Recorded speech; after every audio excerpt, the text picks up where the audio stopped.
Conscience hath 1,000 several tongues, and every tongue brings in a several tale, and every tale condemns me for a villain. Richard III, Act 5, Scene 3. So High a Price, by Ed Greenwood. So high a price, so willingly paid, hot blood flows and a ruler is made. Mintaper Moon Silver, Ballad of a Tyrant, Year of the Turret. Sunlight flashed from the highest towers of Zential Keep and flung dazzling reflections through nearby windows. It was a hot, myrtle day in the year of the blazing brand. A ledge-bird darted past one window, wheeled on nimble wings, and called like a carefree trumpet. But then it did not know how little time it had left to live.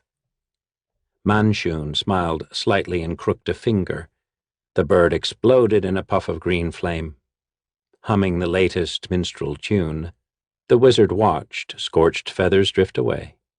Trust a bird of Zential Keep to fly unwittingly to its doom, singing off-key. Well, things might not be that way much longer. The First Lord of Zential Keep smiled as he caught sight of himself in an oval mirror floating upright in a corner. The image, jet-black hair gleaming, returned the expression. Its robes were of the finest purple silk, worked with rearing behirs in gold.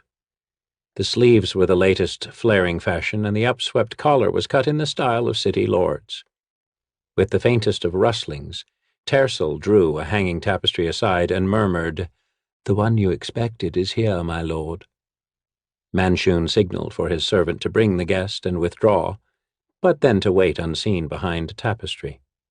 To show he understood, Tersel touched the hilt of the throwing-knife hidden in his ornate belt-buckle. "Arglath," Tersel announced, then bowed out. The cloaked guest moved forward with a strange gliding motion, as if his feet didn't quite touch the floor. "Yes?" Manchun asked coldly. His guest shrugged off his cloak and replied in tones just as glacial, "I presume you're finally ready to move." "I believe so," Manchun said, flatly. His guest had soft, unfinished features. On second glance, most folk would have guessed him a mongrelman, something not quite human, and have drawn back, muttering and reaching for weapons. They'd have acted rightly. Hair melted and fell away as the man's features swam, glistened, and split to reveal a single green liquid eye. That unblinking orb grew until Manchun looked into a giant eye that swayed at the end of a long snake-like neck. The body beneath hung shrunken and empty like discarded clothes dropping from a wall peg. "Speak, then." The strange visitor's cold voice came again. "I've little patience for humans who enjoy being mysterious." Manchun gave his guest a wintry smile. "There will be open slaughter at the next council meeting. Those who oppose me will die there. When Zential Keep is mine, your kind will have what they desire. A powerful city full of hands to do your bidding, fresh meat to feed you, and men who fear and kneel before you. Do not presume to understand my kind so well," the creature responded, drifting slightly nearer. "More than that, Manchun. Do not presume to understand or imagine that you can command me." Writhing worms of flesh sprouted from its spherical body. A gasp of horror came from behind a nearby tapestry. Then a crossbow bolt burst out of that same curtain, whipped across the chamber, and was driven sharply aside by an unseen magical force just in front of the floating eye. The bolt ended its flight in a splintering crash against a wall. Eyes opened in the ends of the monster's still lengthening stalks. One blinked. The tapestry drew aside by itself to reveal the mouth of a passage, and Tersel, who was now sprawled on his face, crossbow still in his hands. Thin wisps of smoke rose from his body. "It is not wise," the eye tyrant said silkily, "to threaten my kind." Manchun stared into the beholder's many eyes and replied steadily, "I am too useful for you to slay, and too wise to attempt an attack upon you." He nodded at his sprawled servant. "This man acted of his own accord to protect me. Foolhardy yet he is, as useful to me as I am to you. I trust he has not been harmed." "Not overmuch." The beholder drew nearer, its many eyes yellow with displeasure. "When you next speak in council, we shall be there. Yet know this, lordling. Unless you and your minions take greater care, a day of harm may soon come to you all." "Unless we take great care," Lord Chess said in an inner room of another tower not far from Manchun's home, "a day of harm may soon come to us all." The other nobles at his table shifted in their seats. Most of the city's young noblemen were present. Some hid nervousness by taking flamboyant sips of the Mulhoranden lion wine in their goblets. Others assumed superior smiles and settled into even more indolent poses in their great, finely carved chairs. "We do not fear upstart mages," one said with a practiced sneer. "Our sires and our grandsires smashed such foes. Why should we quail? The least of our guards can destroy these Zentarim." "Aye," another rumbled amid murmurs of agreement. "Let the greybeards in council yap and snap all the day long. I see naught to threaten Zential Keep or to prevent our coins piling up. The council responds whenever those dolts in Mulmaster dare another challenge, or a Thayan wizard deludes himself into thinking he's mighty enough to rule us. On most days, the council simply keeps our fathers and the rest of the dotards busy, and keeps their noses out of our affairs." "And just how many affairs have you had, Theron?"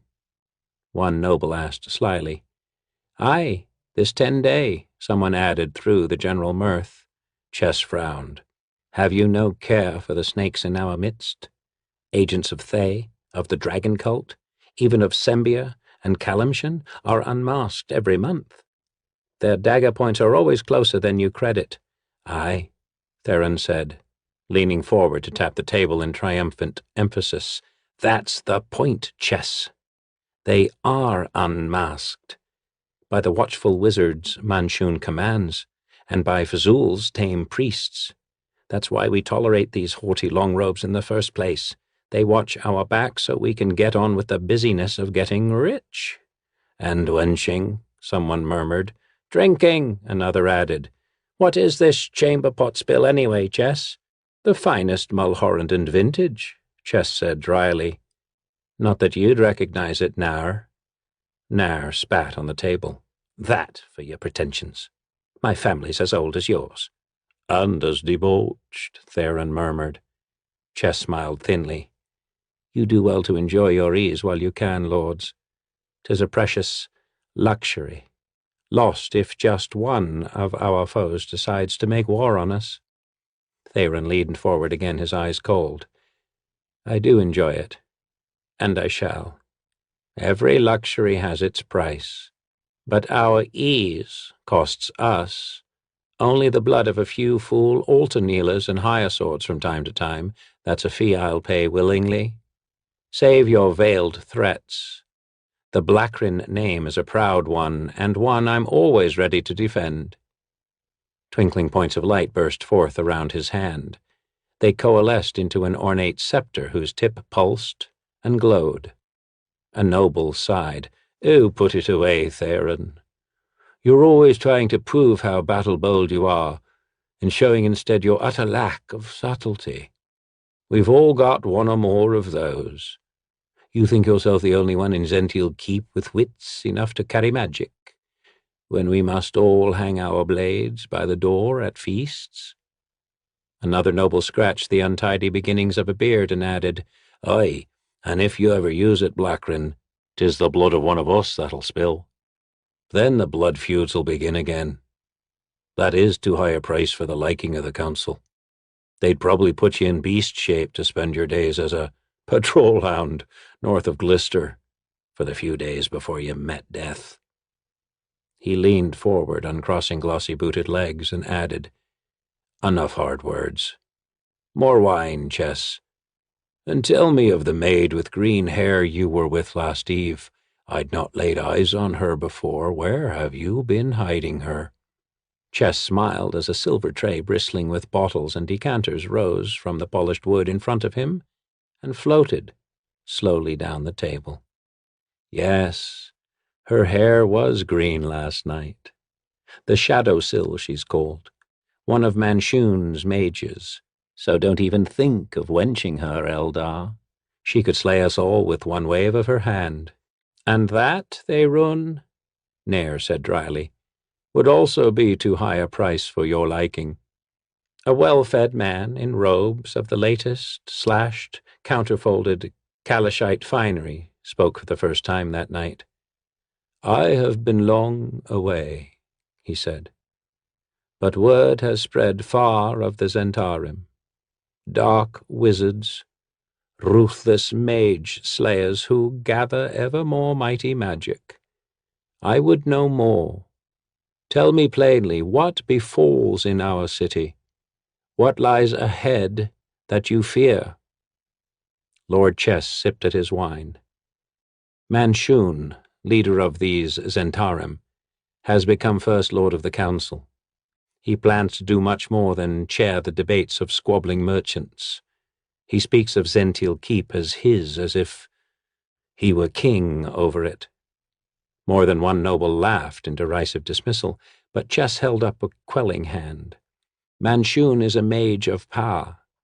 He's gathered wizards great and small who think as he does. He's slain or driven out many of the mages who might oppose him. These Zentarim work together.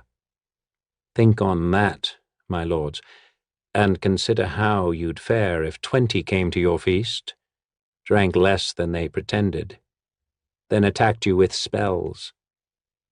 There were dark murmurs. Chess looked around grimly. "Worms, you may think them, but they can slay us all. Have you not noticed how many of our great lords, even our last battle lord, are ill and keep to their beds? Old age, aye. But what if they're being helped to their graves? Before you scoff, consider. Spells may not slip past all the expensive wards and amulets we wear, but there are other ways. I know Manshoon well. We grew up together. He is a master of slow, wasting poisons that deal gradual death and raise no alarm. He killed his parents thus to gain their gold." Chess set down his goblet, and his voice grew more urgent. "Each day the Zentarim grow more haughty. I fear they'll seize power soon, using spells to sway the council. Manshoon must act before the council approves the opening of the wizard school that the Beldenstones are sponsoring, which will draw independent mages by the score to our city. And final approval of that is to come when the council next meets." "Ah, enough of this fear talk," Theron snarled. "We've heard you spout this before, Chess. How can any wizard, even a band acting together, break the spell shields and the priest's scrutiny? Those black robes grow rich by keeping all of us striving against each other. Priests don't like rivals. They'll slap these Zentarim into the dust as soon as the mages dare to act openly." "Think you so?" Lord Chess leaned forward. "What if I told you Manshoon meets often with the most powerful of the priests? Aye, Fazul, the master of the Black Altar himself." Shocked silence fell, and Chess added with more calmness than he felt, "It is the impartial priest's vigilance that keeps council meetings free of spell deceit. Mayhap that is only a fancy tale." He reached for his goblet again, bejeweled fingers trembling. "There's more, isn't there?" Nair asked, eyes on his host's face. Lord Chess nodded. "Tercel tells me Manshoon meets with someone more powerful in magic than he, someone he keeps secret from High Priest Fazul. You've heard rumors of beholders prowling the city by night? He looked around at the silent pale faces. "Now are you afraid, my lords?" He drained his goblet and added, "As the next council meeting is on the morrow, it may be too late to do anything but be afraid." The beholder bit down, blood spattered, and a suddenly headless body twisted and flopped like a landed fish. Lord Rorst Amandon, Battle Lord of Zential Keep, passed a hand over his scrying crystal. The bloody scene faded. "So passes Lord Hyle's hope," he murmured, hardly a surprise, and probably not the only uninvited visitors to Manshun's tower who'll meet their gods this night. Such feeble attacks won't stop the Zentarim now. Still, Hale's thieves got farther than I'd expected. The old lord's hand trembled as he reached for a decanter beside the bed. As always, Etreth was there to put a drink into the palsied grip. Possession of a scrying crystal that could pierce spell shields meant death if either the city's priests or wizards learned of it. But Lord Amandon was past caring. He lay on his deathbed and knew it. By the time Manshun's poison had been detected, its ravages had gone too far in his aged body for magic to mend. The most expensive sages knew no antidote once the poison took hold. The First Lord had been thorough, enough, at least, to slay Lord Amandon. The old warrior looked wearily around his bedchamber, gazing at his favorite broadsword and the portrait of his wife, dead and gone these 7 years. He might join her before morning, whatever befell the mad wizard's schemes. "I can wait no longer, Etreth," he muttered. "My body fails. I can barely drink without your aid now." Looking up, he saw bright unshed tears in his loyal servant's eyes. Rorst turned his head away, moved. Years they'd been together, as he led the armies of Zential Keep to rule Thar and the northern coast of the Moonsea with brutal efficiency, something he was less and less proud of as the years passed. He'd never noticed the gray creeping through Etreth's hair, and the man's mustache was white. The battle lord sat up, cushions tumbling. "The time has come," he growled. "I have one last command, good Etreth. Go and summon the one I told you of." "Now, Lord? And leave you? What if—" "I'll do without," the Lord said firmly, "until the one I must deal with is here. Go, Etreth, for the honor of the Amandons." He set down his goblet. It clattered in his trembling hand. Rorst frowned down at it, then raised fierce eyes. "Go," he said roughly, "if you care for me at all." The old servant stood looking at him a moment, turned with what sounded like a sob, and hurried out. Rorst Amandon glanced at the darkened scrying crystal and wondered if he'd last long enough to see this final battle through. His eyes wandered to Dezil's portrait, drank in her familiar painted beauty, and turned again to the scrying crystal. "I am a man of the sword," he reflected with a wan smile, itching to be part of the fight until the very last. The well-oiled door to the chamber's secret exit closed behind the last guest, and Lord Chess sat alone. A full goblet rested forgotten before him as he idly turned a plain ring around and around on his finger. Nothing short of an angry god could stop Manshun now. The First Lord was as powerful in sorcery as he was a master of strategy. He'd be ruler of Zential Keep before the snows came. That would have been unthinkable only a year ago, with all the wily, battle-hardened nobles of the keep between the arrogant mage and mastery of the city. Then old Yorltar had named Manshun his successor as First Lord. Under magical compulsion, many thought. Within a 10-day, many of the proudest nobles, those who had no love for the upstart First Lord or commanded strong magic, fell ill. No cause could be found, but the tavern rumors carried the truth. Now those same taverns housed talk of the Zentarim slaying rivals openly, and when the uproar began, Manshun was supposed to have some secret weapon to wield, one beyond the spells of his ever-growing band of gutter wizards. The moneyed among the workaday Zents fiercely opposed every plan and deed of the swift-rising Zentarum, but that mattered little.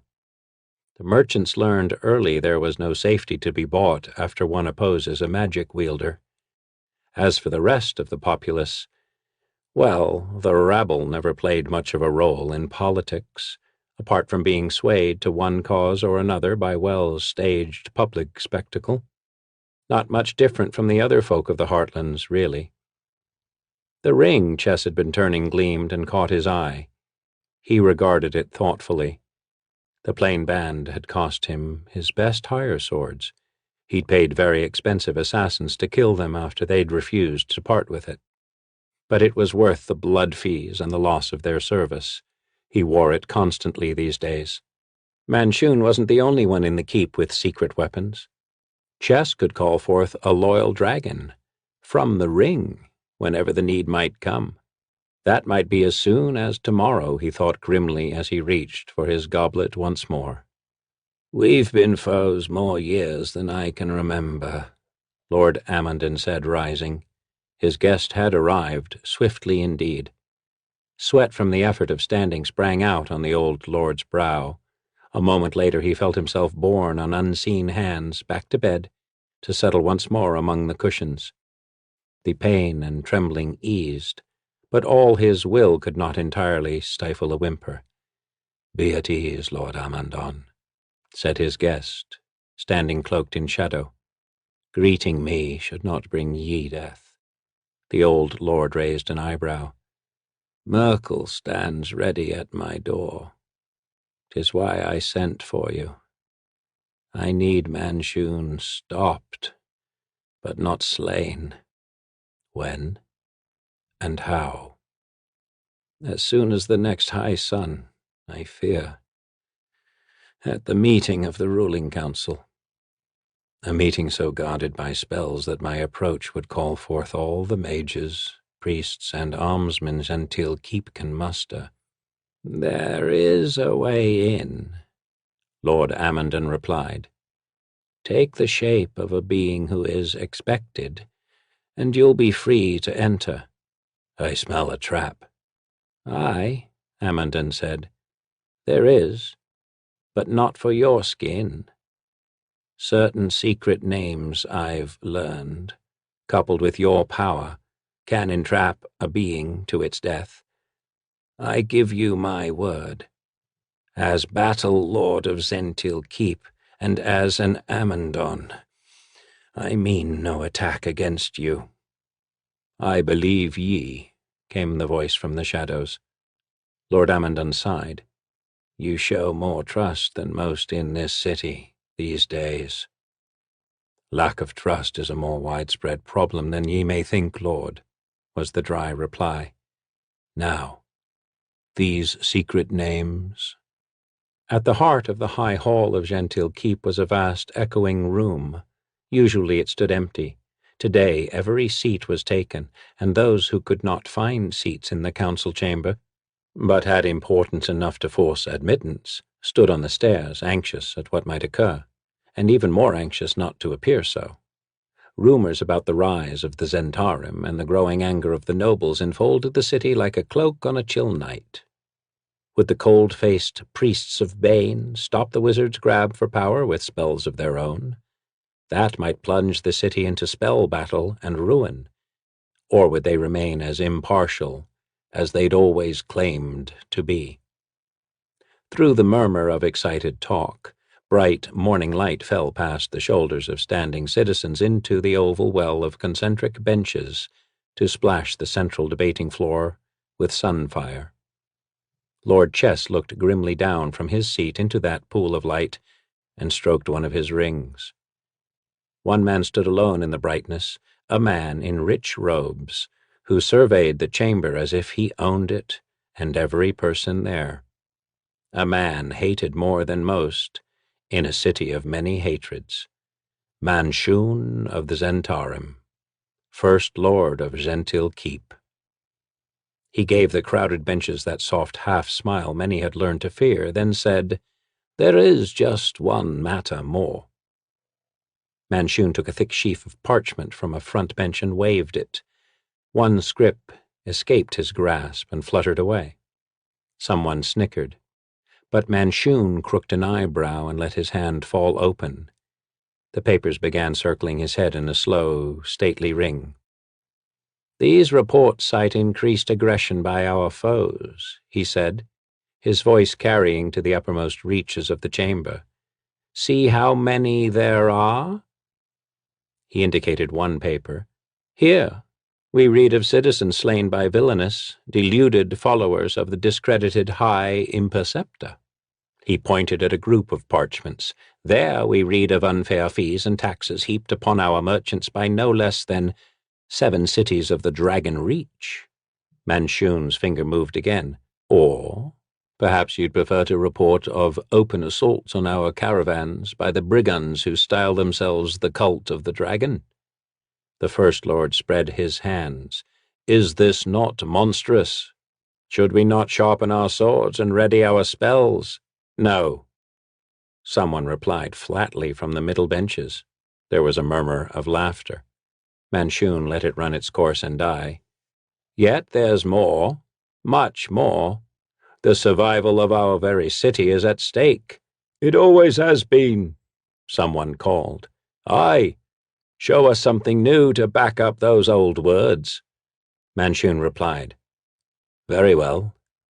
Look all, look well."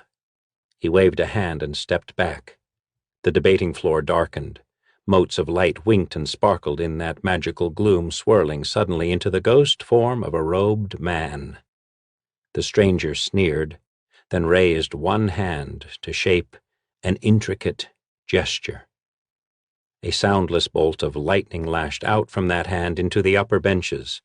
Counselors cringed back, and then gaped, as images of 3 Zentarum wizards well known in the city suddenly appeared among the benches. These ghost mages hurled back magics of their own. The harmless shadows of sparking, slaying spells flashed and leapt. Manchun stood calmly in the midst of their silent fury and said, "I call on the High Priest of the Black Altar." Fazul rose and bowed gravely. His flowing red hair and mustache stood out like frozen flames against the dark splendor of his robes.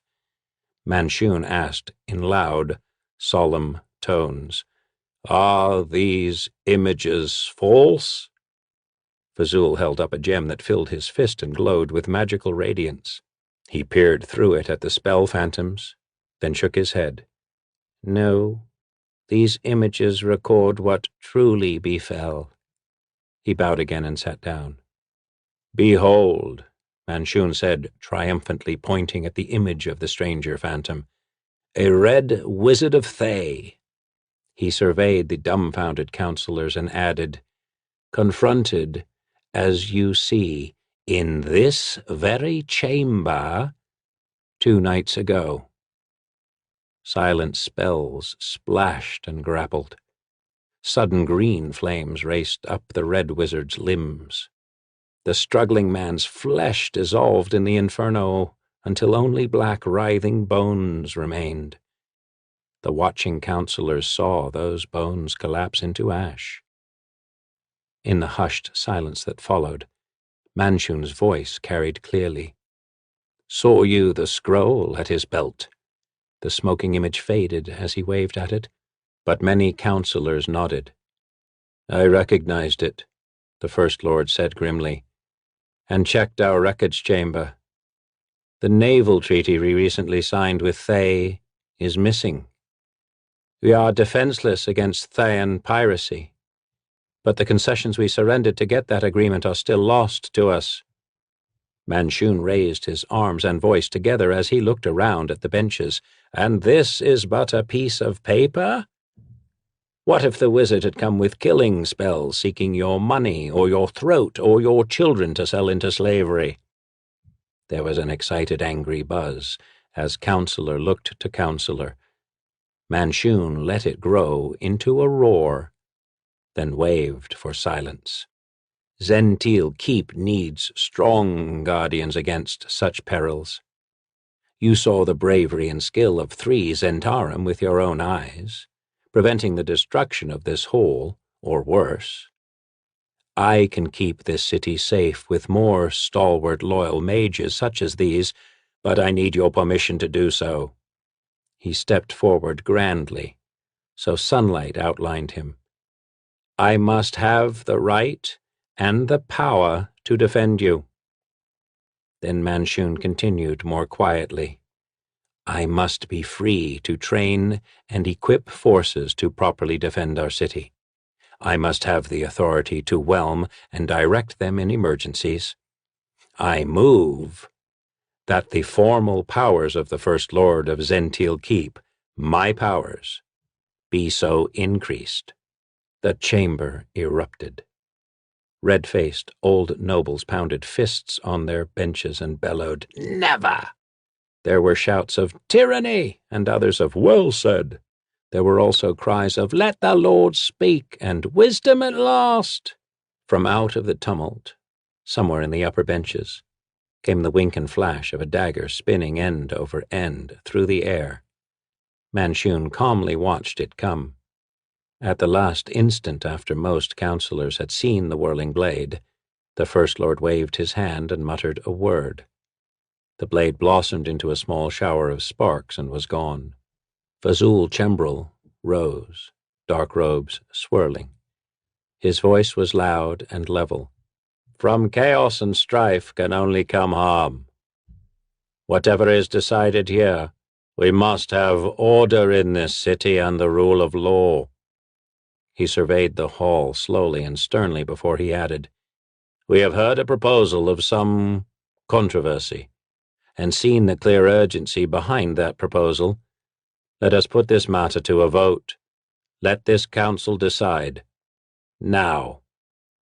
One old nobleman protested. "Matters of import shouldn't be decided in haste. This is not well done.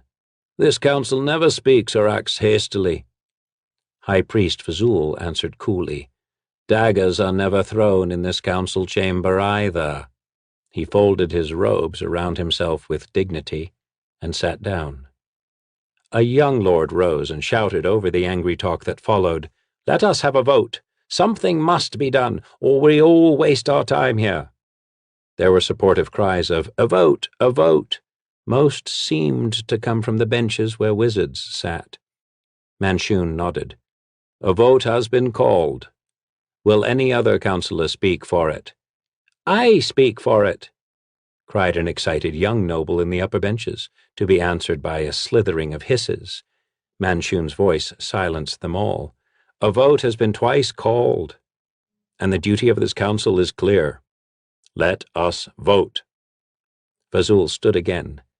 "By rule, any vote for or against a First Lord is called by the senior priest present.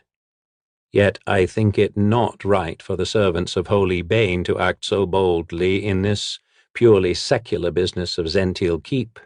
If Councillor Urethel will honor us." The young noble who seconded the call rose, flushed with pride. "The First Lord asks this council to increase his powers and those of the Zentarum he commands. Who stands in support of this request?" Here and there around the chamber councillors came silently to their feet. There were not many. Urethel counted them twice, including himself, and called the count, 19, to Fazul, who confirmed it.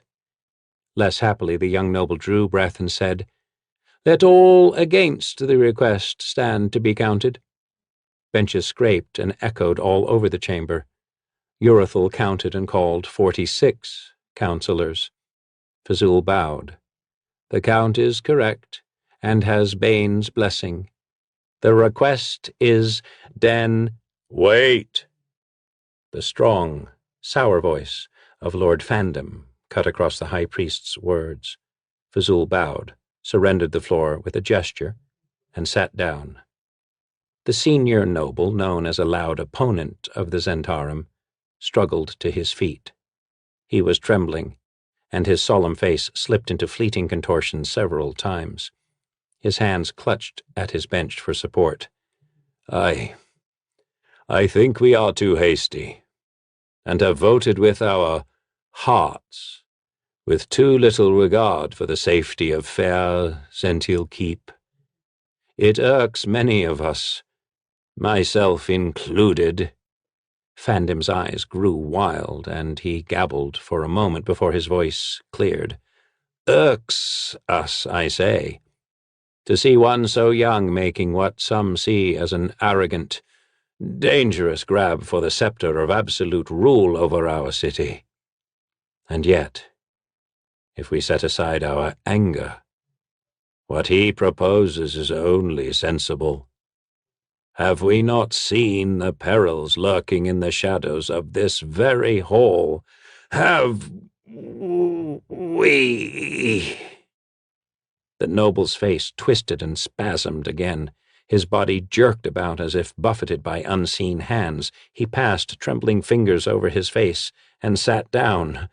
I cannot say more," he mumbled. "Magic!"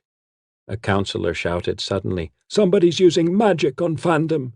Magic! Through the spell shields! Aye, Zentarim magic!" A Zentarim wizard rose angrily. "I resent that charge. Will the High Priest examine Lord Fandim? I am confident no spell will be found upon him." Fazul rose and bowed again. "As this meeting unfolds," he said dryly, "it occurs to me that perhaps I should simply remain standing." There were chuckles amid the growing tension. Again Fazul peered through the glowing gem to seek out any trace of sorcery, and frowned. "I find no magic," the High Priest said firmly, "but there is something." He crooked a finger, and a small flask rose from the breast of the hunched lord's robe, sparkling as it drifted smoothly into the air. All could see the potent wine within. "Ah," Fazul said amid a spreading ripple of laughter. When the mirth had diminished, he let the flask sink back and said delicately, "Lord Fandim seems in some emotional distress, but his deep feelings for the safety of our city are clear, and from the wisdom of more years than most of us boast, he has called for a revote." The Zentarim wizard, who'd denied the presence of magic, sprang to his feet, voice triumphant. "I move a revote proceed." Councillor Urathel almost fell over his feet as he rose to shout, "I speak in support." Fazul bowed again. A revote must now occur. Manchun sat silently at his front bench, smiling a little. His gaze never left the face of the sweating Lord Fandim. From his high vantage, Lord Chess saw a little glow in the First Lord's eyes, and was sure. Magic. He leapt to his feet. "Enough, Manchun, and all of you Zentarim. Let all foul magic be left outside this hall. The councillors of Zential Keep must deliberate with clear wits." Manchun turned his burning gaze from Fandim, who fell back senseless in his seat, head lolling, to Chess. The nobleman felt a sudden heaviness tearing at his mind. He gasped, then roared in fury as he felt his tongue thicken and words come unbidden into his mouth. The First Lord smiled at him as cruelly as any cat cornering his prey. Chess glared into that mocking smile as he struggled against his own muscles. The lesser rings of protection on his fingers smoked, flared into tiny blue flames, and burned away. The searing pain cleared his senses. Desperately, Chess drove his arm up. It moved slowly, as if coming from a great distance, to stare at the one ring still on his hand. It flashed. Sudden golden radiance swirled in the air over the central well of the high hall. It spun ever brighter until the stunned councillors saw it had become a large black dragon, vast and scaled, its head like a gigantic horned snake. Mighty wings clapped. Once. The wind of that wing beat smashed many men flat against their benches. The dragon hissed, loud and angry. Acid foamed and bubbled at the edges of its jaws, and the chamber was suddenly full of the eye-watering stink of its breath. Men screamed. The dragon turned its snake-like head, terrible hunger and mirth in its eyes. With its tail, the worm casually smashed a counselor and his bench into a bloody heap of pulp and splinters. That crash was answered with a ringing like angry bells as the tall windows of the chamber shattered, and true nightmare descended on the council. The dragon whirled, gleaming scales shifting. 3 orbs, black against the bright sunlight, drifted into the chamber through the broken windows. Eye stalks writhed as each dark sphere looked down with a single unwinking central eye. A large, many-toothed mouth split one sphere in cruel laughter. "Behold us!" a counselor shrieked. "The rumors were true," another shouted. "The Zentarum are in league with beholders." All across the chamber, counselors and citizens shrieked and scrambled over benches in a frantic rush to flee. The dragon roared and spat a smoking plume of acid at the foremost beholder, but the air suddenly filled with glowing rays, which lanced out from the beholder's many eyes. At their touch, the acid hissed into smoke. Lord Chess felt Manchun's mind attack falter and fade. The noble flung himself under his bench and tried to reach the dragon's mind to turn its fury on the First Lord before Manchun could work worse magic. The dragon's will was clear and hard, far mightier than the nobleman's. Bent on destroying its many-eyed foes, the dragon ignored his silent commands. Chess growled in exasperation. Across the hall, Zentarim mages came to their feet. They boldly ignored the dragon's lashing tail and used the panic to follow their own dark plot. Triumphant sneers twisted their faces as they hurled balls of fire and bolts of lightning at the keep's proudest and most powerful nobles. Many lords snatched out magical rods and wands of their own, striking back with fury.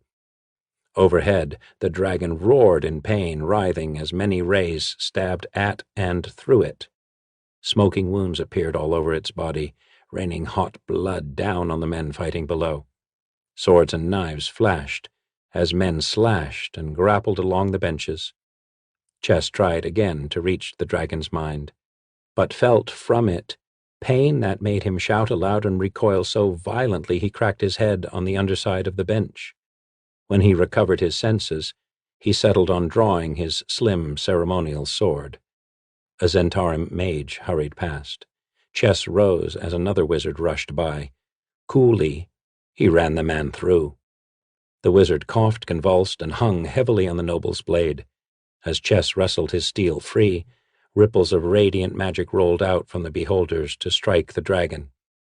The mighty worm flickered and grew pale as wave after wave of bright magic broke over it, until Chess thought he could see benches and struggling men through it.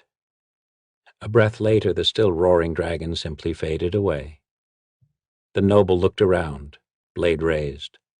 Zentarim wizards were blocking every exit, using magic to hurl back fearful counselors, preventing all from leaving. Spells snatched blades from hands all over the chamber, or made drawn steel burn as if aflame. Even as his own blade seemed to catch fire, Chess saw a man curse as his sword clanged to the floor. Then Chess was forced to let his own weapon fall.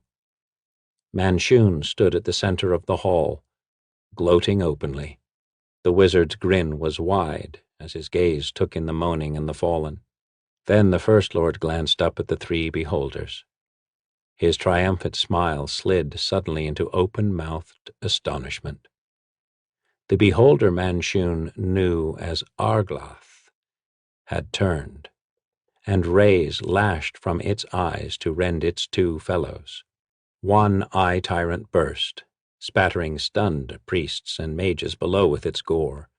The other spun through the air, torn apart and blazing, to crash down in ruin on a cluster of vainly shouting Zentarim wizards. The treacherous beholder floated slowly across the chamber. Lord Chess cowered as its dark, awesome bulk halted above him, eye stalks curling like a nest of angry snakes. "Enough killing!" The eye-tyrant hissed in a deep and terrible voice that brought the hall to sudden silence. Let order be restored, and all magic cease. Let all able counsellors return to their seats. And I do mean all, Manchun. The First Lord of Zential Keep froze in the midst of frantic spell-weaving. Failing magic flashed and faded around him as he glared up at the beholder. Chess saw fear and hatred war with each other in Manchun's eyes. Fear won, for now.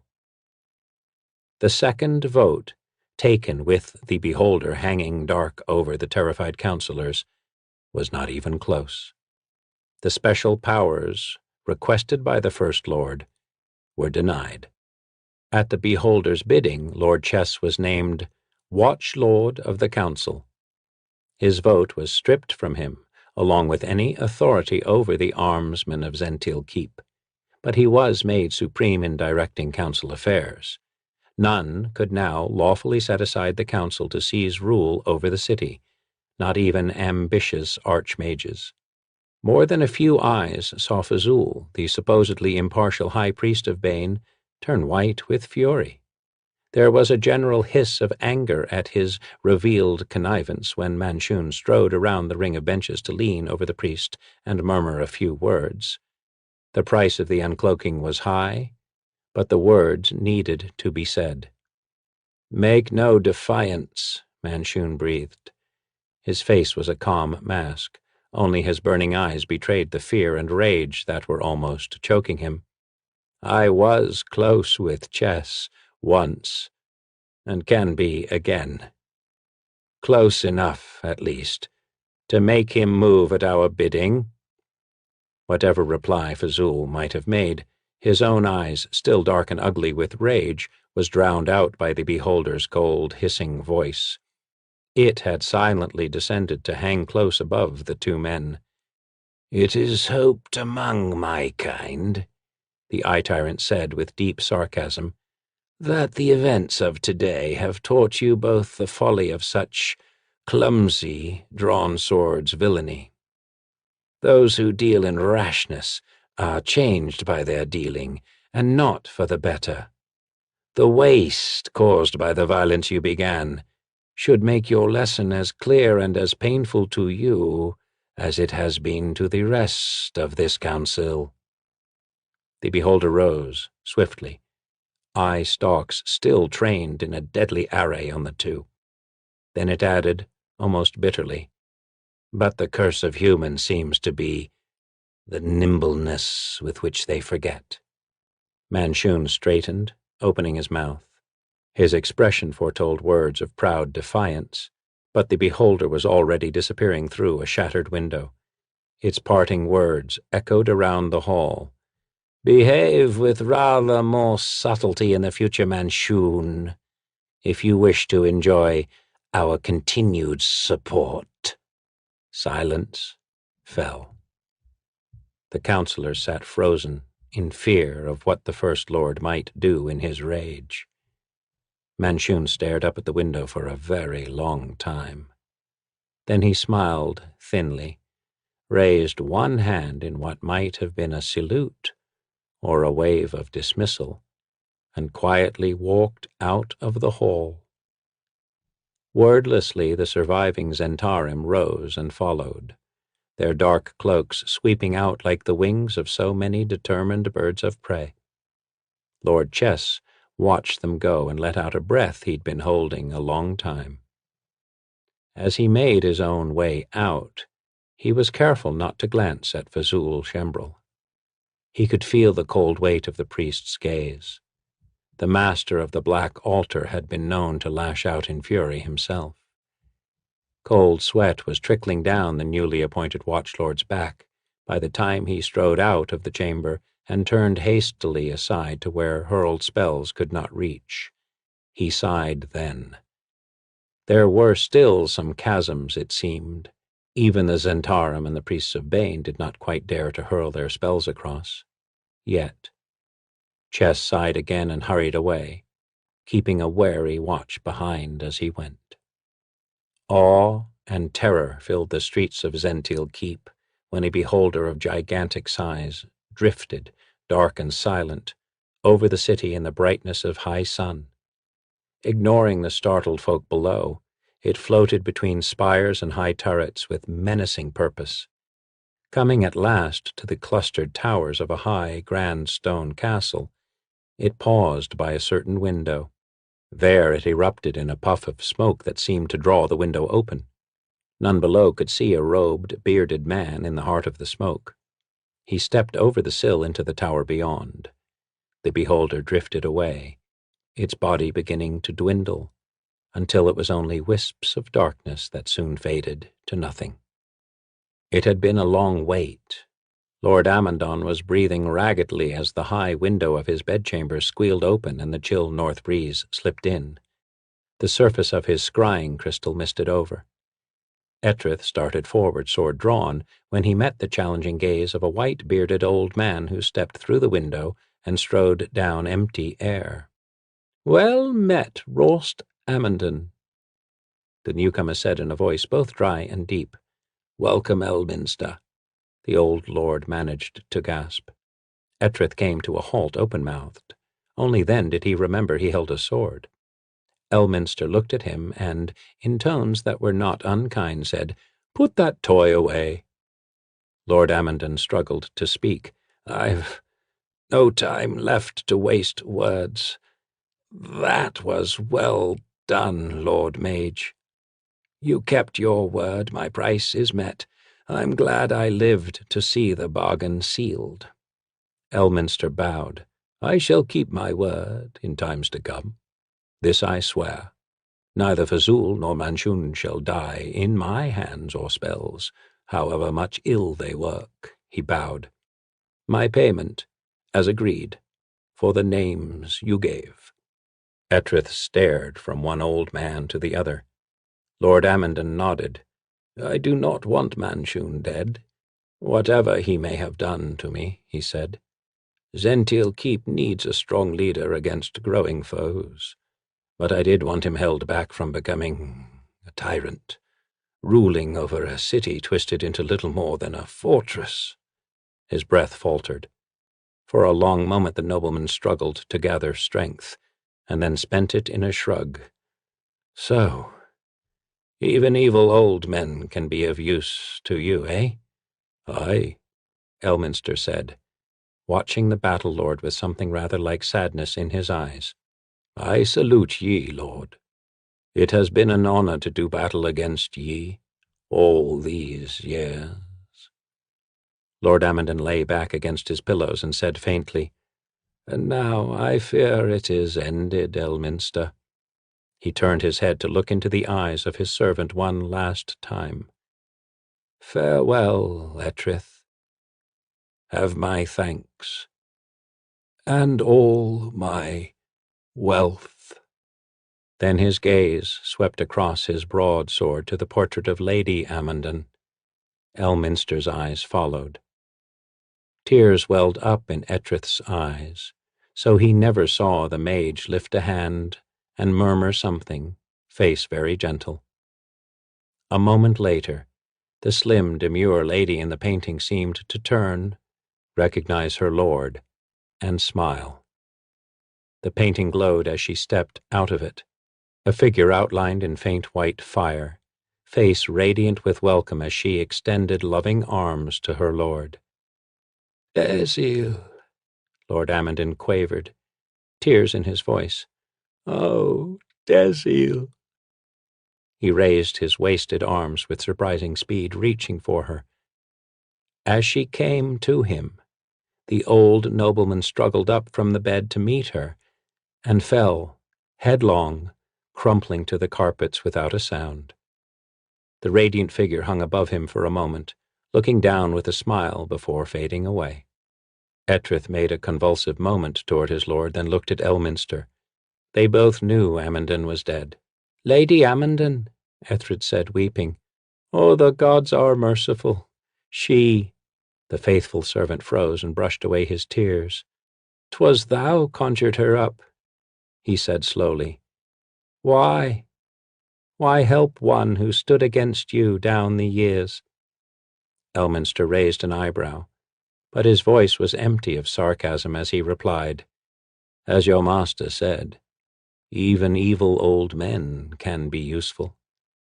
Thy lord was useful to me as well as to his city, and as we old men know, if long years are to be ours, debts must be paid." As the old mage turned toward the window, Etrith saw that his hands shook with weariness.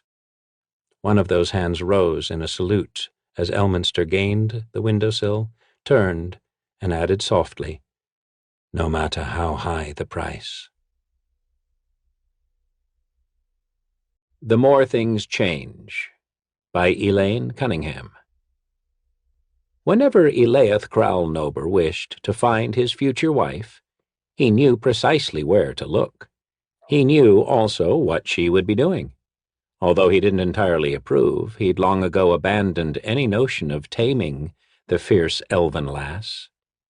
The young elf lord hurried through the palace gardens and down a path that took him deep into Evermeet's royal forest. He made his way to a grassy clearing shaded by a canopy of ancient trees. As sure as sunrise, Princess Amnestria was there, sword in hand and skirts kilted up around her knees. Her blue eyes blazed with concentration as she faced off against the finest sword master in the kingdom, and her pale face shone like a damp pearl. With both hands she clung to her practiced sword, a long, broad blade that looked far too heavy for her slender length. Her knuckles were white and her arms shook from the strain of balancing the oversized weapon. Elaeth's jaw firmed. He strode forward into the glen, determined to have a few words with the princess's instructor. When Amnestria caught sight of the handsome silver-haired elf, she dropped her sword and flew into his arms like a delighted child. Elaeth caught the elf maiden and swung her off her feet in an exuberant spin, delighting in the playful mood she always invoked in him. Theirs was an arranged marriage, but in this, as in all things, Elaeth considered himself the most fortunate of elves. He was extremely fond of the princess, and justly proud of the brilliant match. Even without her royal lineage, Amnestria was remarkable. She possessed rare spirit and inner fire, a pragmatic intelligence and unusual perceptivity. Her beauty was not yet in full flower, but already minstrels had begun comparing her to Hanali Selenil, the elven goddess of love. She had blue eyes flecked with gold, and the rarest hair color among moon elves, a deep, vibrant blue that the poets likened to spun sapphires. Her features were delicately molded, her form exquisite. Amnestria was the very embodiment of moon elven beauty. Yet something about her often struck Elaeth as too human. That was the only word for it. Despite her merry nature, the princess displayed the intensity of purpose and singular focus usually associated with that vigorous, short-lived race. Battlecraft was her passion, and she divided her spare time between her sword master and the war wizard who tutored her in battle magic. Remembering the source of his ire, Elaeth set Amnestria down and prepared to castigate her sword master. The older elf, however, had discreetly slipped out of the clearing and was heading down the forest path, sympathy and nostalgia etched on his angular face. Amnestria noted his departure and wrinkled her nose. "My teacher is deserting me before I'm ready to stop," she said. "Let's have a match." "The princess does not fence with the captain of the king's guard," Elaeth said in the patient, gentle tone he used rather frequently with the girl. She dimpled and her eyes mocked him. "You're just afraid that I'll best you, and then father will turn your job over to me.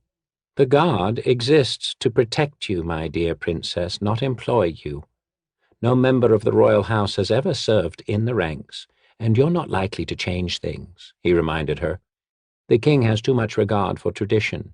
Amnestria responded with an inelegant snort. "Tell me something I don't know." "You misread me, Damia. Elias said earnestly, using an elven endearment directed to sweethearts or children. I meant no disrespect to the king. Of course not, Amnestria sighed heavily, but her dancing eyes still teased him. That would be hoping for too much. What do you mean? His tone was sharper now. You're a dear, Elias, but sometimes I worry for you. She paused, reflecting. It's the hardest thing to explain, she mused. Make an attempt, he requested, coolly. You're always so proper, and you follow the rules as if they were graven in alabaster. You're— Amnestria broke off, clearly at a loss for an explanation. Her slender hands milled in small circles as if she could create an air current strong enough to draw out the right words. You're such an elf. Of course, Damia, he agreed, a little amusement creeping back into his voice. What else would I be? But don't you ever think about all this? She persisted with the earnestness of the very young. Her slender hand traced an arc in the direction of the nearby palace, the wondrous moonstone castle that was the very heart of Evermeet. I've never heard you wonder why, or question, or challenge anything. You just do whatever's expected, and you do it better than anyone else. You're the consummate elf, she repeated. Her natural effervescence asserted itself, and the golden lights in her eyes danced like giddy fireflies. An elf's elf, the very epitome of elfdom, she elaborated, then bubbled over into giggles. With another lightning change of mood, the girl snatched up her sword and whirled on her betrothed. Fight with me! The words were half request, half demand. Eliath made her a formal bow. But, Your Highness, is that not what we are doing? The glint of humor in his amber eyes belied his words, and Amnestria let out another peal of laughter. I suppose we are. She struck a pose, straight out of an ancient illustrated tome. Sword tip resting on the ground before her, one elegant hand extended. My lord, let us make peace. You are my silver knight, and I your only love, she said, mimicking the courtly language of an elven legend. Responding in kind, Eliath bent low over her hand and pressed it to his lips. With a sudden flash of insight, he realized that despite her light-hearted game, Amnestria spoke simple truth. He loved this child woman with all his heart. He averted his eyes from her frank gaze, lest he reveal emotions she was not yet ready to comprehend. For Amnestria's sake, he tucked away the pang and the joy of this revelation, hoarding it like a red dragon guards its dearest treasure. Why are you practicing an ancient fighting technique? He asked, turning the conversation to the subject dearest to her heart. Are you performing in an historical mask for the midsummer entertainments? No, this is swordcraft, not play, she told him in a stern voice. Then why? Her dimples flashed again. You've met my great-aunt Thasitalia. Yes, he said flatly. The elf woman was a free sword who'd traveled widely, debasing her ancient moonblade by lending her skills to anyone who could offer gold and adventure. The mercenaries' tales enthralled Amnestria, and Eliath considered Thasitalia a bad influence on the restless princess. Still, he had to give the elf woman credit. Moonblades were rare and so powerful that few could wield them. As the last in his family line, Eliath stood to inherit such a blade from his grandsire. He considered this his greatest honor, a mark of his heritage no less cherished than the elven princess he loved.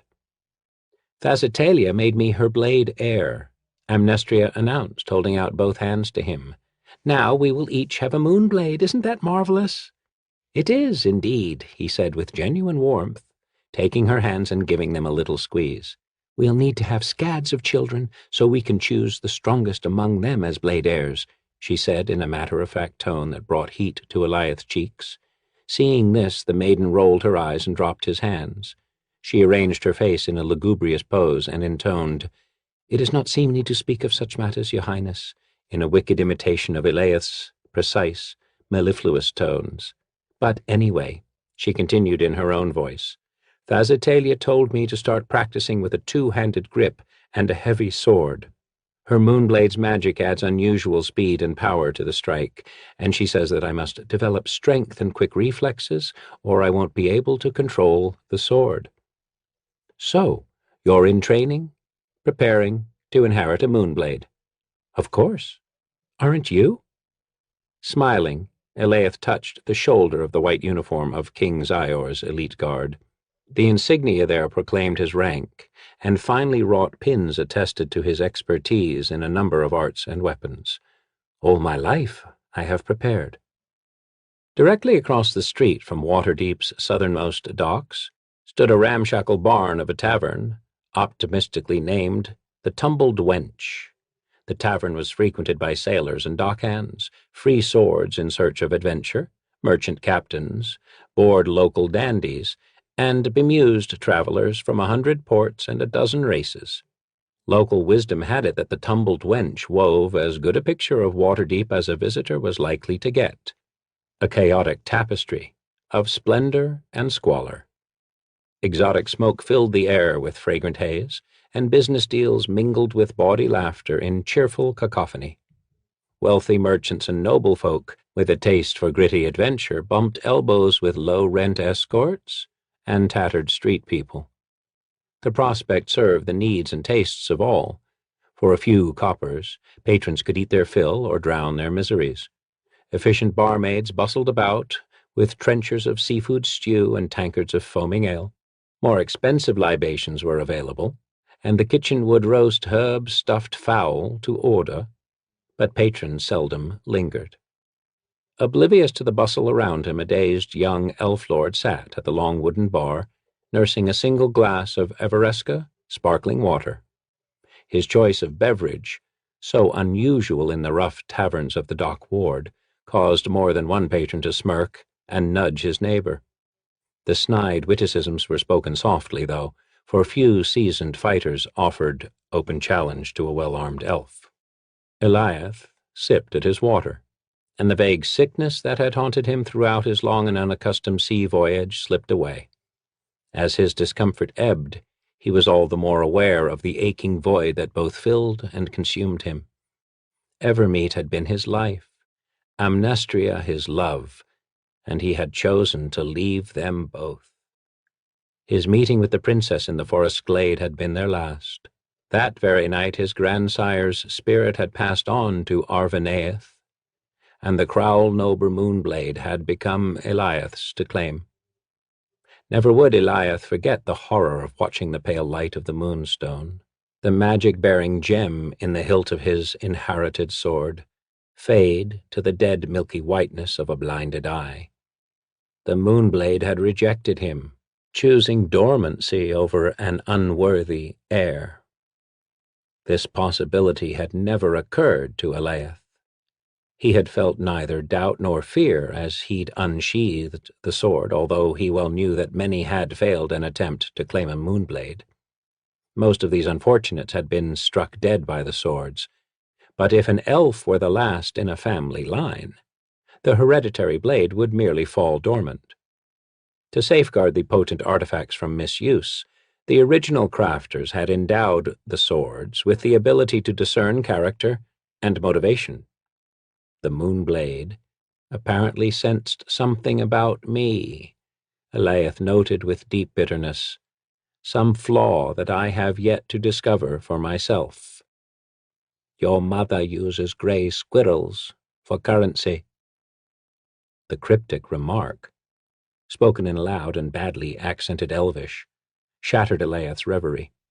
He spun about on the bar stool to face the man who had spoken. "Are you addressing me?" Elaeth asked politely, speaking the widely used trade language referred to as common. A nasty grin split the man's bearded face. "I knowed it. The elf ain't dead. Just too good to speak when spoke to." Belatedly it occurred to Elaeth what the human had been trying to say. The man had delivered a mangled version of an insult, of the sort elven children tossed at each other in fits of pique. More amused than insulted, Elaeth studied the human with open curiosity. The man stood a hand's span over 6 feet, and he appeared fit and heavily muscled. He wore a uniform of sorts, black leather armor that sported an elaborately tooled crest on the shoulder. Curly brown hair rioted over his shoulders and spilled into an abundant beard, and his face was twisted into a leer of challenge. One meaty hand rested on the grip of a dagger, and his booted feet were planted wide. Yet his bravado was marred by a pair of red-rimmed eyes. The scent of cheap whiskey rolled off him in pungent waves. Eliath was not tempted by the challenge. Even if the drunken soldier had possessed the full measure of his wits, there were strict rules against dueling someone of lesser rank. "I will not fight you," Eliath said in a calm voice. "It would not be—" He broke off abruptly, for the word honorable no longer seemed to apply to him. The man sneered, mistaking Eliath's hesitation for cowardice. "You'll fight if I say you will." He kicked the bar stool out from under the elf. Eliath saw the move coming and leapt lightly to his feet. The stool upended with a clatter that echoed through the suddenly silent tap-room, and patrons seated by the bar quickly remembered urgent business at the far side of the tavern. The elf was not pleased to be the focus of attention. He resolved to end the matter swiftly. With a theatrical flourish, the huge drunk pulled his dagger and lunged. Eliath stepped to the left and seized the man's thick wrist with both hands. A slight twist brought the man to his knees. The elf slammed the back of the beefy hand onto the bar stool, locking his opponent's arm in an extended position. Then Eliath lifted one booted foot and stomped on the elbow. Bone gave way with a cruel splinter. The man fainted away without uttering a single cry. Silence reigned in the tavern for only a moment. Another, even larger man stepped forward, clad in the same black leather armor. He nodded at his fallen fellow. "That's my brother," he growled. Eliath folded his arms. "My condolences," he said wryly. "Since none of us can choose our kin, I shall not hold this misfortune against you." "We can choose our friends, though, and you ain't one of mine." The mercenary reached over his shoulder and drew a broadsword from the sheath on his back. Chairs scraped across the floor as the patrons cleared an impromptu arena in the middle of the taproom with an alacrity that suggested such fights were far from uncommon. The barkeep glanced up, then went back to polishing the pewter mugs. "Borodin," the man said firmly. "Remember it. That's the name of a man who's going to kill you." He raised his weapon in challenge. Eliath reached for his sword, but hesitated when his fingers touched the lifeless moonstone. Borodin marked this hesitation with a derisive snort. Something snapped within the elf's heart. Stooping, Eliath pulled the sword from the fallen man's belt. The weapon needed a good oiling and sharpening, for the sword was blunt and the edge visibly pitted. Eliath studied it for a moment, then pointedly raised an eyebrow and met his opponent's glare. "This should do," he said. His tone conveyed utter contempt for both the weapon and his challenger. Borodin swung his sword high for a sweeping cut. The blade hissed downward as he lunged. Instead of the satisfying clash of steel on steel, though, the fighter heard a dull thud as his sword cut a leg from an upended bar stool. An instant later he plowed heavily into the bar. Mugs scattered with a mocking clatter. The elf was simply not there. Eliath had danced aside with uncommon grace and speed. For good measure he smacked Borodin's backside with the flat of his borrowed blade. Guffaws echoed throughout the tavern. Borodin whirled and delivered a backhanded slash. Eliath parried the blow easily, but he was startled and jarred by the power of the attack. He could not match the man's size or strength, but the elf had the advantage of technique and speed. With practiced grace, Eliath spun his blade outward in a lightning-fast circle, flinging Borodin's sword arm wide. In the same movement he pulled a dagger from his belt and stepped in close. The point of the dagger bit into Borodin's throat, and cold amber eyes promised death. Then, with a deft downward flick, Eliath slashed open the leather lacings of the man's jerkin. He leapt back, tucking the dagger into its sheath, and in a gesture of utter contempt, he lowered his sword arm to his side and beckoned for Borodin to attack. 10 coppers on the elf, shouted a gravel-voiced sailor. Other patrons joined in, making wagers and laying odds. The man advanced, his bearded face crimson but set in determination. With his initial rage spent, he fell back into a more disciplined fighting style. At one time, Elaeth noted as he parried the blows, the man had been well trained. By the elf's standards, however, Borodin possessed neither finesse nor imagination. Elaeth easily anticipated and met every strike. By honor and custom, he should have ended the matter at once, for his opponent was clearly outmatched. Yet Elaeth continued, openly taunting the man with his superior skill. The elf was driven by a cold anger he'd never known he possessed, an icy temper that numbed the pain in his own heart. For the first time since he'd left Evermeet, Elaeth could put aside his sense of disgrace and failure. With cruel humor and stunning swordcraft, he played the fight out for the amusement and delight of the rough patrons. As the minutes ticked by, Borodin's mighty sword arm slowed and his breathing grew labored and raspy. Finally, he could take no more. He fell to his knees, and then his forehead met the floor with a resounding thud. Several of his mates came forward and pulled him to his feet. They staggered out into the night with their burden, running a gauntlet of mockery.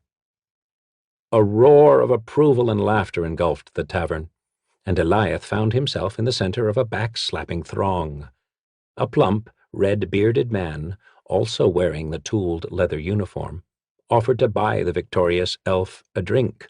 "After all," he said, as he dangled a small leather purse in front of Elaeth's face, "you won the money for me.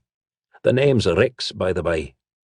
The friendly overture struck Elaeth as odd behavior indeed, but he accepted the offer and followed the man to the far end of the bar. At Rix's signal, the barkeep handed them each a tall, narrow glass filled with a thin liquid, as golden as honey. "What is this?" "Fire wine." The soldier winked and slurped at his drink. "Bottoms up." Elaeth took an experimental sip. The pale liqueur had none of the subtlety or complexity of elven spirits, but it was nearly as powerful. He drained the glass with dark pleasure. The fire wine filled his mouth with a dry, bitter heat. His new companion gaped, then guffawed. "Never trust a man or an elf until you've seen him fight and drink," Rix said cheerfully. "And on both counts, you're surely not to be trusted." He craned his neck and shouted at a knot of black-clad fighters near the tavern door. "Xander, sign up this elf. Tonight, mind you, or the whole lot of us will quit." One of the men broke from the group and made his way toward the bar. With a mixture of puzzlement and deep interest, Elaeth watched his approach. Xander was a man of middle years, in the prime of his strength. He was slender and tall, with skin the color of polished teak.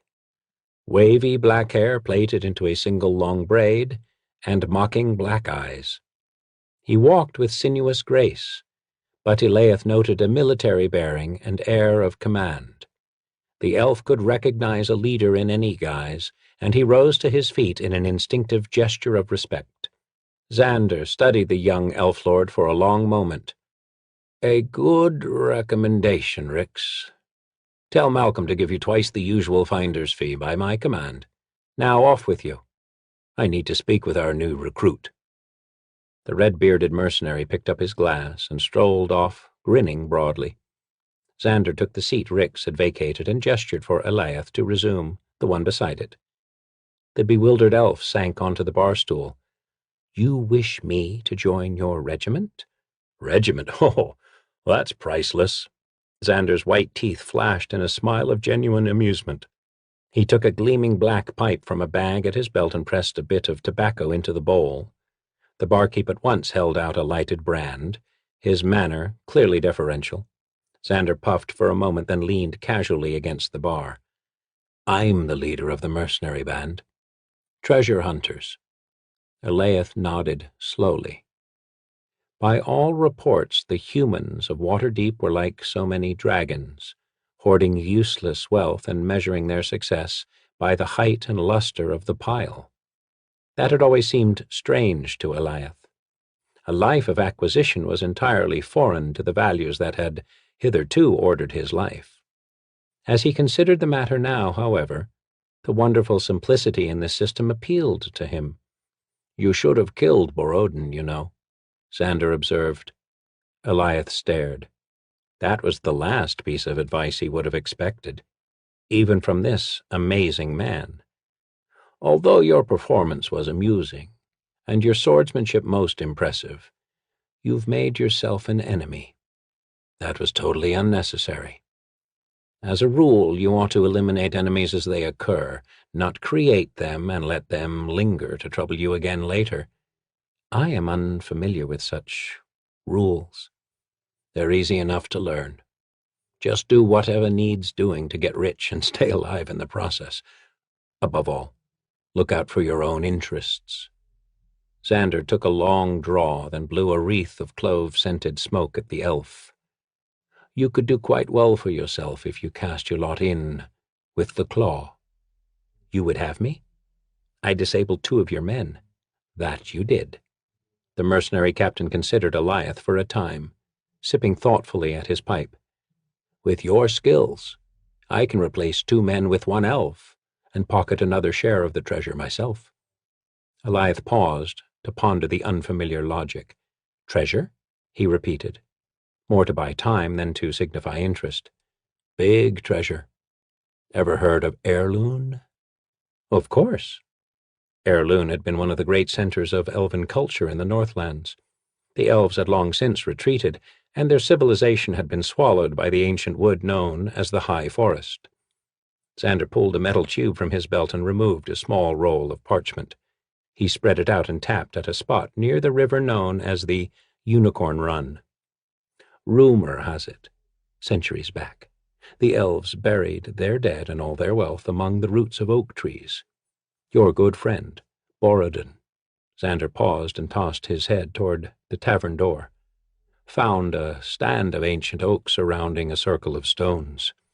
When he pulled the moss off the foot of the stones, he found these markings. We copied them here on the map, and later paid a priest of Lathander to translate them." Xander traced the runes scrawled along the bottom of the parchment. "According to this, Borodin found a burial site." "Tomb robbing?" The elf thought with a touch of horror. His dismay must have shown in his face, for Xander lifted one black eyebrow in inquiry. Elias' thoughts whirled. The life Xander offered him was as far from the peace and discipline of Evermeet as anything the elf could imagine. No traditions, no rules but expediency, no goals but power and wealth. The elf nodded slowly as the new mode of thinking began to take root in his mind. "Borodin's an even bigger fool than I took him for. Your hired priest was not much better. These are runes of protection," Eliath said, tapping the curving symbols. "The standing stones in the oak tree are guardians. The actual grave sites would be much deeper in the forest." "You could find the true site?" Xander asked. "It might be that I can," the elf said tentatively. "But if I am to join your ranks, I must know more about the life you lead." "What's to know? Just do what you're told and don't spend much time wondering why." Eliath recoiled, for the mercenaries' advice was an uncanny echo of the words Amnestria had spoken at their final meeting.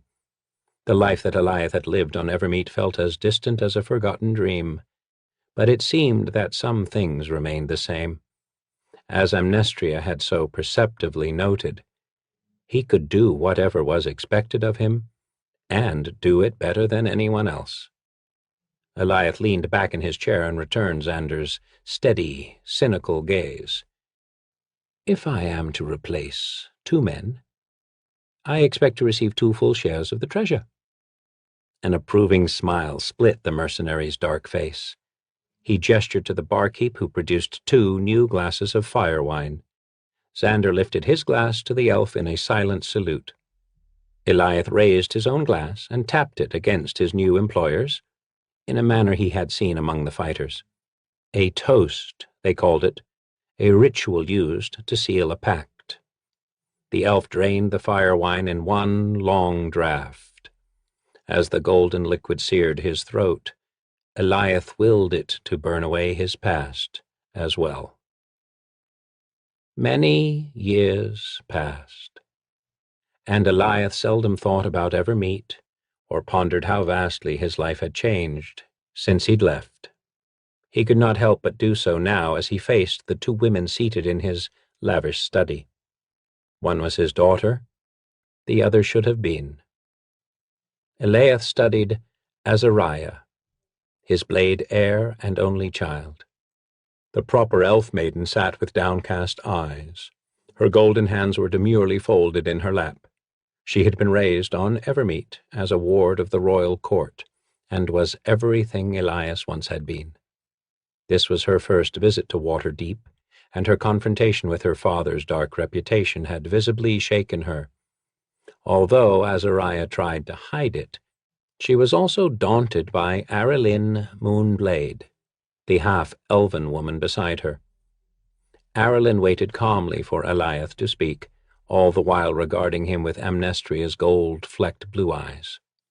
He had known the half-elf for years, and had observed her with a mixture of admiration and longing.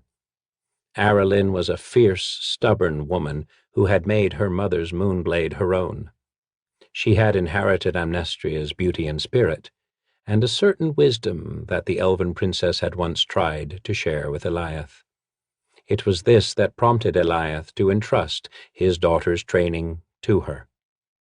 He had endured much to restore the magic to the family's Moonblade. Azariah's heritage, her success, was more important to Eliath than his next breath. Yet, as he studied the beautiful elven maiden and reflected on all the qualities she embodied, he realized that there was not so much difference between his old life and his new. Granted, he had amassed tremendous wealth and a well-earned reputation for treachery and cruel humor. He was feared and envied for his success as a treasure-hunting mercenary, and for the unofficial power he wielded in Waterdeep. Yet the changes were more a matter of style than substance. He did what was expected of him, acted in ways defined by his chosen role. And, as Amnestria had noted that afternoon on Evermeet, he did it better than anyone. Eliath no longer wondered why his Moonblade had rejected him those many years ago. The elf handed Arelynn a tightly rolled scroll. This is a history of the Crowl Noble Moonblade, its wielders, its magic. This is what Azariah must know. Teach her the necessary skills. Make sure she understands the rules. Eliath paused, and his amber eyes held the sadness that comes in wisdom's shadow. Make sure she learns the rules, he repeated softly, and then, above all, teach her to question them. The Meaning of Lore by Barb Hendy. The corridors of Twilight Hall dawned cold and quiet that morning. Dealing with freezing temperatures even in early fall was a common annoyance that every citizen of Bear Dusk adjusted to quickly. Colder than a Bearduskian attic in winter was a phrase familiar throughout the Heartlands. Chane Troyben drew his floor-length wool cloak a bit tighter around his neck, picked up a small canvas bag for his journey, and slipped out into the long stone hallway. He hoped to reach the courtyard before anyone noticed him. "Master Shane, please wait," an irritating voice called from nowhere. Master Shane. How hollow those words sounded to his ears. To be such a talented priest of Ogma among a score of inferior lore-masters was to be less than nothing. To be a perfect rose obscured by a vast bundle of red carnations meant oblivion. Clutching his bag, fingers twisting in a hidden expression of frustration, he turned and smiled. "Yes, Triska, you needn't shout. I am here." Running toward him, up the stone corridor, panting with lost breath, came Triska, the pudgy apprentice of Master Minstrelwish. Rolls of flesh jiggled beneath the young man's burlap robe, making him appear even more ridiculous than usual. Please, he paused and gasped for breath. The others have been waiting. You must help screen 2 new applicants for the guard. Have you forgotten? Forgotten? Chain's smile melted into a bland look of brotherly patience. He pulled his hood back, exposing a mass of burnished red-gold hair and a smooth, narrow face. He knew well that his handsome features made most of the apprentices feel inferior. Of course not, but I have been called away to Raishios for diplomatic reasons. I sent a message to Narshana. Did she not receive it? No one said anything about. Shall I inform the council that you have gone to Raishios? Yes. How kind of you, Triska. Please tell them I will be back to Twilight Hall in a few 10 days. I've booked passage on a caravan. The river is too treacherous this time of year. Pulling his hood back up, Chain left the rotund apprentice, staring in confusion after him. Once the tall priest reached the courtyard and found his saddled horse waiting, he smiled again. Raishios was situated along the trade routes between Cormer and Waterdeep, a day's ride north of Subar. The newly established boom town bustled with life and color. Though still somewhat primitive in its architecture and inhabitants, the small city exhilarated Chain, filled as it was with smoke-scented trading shops and citizens seeking a fresh start. Until recent years, warring nobles, along with roving bands of goblins and orcs, had given rise to chaos as each fought for control of Raishios. But one powerful lord and his followers managed to crush all other factions and bring about a fear-induced peace. As the city flourished, opportunities surfaced for those with the courage to seize them. So far, no law masters had established a temple here. Seated in the dining hall of the victorious Lord Tilo of Raishios, Chain felt a sense of urgency tickling the tiny hairs of his forearms. While the city as a whole appealed to him, this one room expressed all the qualities he found so desirable. Rich scents of mulled wine, spiced meats, warm whole nut bread, stale sweat, leather, and exotic perfume drifted comfortably into his nostrils. Closing his eyes for a moment, he listened to the sounds of laughter, music, clanking steel from mock fights, and toasts to good health. He raised his eyelids again and focused briefly on a silver bowl brimming with a bright array of fruit. So much wealth here, and so few who knew how to use it. His mouth watered, but he did not hunger for the taste of food. Warriors, wealthy merchants, and barbarians, at least to Chain's perspective, occupied every chair. A wide array of humans, elves, dwarves, and gnomes surrounded him.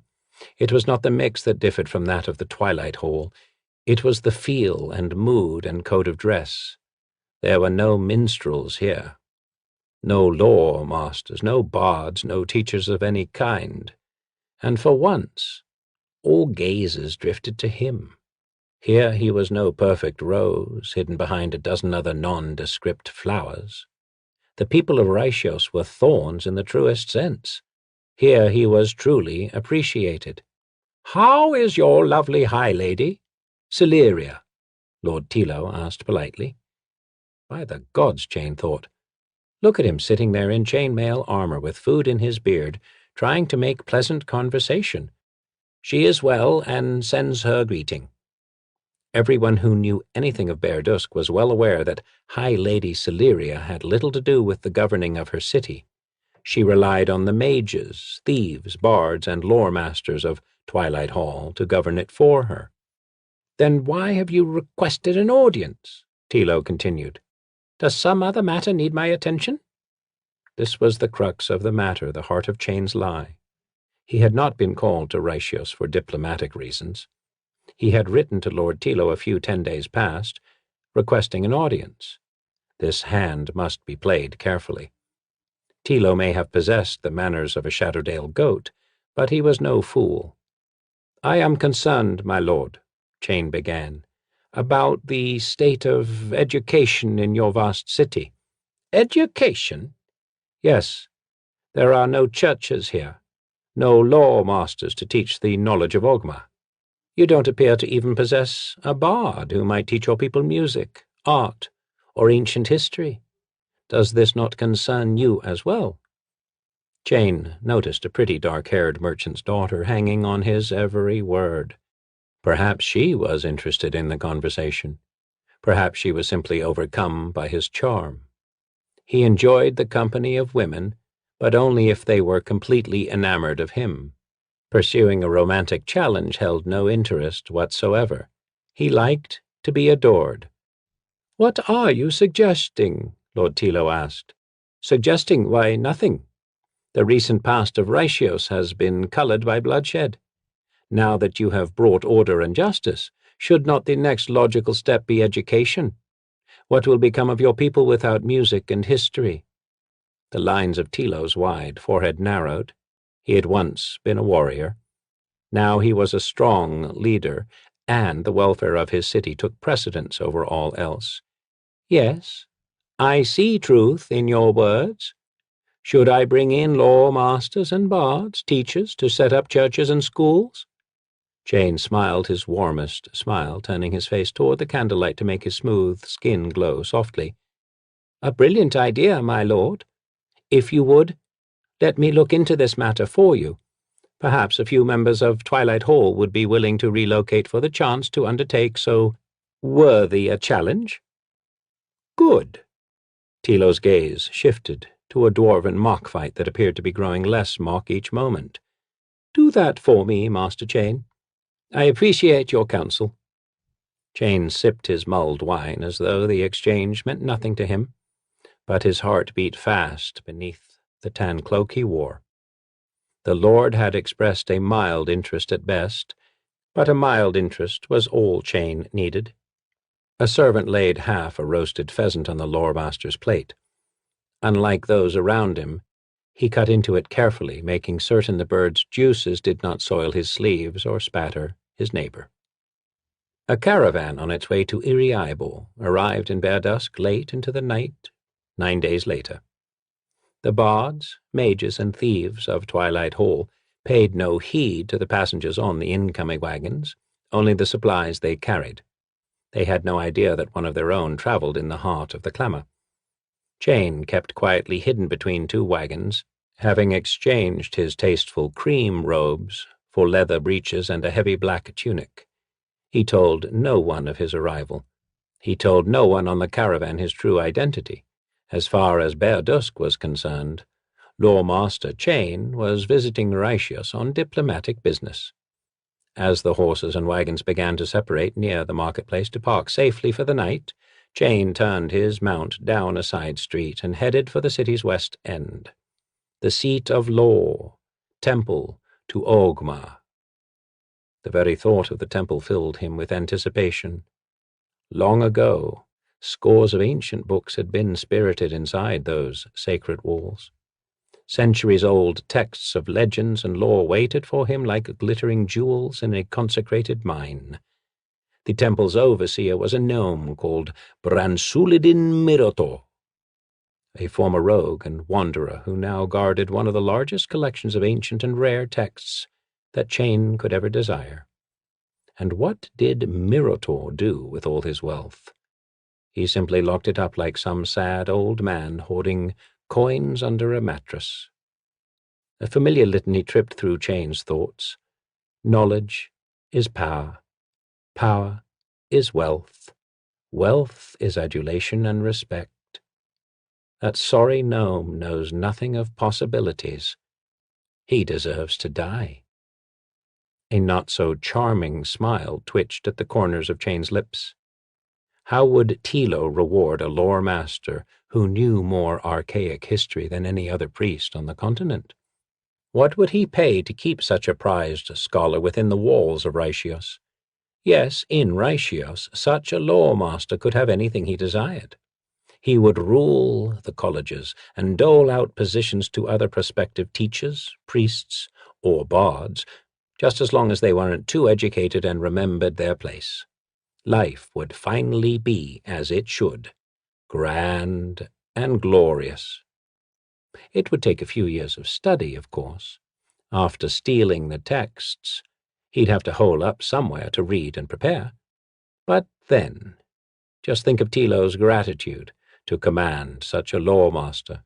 So much preserved knowledge would be at Chain's fingertips. He would soon be worshipped as the right hand of Ogmar. No other position could offer so perfect an existence. His mouth began to water again. The huge oak doors of Ogmar's temple loomed up before him. How to proceed? Cultured charm always worked best for Chain, but he could frighten and bully if the need arose. Opening the unlocked doors without knocking, he stepped into a cavernous room. All around him, simple wooden benches littered the vast floor. Sparsely filled shelves had been pushed up against 3 of the walls. There was no hall or entryway. To his surprise, he found himself looking at the far wall and a mahogany desk. Sitting at the desk, busily writing, was a slender, elven girl with light gold hair. Her eyes lifted when he entered. "Welcome," she said softly. Chain cursed under his breath. All the stories he'd heard portrayed Mirator living alone. He could not leave any witnesses alive to testify of his presence in the temple, so this unfortunate girl would have to die as well. Mirator was a great, selfish waste of flesh, hiding history from the eyes of the world. Whatever evil befell him, he deserved. But Chain had not planned to turn this theft into a night of multiple murders. There was nothing to be done about it, however. "Good evening," he said smoothly. "I know it is late, but I wish to speak with Mirator." The girl had serious eyes, clear gray that seemed to look through him.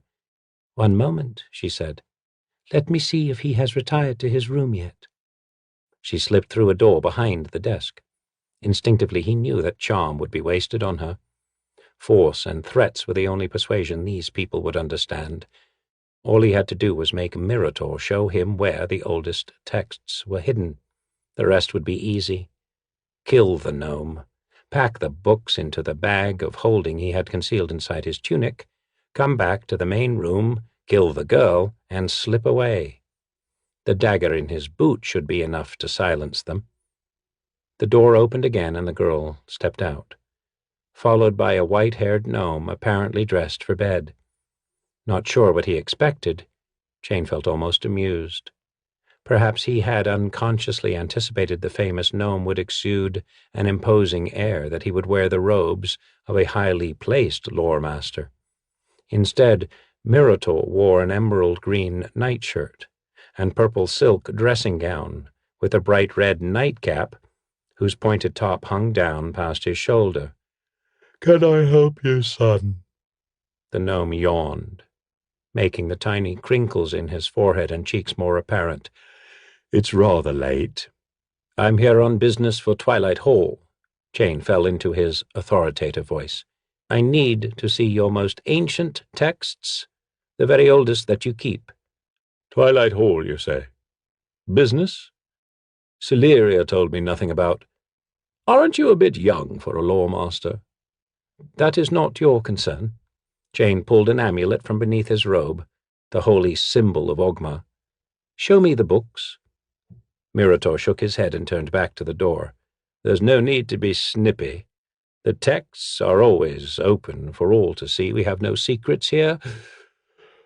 "You need only ask."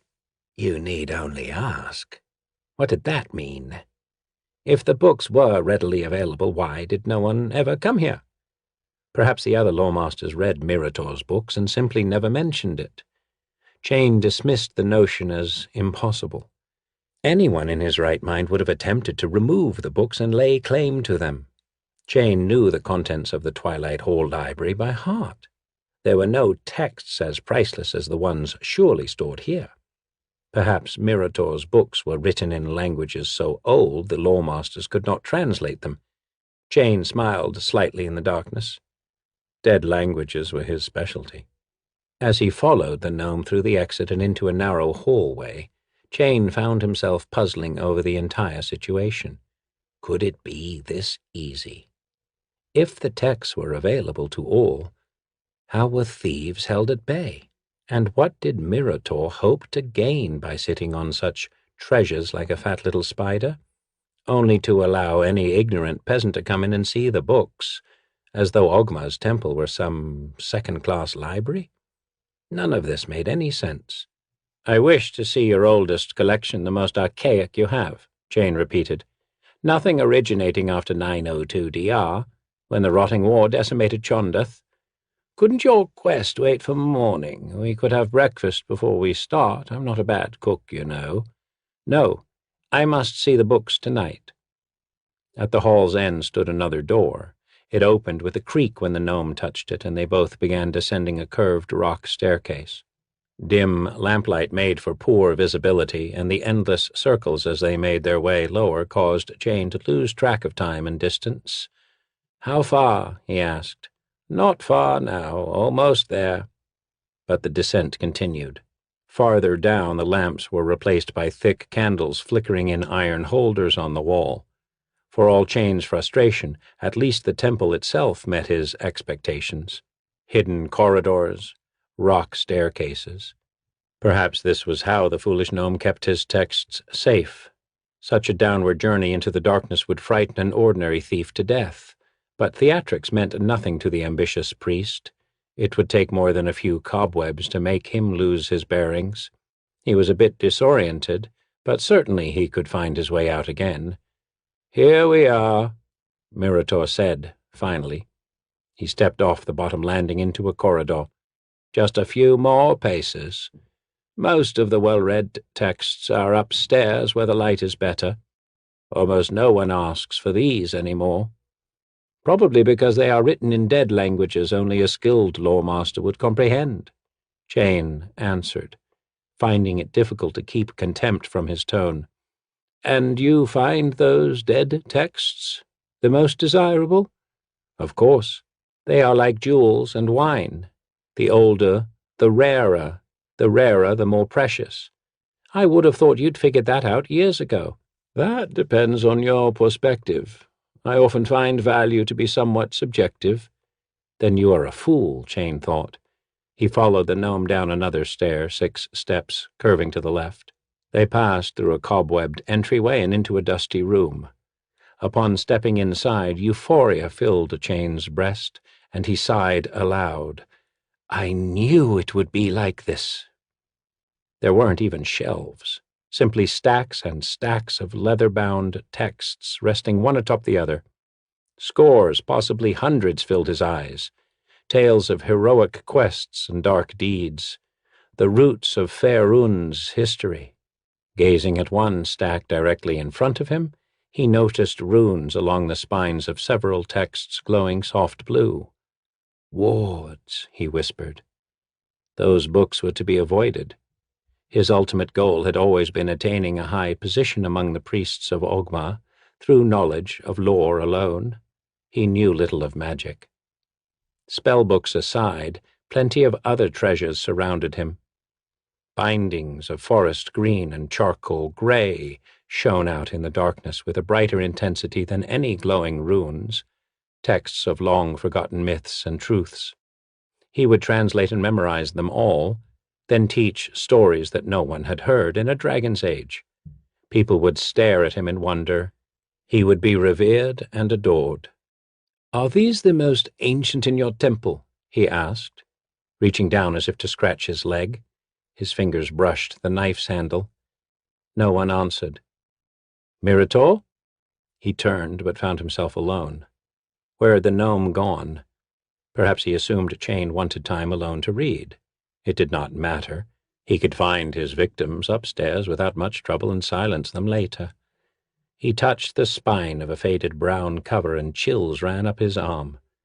Worn symbols rather than actual words had been etched deeply into the leather by some craftsman of a bygone era.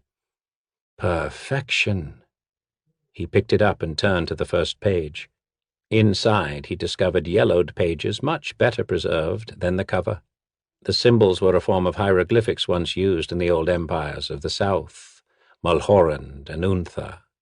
He recognized the mark for barbarians, and his excitement grew. Could this be an account of ancient wars? He envisioned himself standing before a crowd in Lord Tilo's dining hall, candlelight reflecting off his red-gold hair, recounting tales 1,000 years past.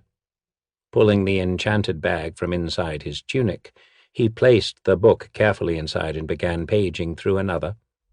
Anything he could read too easily was discarded as too accessible. He wanted only the elusive, only the ones no other lore master might already possess. After exhausting the possibilities in this room, he planned to move on to the next. There was no telling how many treasures lay hidden in the temple, and his bag allowed him to take as much from Mirator as he pleased.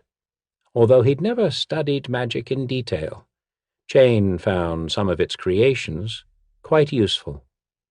Thinking again about the elven girl, upstairs he was struck by a pang of something akin to guilt.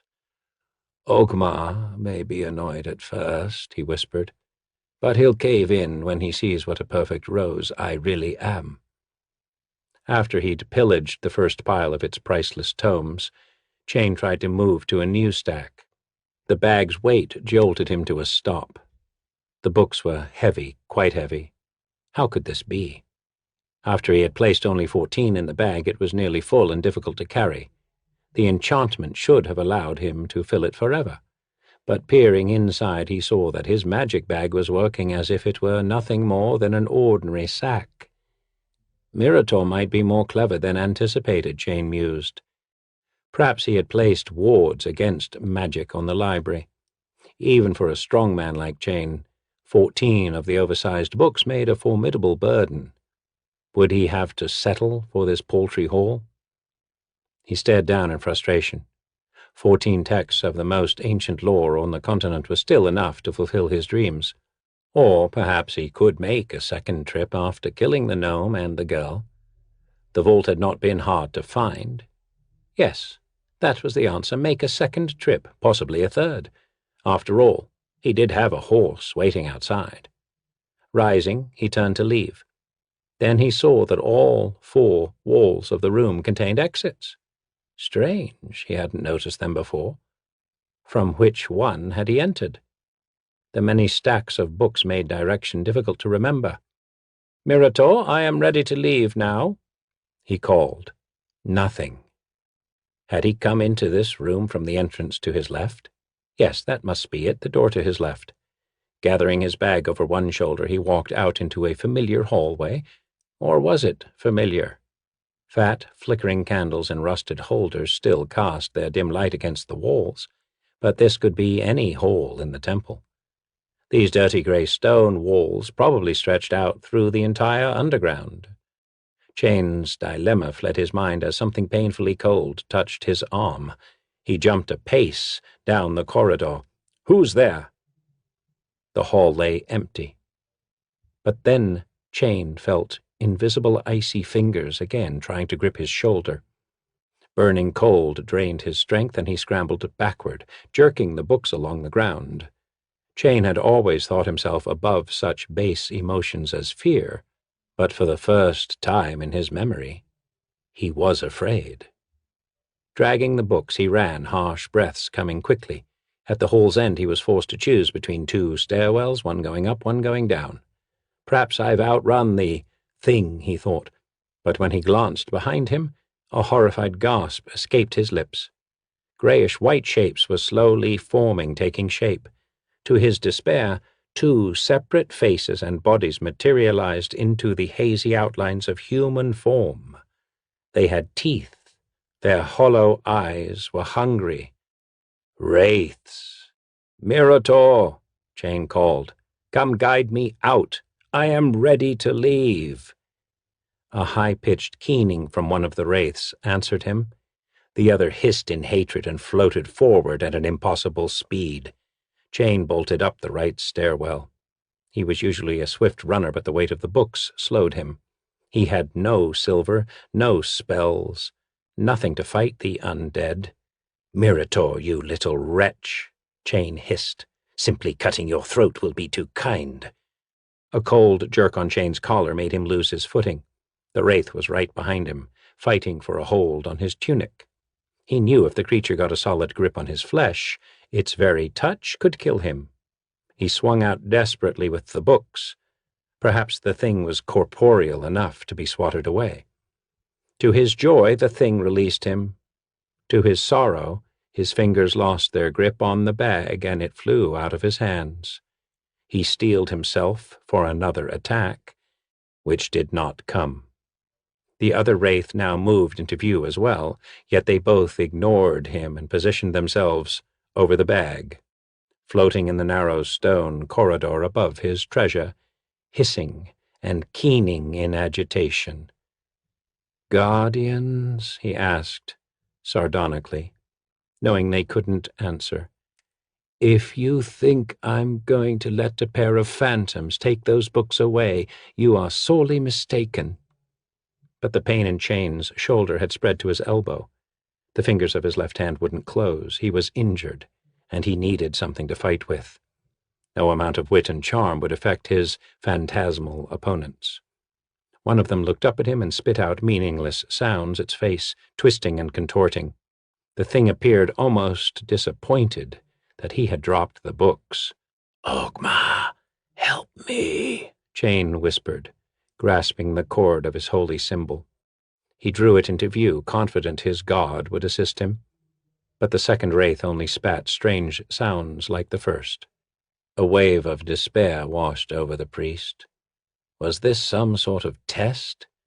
Was Ogma toying with him to see how well he might fare on his own? If so, he had to find another weapon. With his good hand, he searched his pockets.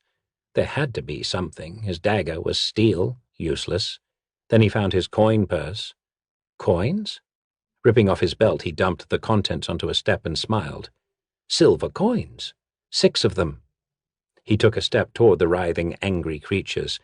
"Time for me to leave now. We must do this again sometime." Gathering all 6 coins, he pitched them as hard as he could, catching one wraith with 4, the other with 2. Chain heard faint, liquid sounds of metal splashing through ectoplasm.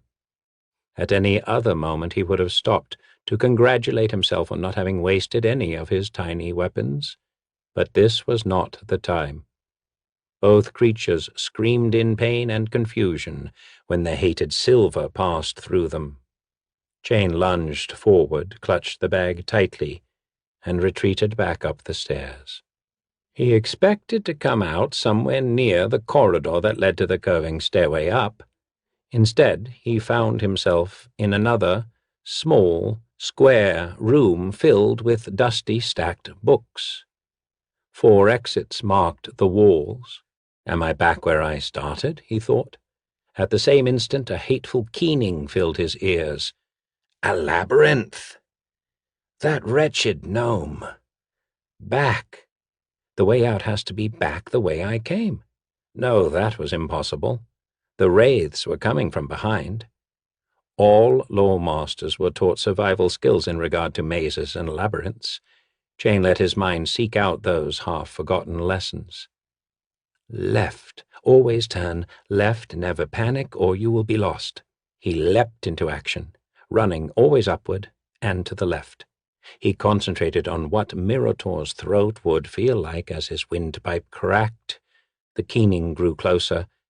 Then it stopped. So did Chain. "Where are they?" he groaned inwardly. "Have they given up? No, that would be too easy. More likely they're trying to trick me into slowing down." Chain broke into a jog. Each time he fell out of a flight of stairs into a room or a corridor, he turned left and scrambled up the next staircase. The maze had to empty out somewhere above ground sooner or later. Hope soothed his trembling heart when he realized how sensible he was. Nothing could stop him now. Then the rage-filled keening began again, only this time it came from ahead of him. How could they have gotten in front of me? Fear and uncertainty crawled back into his spine. This could not be the end of so perfect a priest, to die like a rat in some mad gnome's maze. Standing dead center in a narrow corridor, Chain looked at the upward-bound stairwell about 10 paces ahead. There were no doorways in the hall behind him except for the one to the stairway at the end. He was loath to turn back. Moving up and left seemed to be the only viable plan. Wailing, the first wraith boiled out of the entryway and came straight toward him. In the dim torchlight glowing off the wall, he could make out its hideous expression of both insane hunger and fierce protection. He knew it could smell his warm blood and longed to drain him of life. With no other choice, he threw the bag forward. It landed a few paces from the bottom step. "Here, take it," he said in angry, bitter defeat. "Take your master's precious books, but you won't have me." The creature stopped over the books and glared at the lore master as though, for an instant, the sacrifice did not matter. But the undead did not leave its post. It continued hissing and spitting over Chain's discarded treasure. The pain in his left arm had now spread into his shoulder. Going back down lower into the labyrinth would probably mean death. He panted to catch his breath. "Get out of the way," he said. Pulling his silver holy symbol over his head, Chain felt a stab of regret. Ogma would understand. The situation had grown desperate. Drawing his hand back as if to throw, he repeated, "Get out of my way!"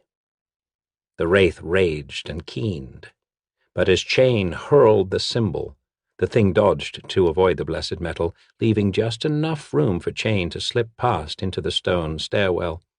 He hoped the other one had called off the chase and disappeared. But the guardians were no longer his main concern. His left arm was paralyzed, and thirst made breathing painful. His lips were beginning to dry out from the lengthy chase. What an absolute fool he had been, thinking he could waltz into a temple of Ogma, murder its overseer, take its treasures, and then just stroll back out again. He brought no real weapons, no water, no food. King of lawmasters, indeed. If he didn't find an exit soon, he would be king of skeletons. The stairs and corridors stretched on endlessly. Chain shivered and sweated at the same time. After a while it seemed he traveled in circles, and the rooms began to look the same, or perhaps they didn't. Perhaps he only imagined they did. How far had he traveled? It seemed like miles. But he couldn't be sure if it was merely a floor or two. Icy discomfort in his shoulder was turning into agony. His teeth chattered, his legs ached.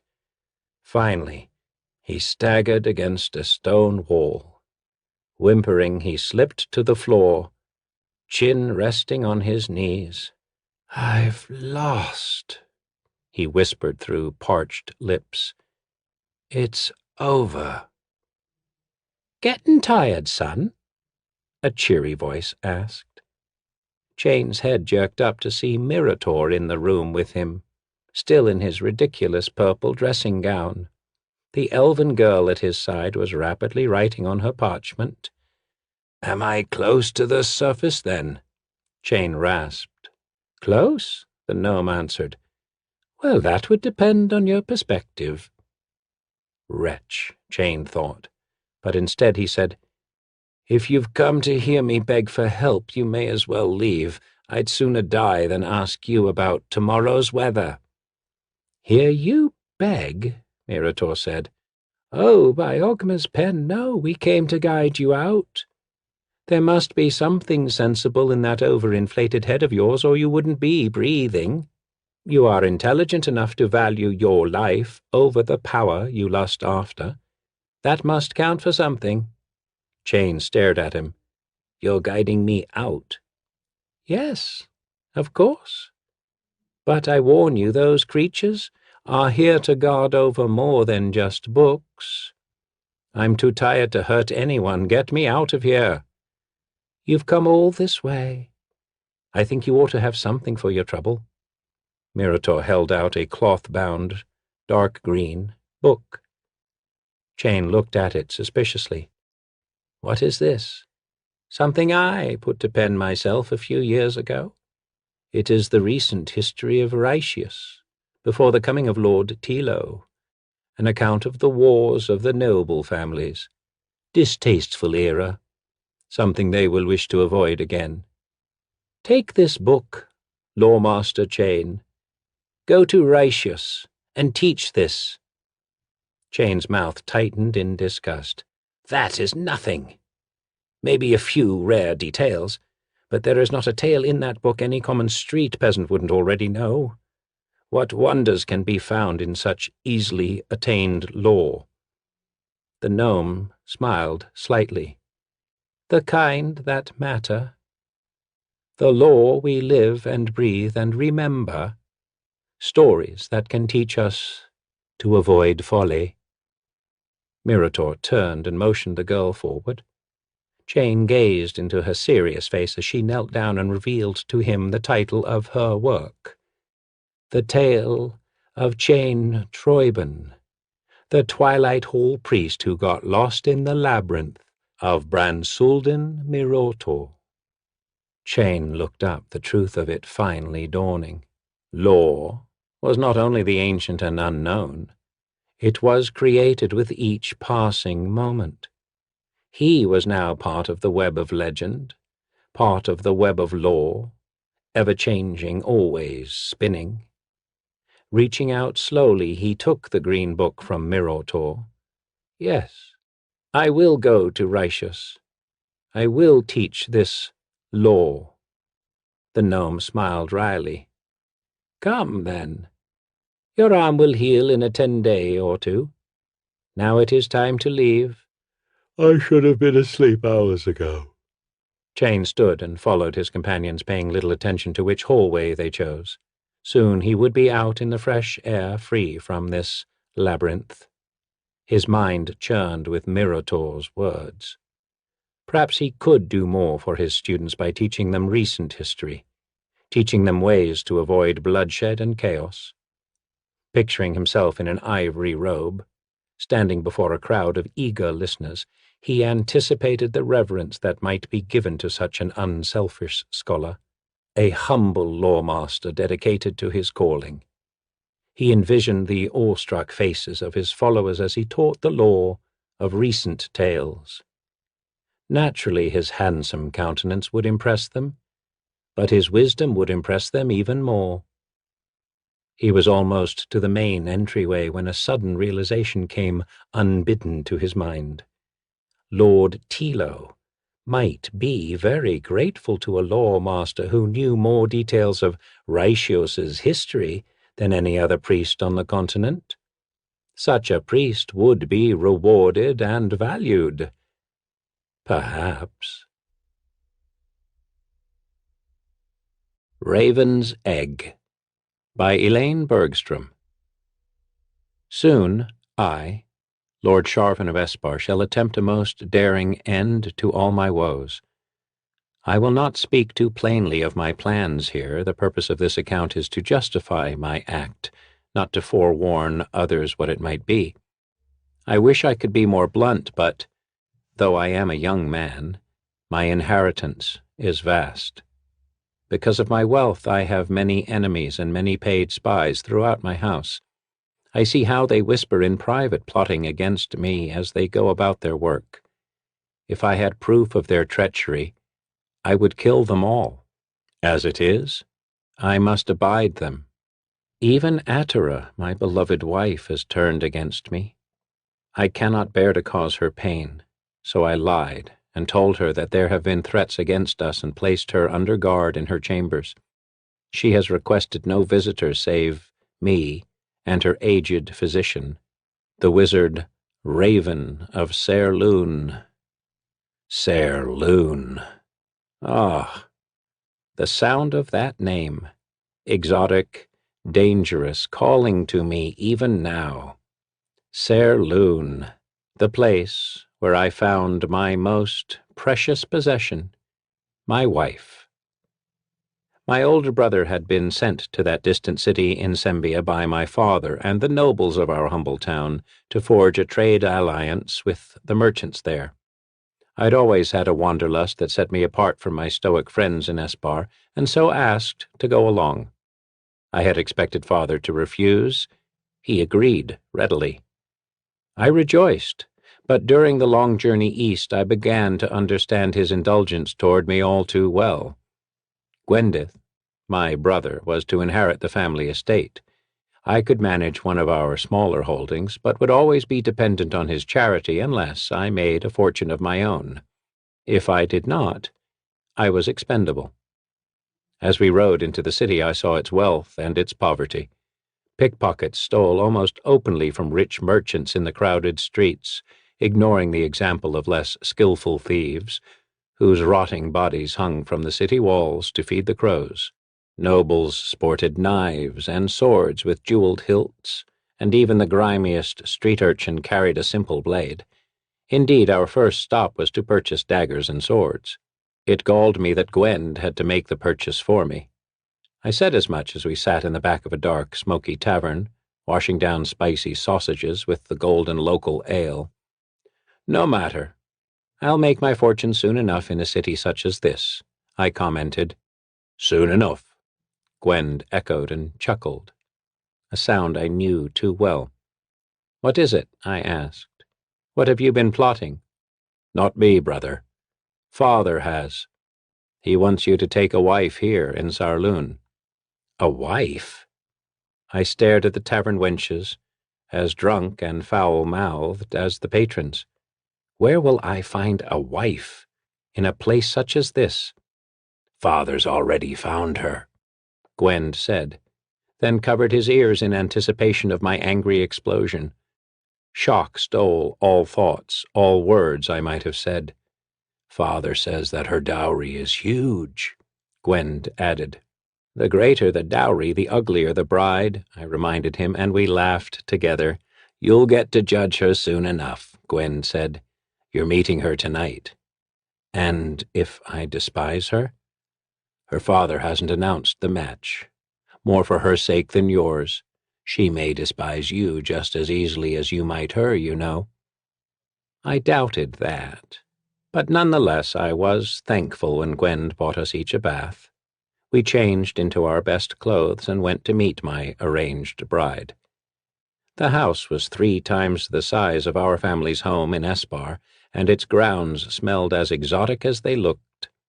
The iron fence around the house and gardens was delicately wrought with sharp points at the top, as much for beauty as to keep out intruders. The ironwork pattern repeated in the railings of the balconies and in the tall, thin spires of the house. A castle fit for fairies, I thought. Its interior did nothing to dispel that whimsical idea. The high, arched doorway opened into a sun-drenched courtyard where pots of tall, lacy ferns shaded cages of songbirds and a bubbling fountain. A servant dressed in white and with a tall turban on his head separated Gwend and me. Gwend would go speak to the father. I would remain in the courtyard.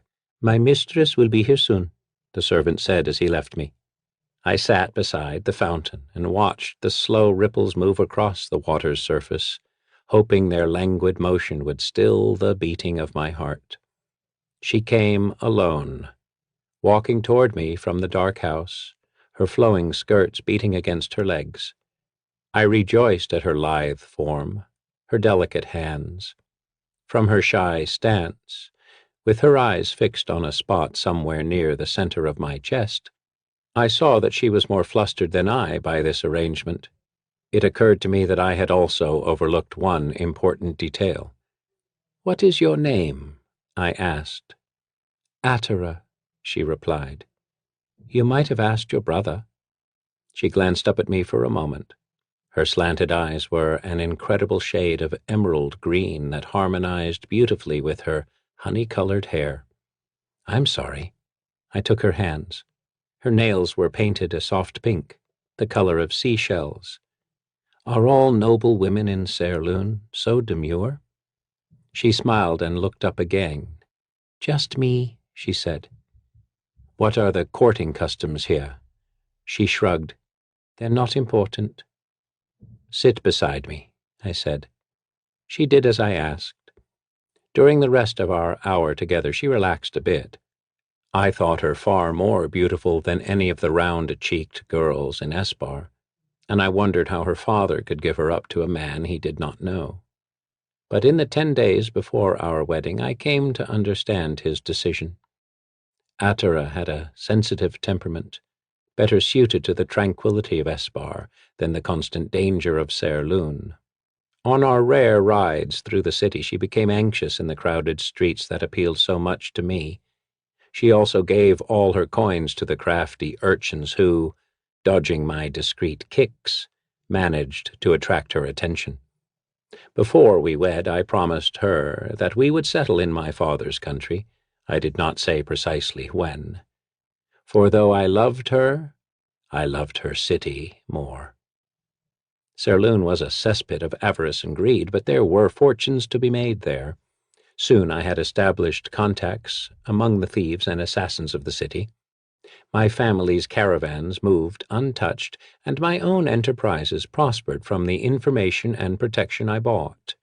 I increased my wife's dowry 5-fold within a year. The earnings had their price. I acquired a dueling scar on one cheek that gave my face a sinister look. My sword arm was slashed and broken in a brawl. It healed badly, and I lost much of its strength. Finally, I was set upon by thugs who left me for dead. The men who found me unconscious behind a stable knew me well, but after the beating they could recognize me only by the half-moon ring on my finger. Before they returned me to my wife, they had the wisdom to demand a reward. Because of this, days passed before I was brought home. By then the wounds on my face had begun to fester, and a fever had taken hold of me. I could see little but the tears on Atara's face as she held my hand. I also saw a gray-haired, dark-eyed man who laid compresses on the worst of my wounds and muttered some words in a strange tongue. The pain increased, bringing me relief of unconsciousness. When I woke some days later, Atara sat at my side. As soon as she saw me looking up at her, she embraced me. "Raven tended you," she said when I asked about the man. "Raven? The wizard?"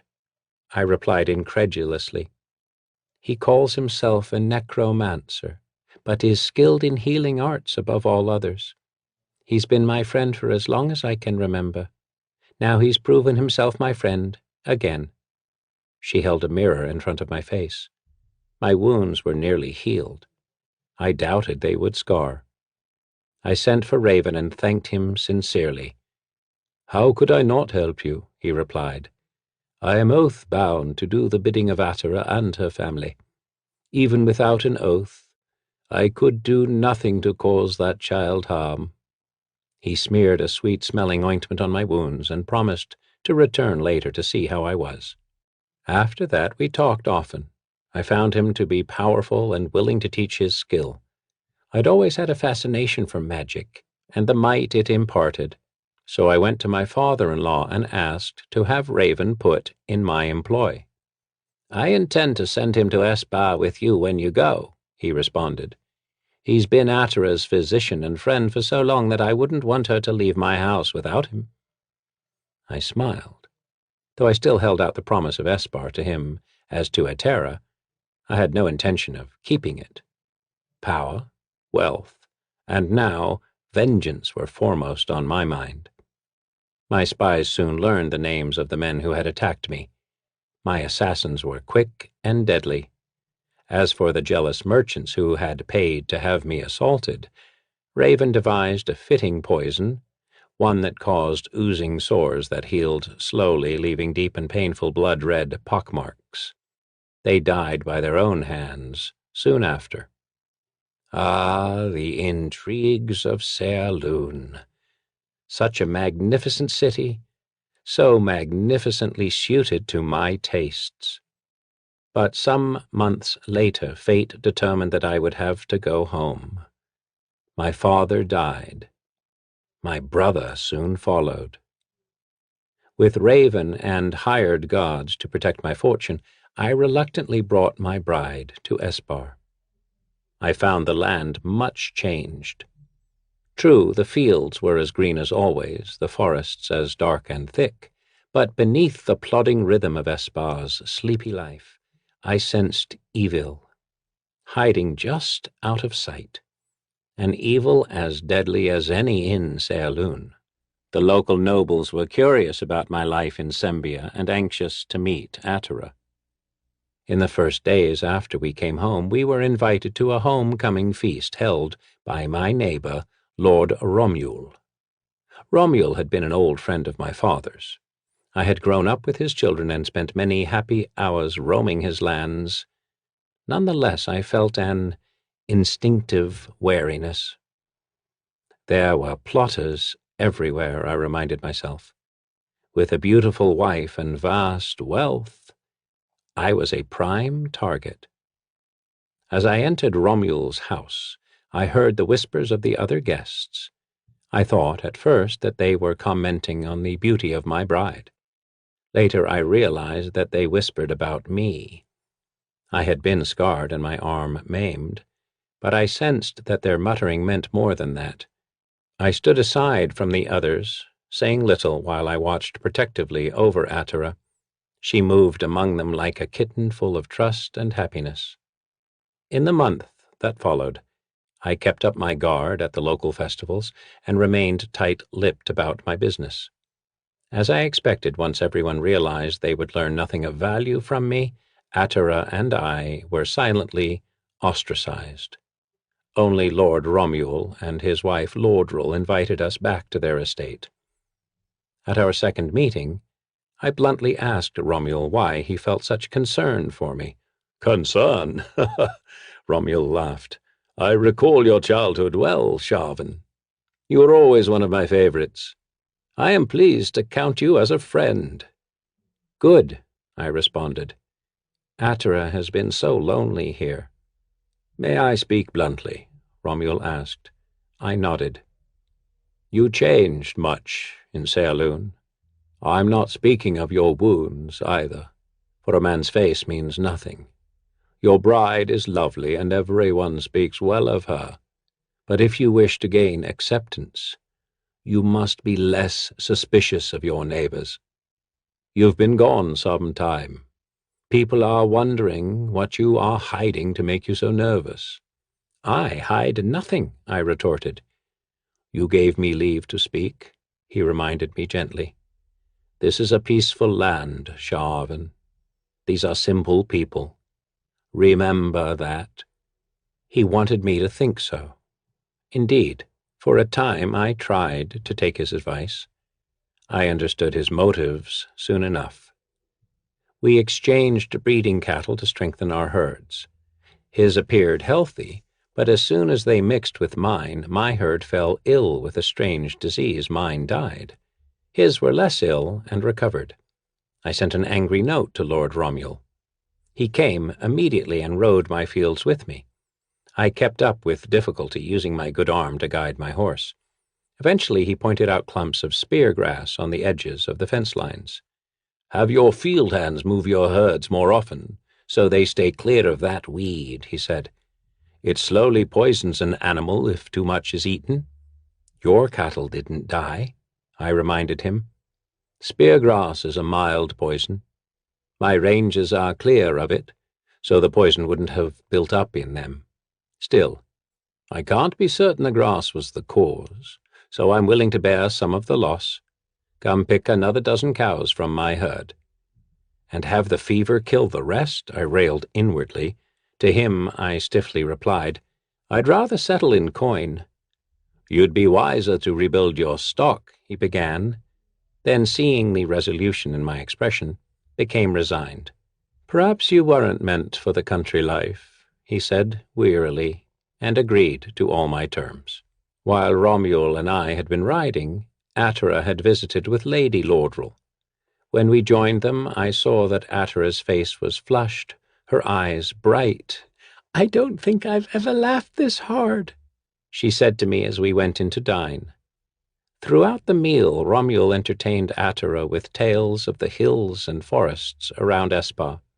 I'd never seen her listen so intently to my stories, or laugh as pleasantly at my jests. It seemed that Romuald did his best to charm her. I mentioned this to Raven the following night. "Old men long for youth," he said. However, I have never heard Atera speak of Lord Romuald as anything more than a friend, or of you as anything less than a well-loved husband. What Romuald feels may be equally important."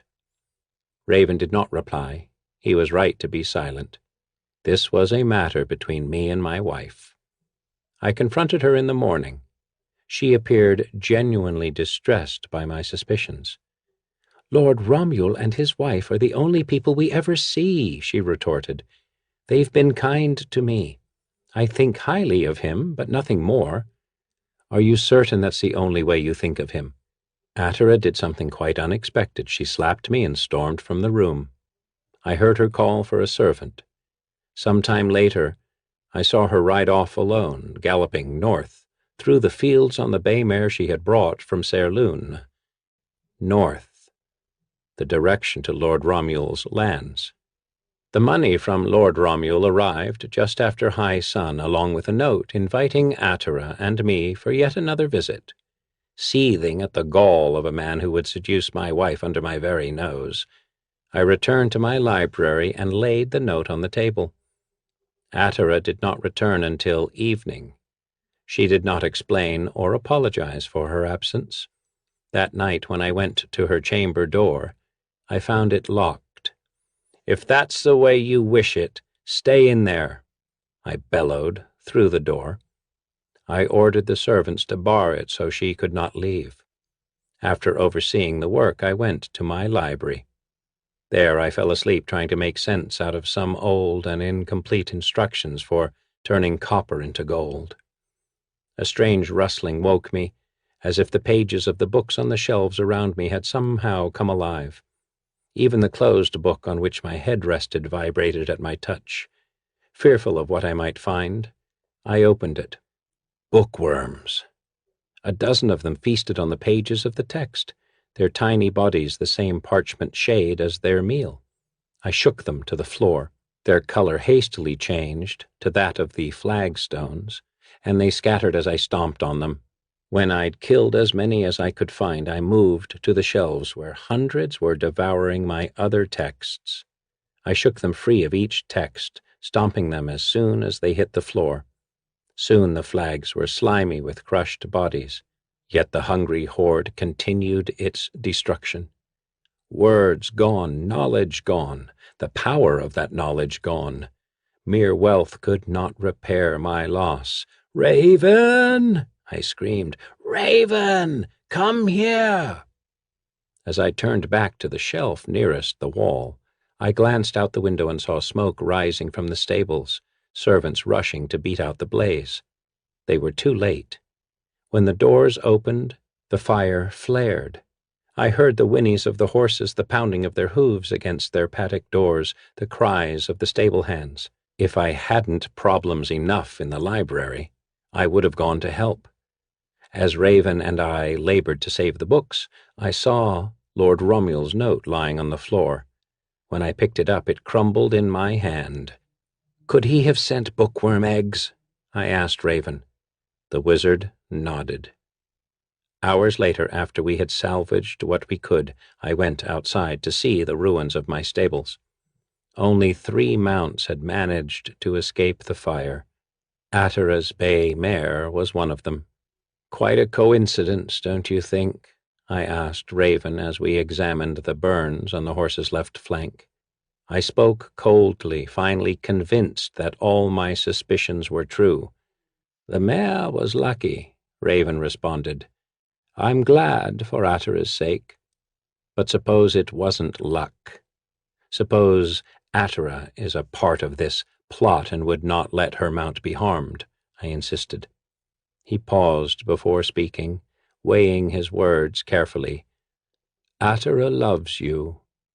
Yet there are ways in which she could be made unfaithful against her will," he said. Ensorcelled. Yes, that must be it. She certainly hasn't been herself since we returned to Espar. I felt suddenly glad I had guards at her door. "Raven, what can I do to end these plots?" I thought of the pockmarked merchants and felt a thrill of excitement I hadn't experienced since Serloon. His words disappointed me. "I am not certain." "Let me consider it," he said. "In the meantime, write Lord Romuald, and tell him you accept his invitation." Of course. I must go see firsthand if he is gloating over my loss. I penned a cordial reply, then took it to Atera. As she read my words, I told her that jealousy had turned me into an idiot. "I could never really doubt you," I said. "Forgive me." Tears came to her beautiful eyes. She embraced me. Our reconciliation was long and satisfying. The visit to Lord Romuald accomplished everything I'd hoped for. He and his wife had arranged a magnificent meal, even hired some local musicians to play through the dinner. I tried to appear relaxed as I waited for some clue as to why the nobleman had become my enemy. I discovered the cause after the meal when he took me aside to speak to me privately. "Before your brother died, we had discussed the sale of your north fields that border my own grazing area. Since your livestock is so decimated and you have no interest in rebuilding the herd, I thought you might want to sell it to me," he explained. Decimated livestock, yes, he'd seen to that. "My father always said land is more precious than gold," I noted evenly. He looked at me oddly. "So it is, but land is a tool, like any other. It has to be used to be of any real value." "I'll keep it," I responded, my tone convincing him I would not reconsider. "Now, if you don't mind, I think Atera and I should leave." "I meant no offense, Sharvan. I'm sorry if you misunderstood me." "No offense was taken. It's just such a long ride back," I responded as pleasantly as I was able. I hid my anger from Atera as well as I had from Lord Romuald, venting it only when I was safely in Raven's chambers. "It's my land Romuald wants," I told him. Raven's long black robe brushed the floor as he paced. I'd never seen him so animated. "That's hardly a surprise. Now we must determine what to do about his schemes." We read well into the night. Eventually I suggested a plan so audacious that no one in Esbar would ever suspect my hand in it. I went to Atera and instructed her to send word to all our neighbors that we were holding a feast and wanted everyone to attend. "Sharvan, thank you," she exclaimed and kissed me. Atera penned invitations all evening and sent the servants out with them in the morning. Most of the estates sent immediate acceptances. While Atera worked with the seamstresses, the cooks, and the house servants, Raven and I read through our remaining books, preparing everything I needed for my revenge. Now we are prepared and the party is at hand. I have written what I can.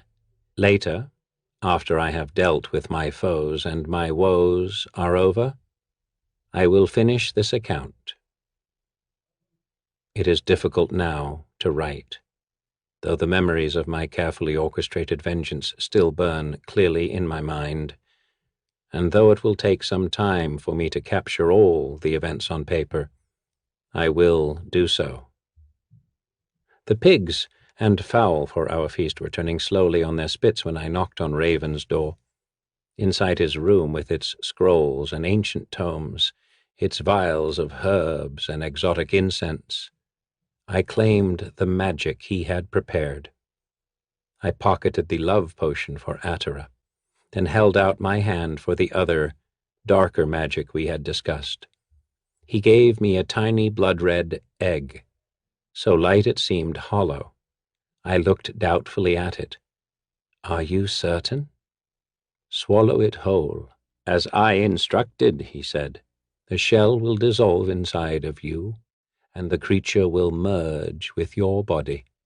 Now that I was actually going to eat the thing, I found myself more concerned about its nature. "What precisely is it?" I asked. "A dark spirit summoned here from the nether realms to do exactly what you requested, destroy your worst enemy." "A dark spirit? What little I knew about supernatural creatures made me less certain I should go through with this. Your victim will feel his life slowly drained by a force he cannot see. Exactly the sort of end for Romuald that I demanded. I swallowed the egg with great care, then sat and waited. For some minutes I felt nothing. However, just as I was about to voice my disappointment, something lurched deep within me, and the terrible power of the creature I had consumed exploded in my body. I bellowed in an inhuman voice, then lifted a massive oak chair with my weak arm and flung it against the wall. The wood splintered, the pieces scattered. My sight became keener, my hearing painfully acute. A rage such as I had never felt before took hold of me. I and the monster within me were ready for the kill. The potency of the dark spirit made me uneasy. If anyone in Esper detects sorcery, I will be an outcast in my own land, I reminded Raven, astonished at the force and strange hollowness of my voice. When the creature is released, it will be visible to you only. Even Lord Romuald will not see it, though he will certainly feel its effects. He is an old man. If he dies during the duel, no one will think it odd, and you will have the satisfaction of knowing that you have indeed killed your greatest enemy. With difficulty I softened my tone to a hoarse whisper. And if my greatest enemy is someone else? I asked. Do you suspect anyone else? He asked with some concern. I shook my head. Then look at me. I did as he asked. In a moment he began the final chant, ending with, I charge the spirit that dwells within this man. When this human shell is cut and your host's blood is spilled, you will be released.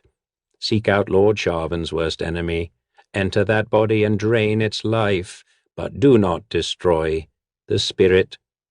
Instead, let the ghost of Lord Sharvan's foe walk these halls forever, an impotent observer of all that happens here.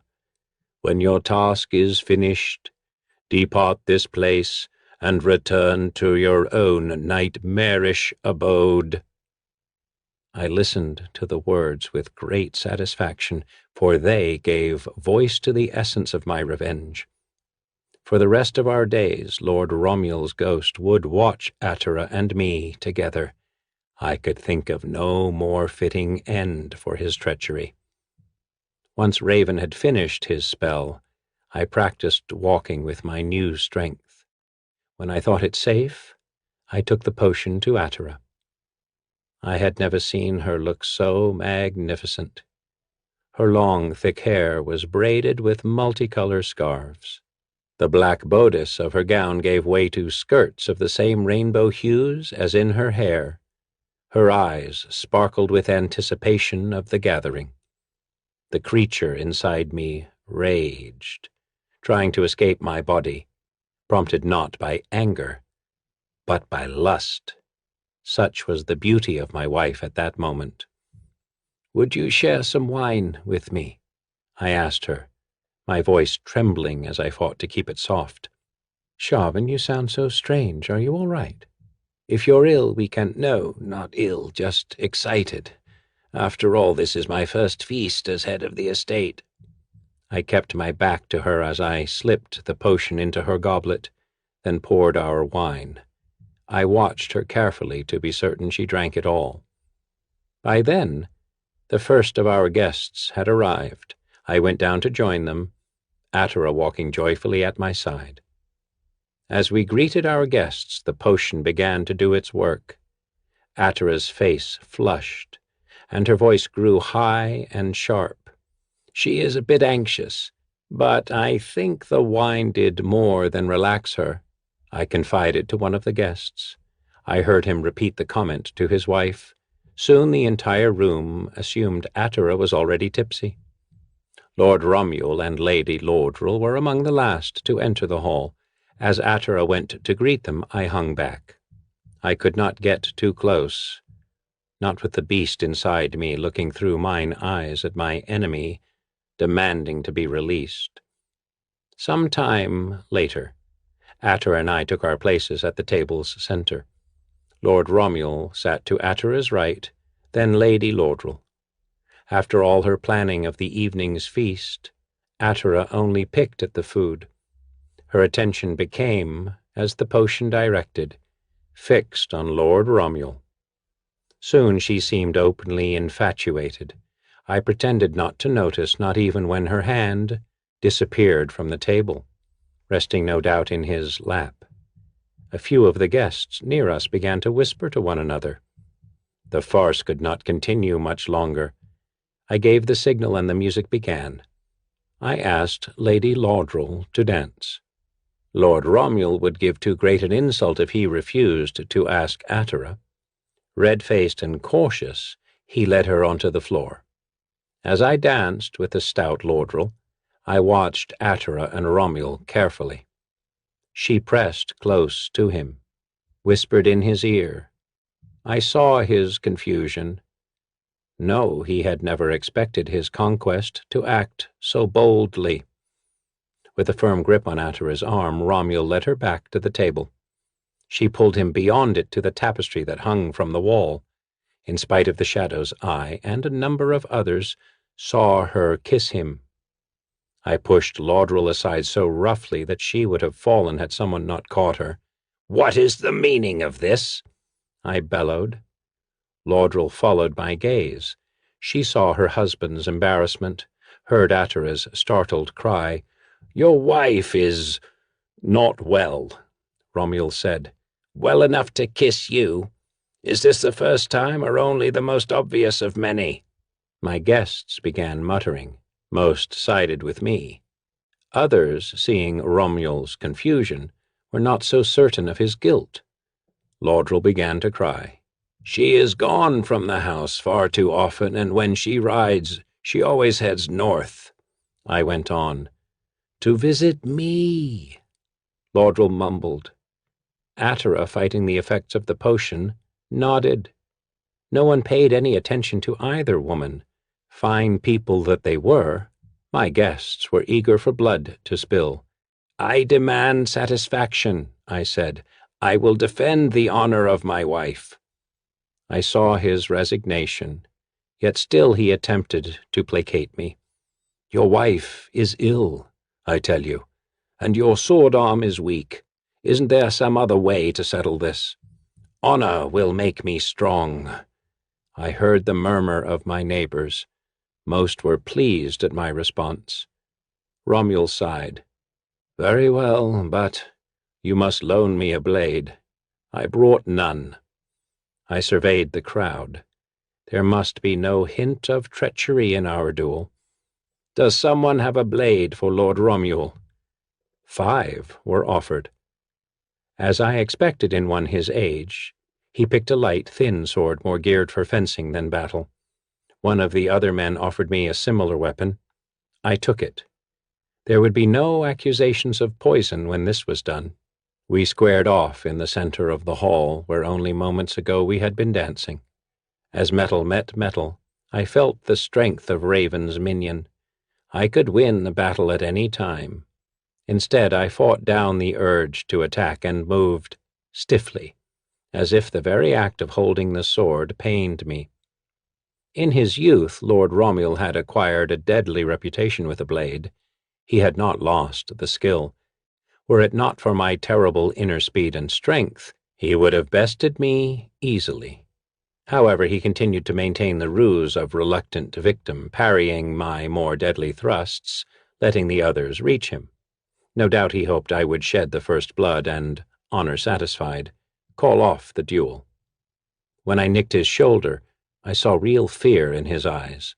His face was florid and sweat formed on his brow. Exertion could kill the old as easily as a knife. I counted on that excuse. I smiled. "Yes, you fool.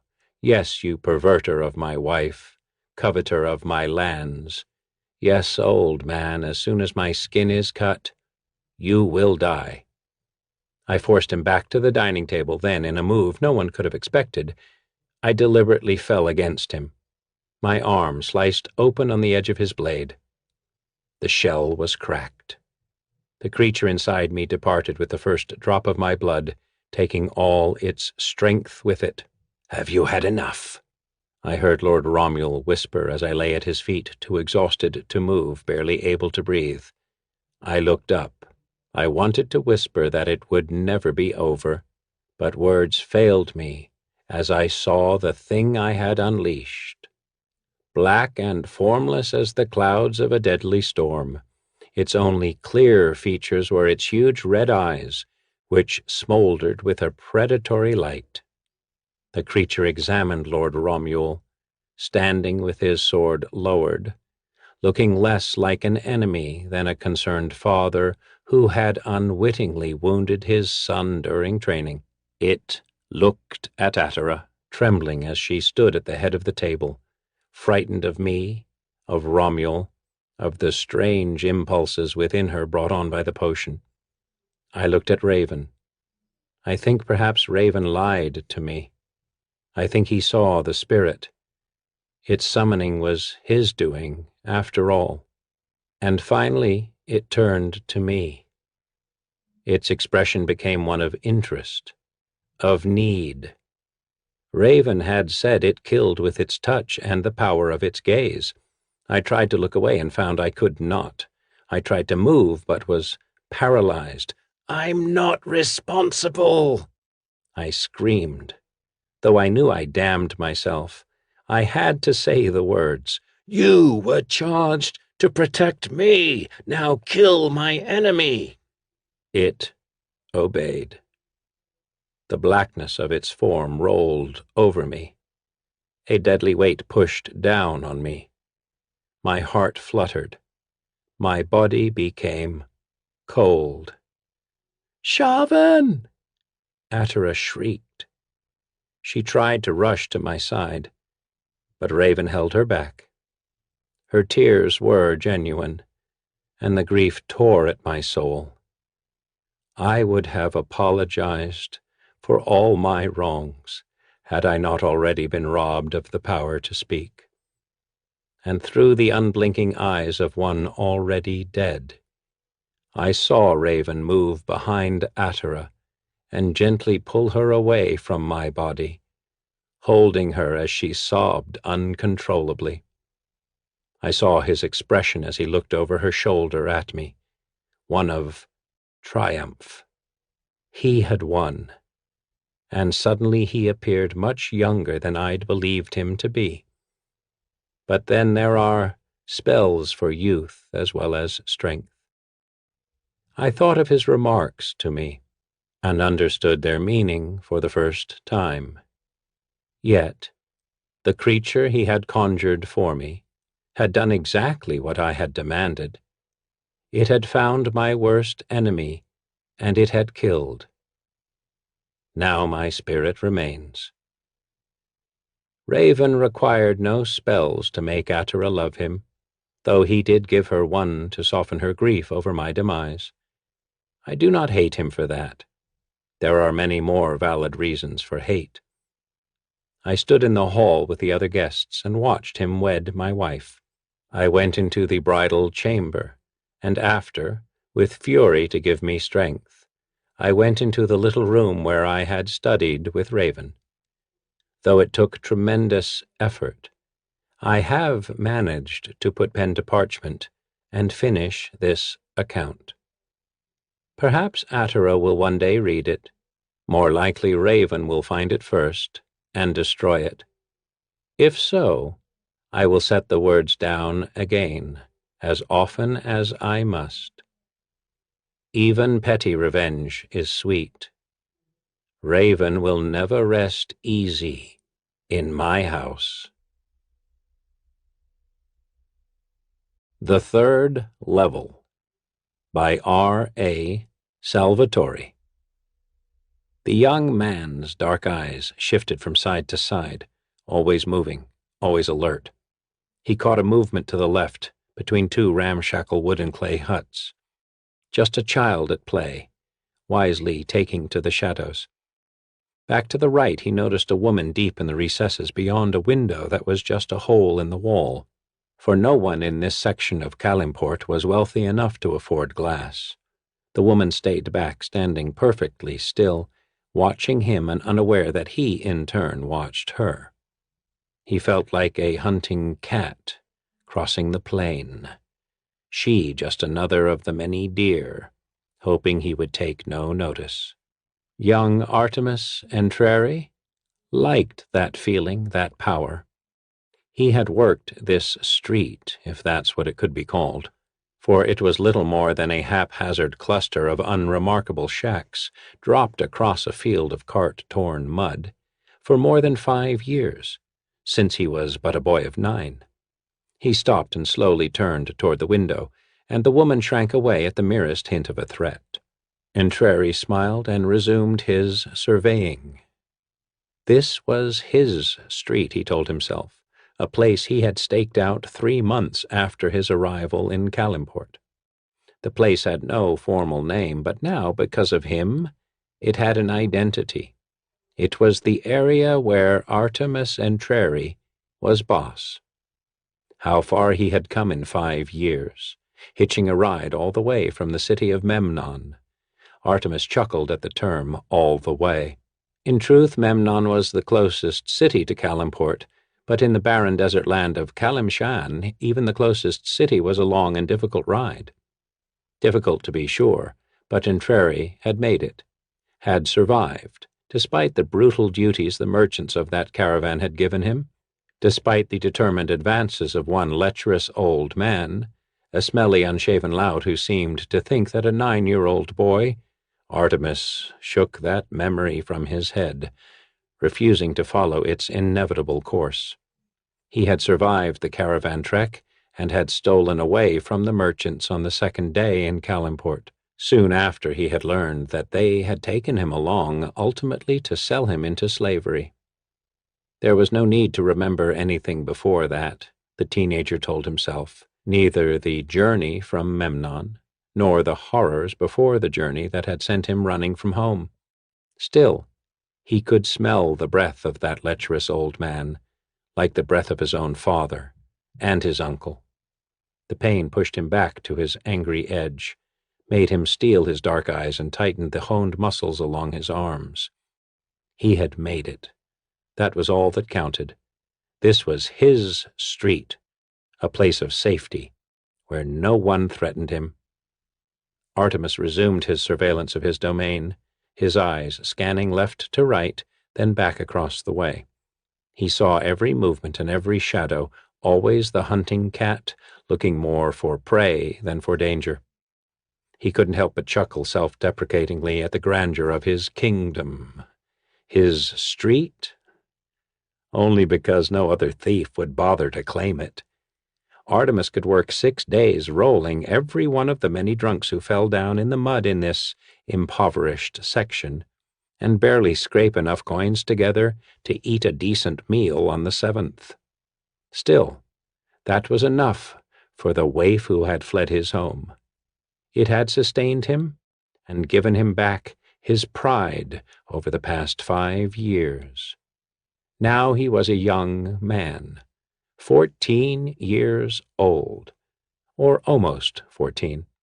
Artemis didn't remember his exact birth date, just that there had been a brief period right before the even briefer season of rain, when times in his house were not so terrible. Again the young man shook the unwanted memories from his head. He was 14, he decided. As if in confirmation, he looked down at his finely toned, lithe frame, barely 130 pounds, but with tightened muscles covering every inch.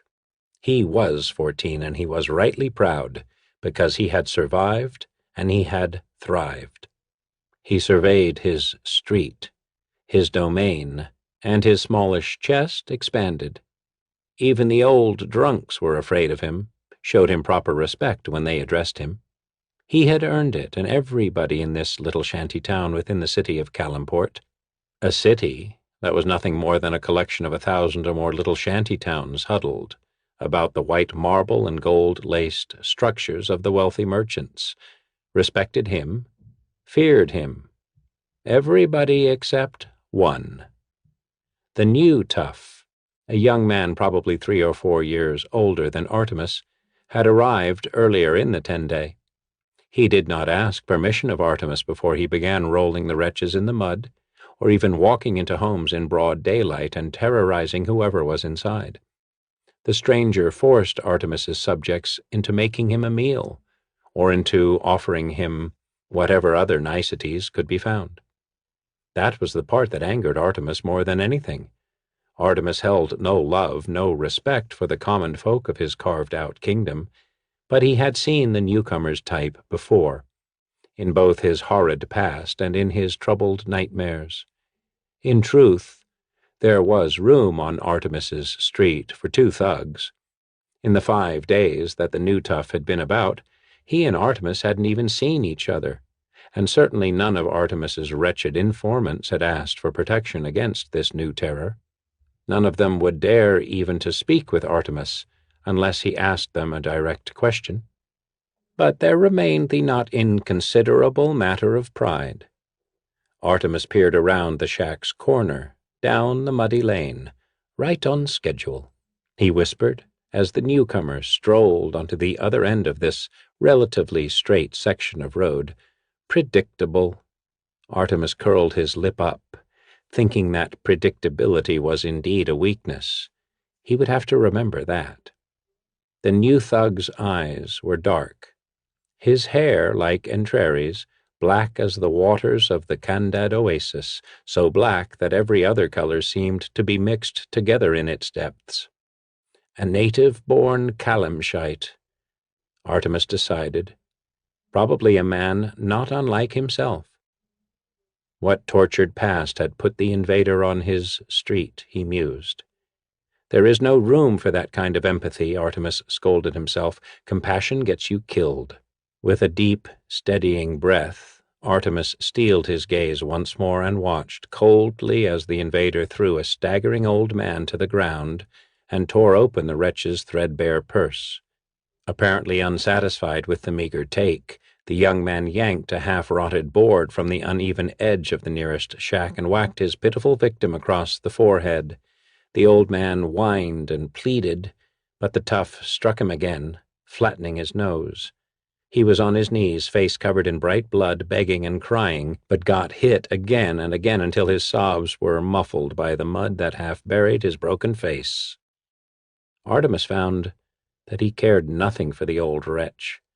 He did care, though, that the man had begged this newcomer, had pleaded with a master who had come uninvited to Artemis Entrari's place. Entrari's hands went down to his pockets, slipped inside, feeling the only weapons he bothered to carry, 2 small handfuls of sand and a flat-edged rock. He gave a sigh that reflected both resignation and the tingling excitement of impending battle. He started out from the corner, but paused to consider his own feelings. He was the hunting cat, the master here, so he was rightfully defending his carved-out domain. But there remained a sadness Artemis could not deny, a resignation he could not understand.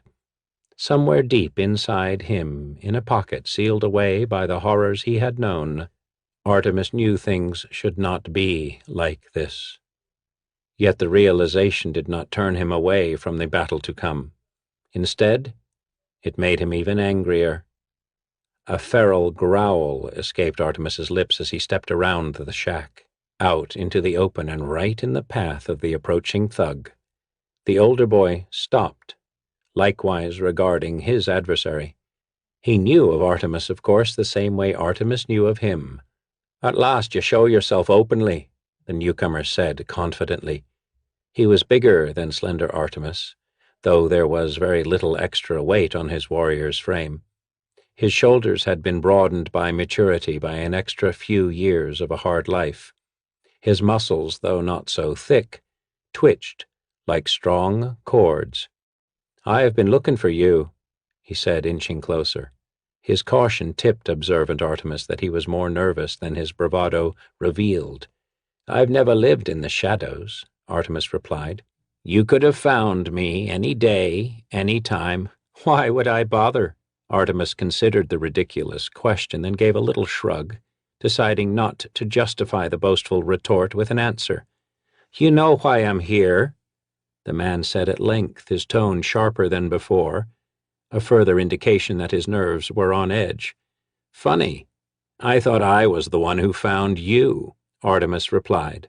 He hid well his concern that this thug might be here, might be on Artemis's street, with more of a purpose than he'd presumed. You had no choice but to find me, the invader asserted firmly.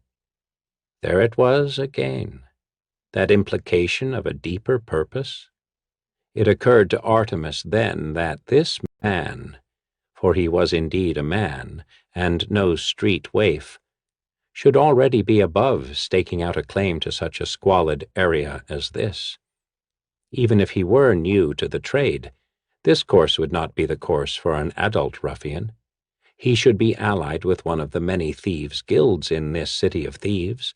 Why, then, had he come? And why alone? Had he been kicked out of a guild, perhaps? For a brief moment, Artemis feared he might be in over his head. His opponent was an adult and possibly a veteran rogue. Entreri shook the notion away, saw that his reasoning was not sound. Young upstarts did not get kicked out of Calimport's thieves' guilds.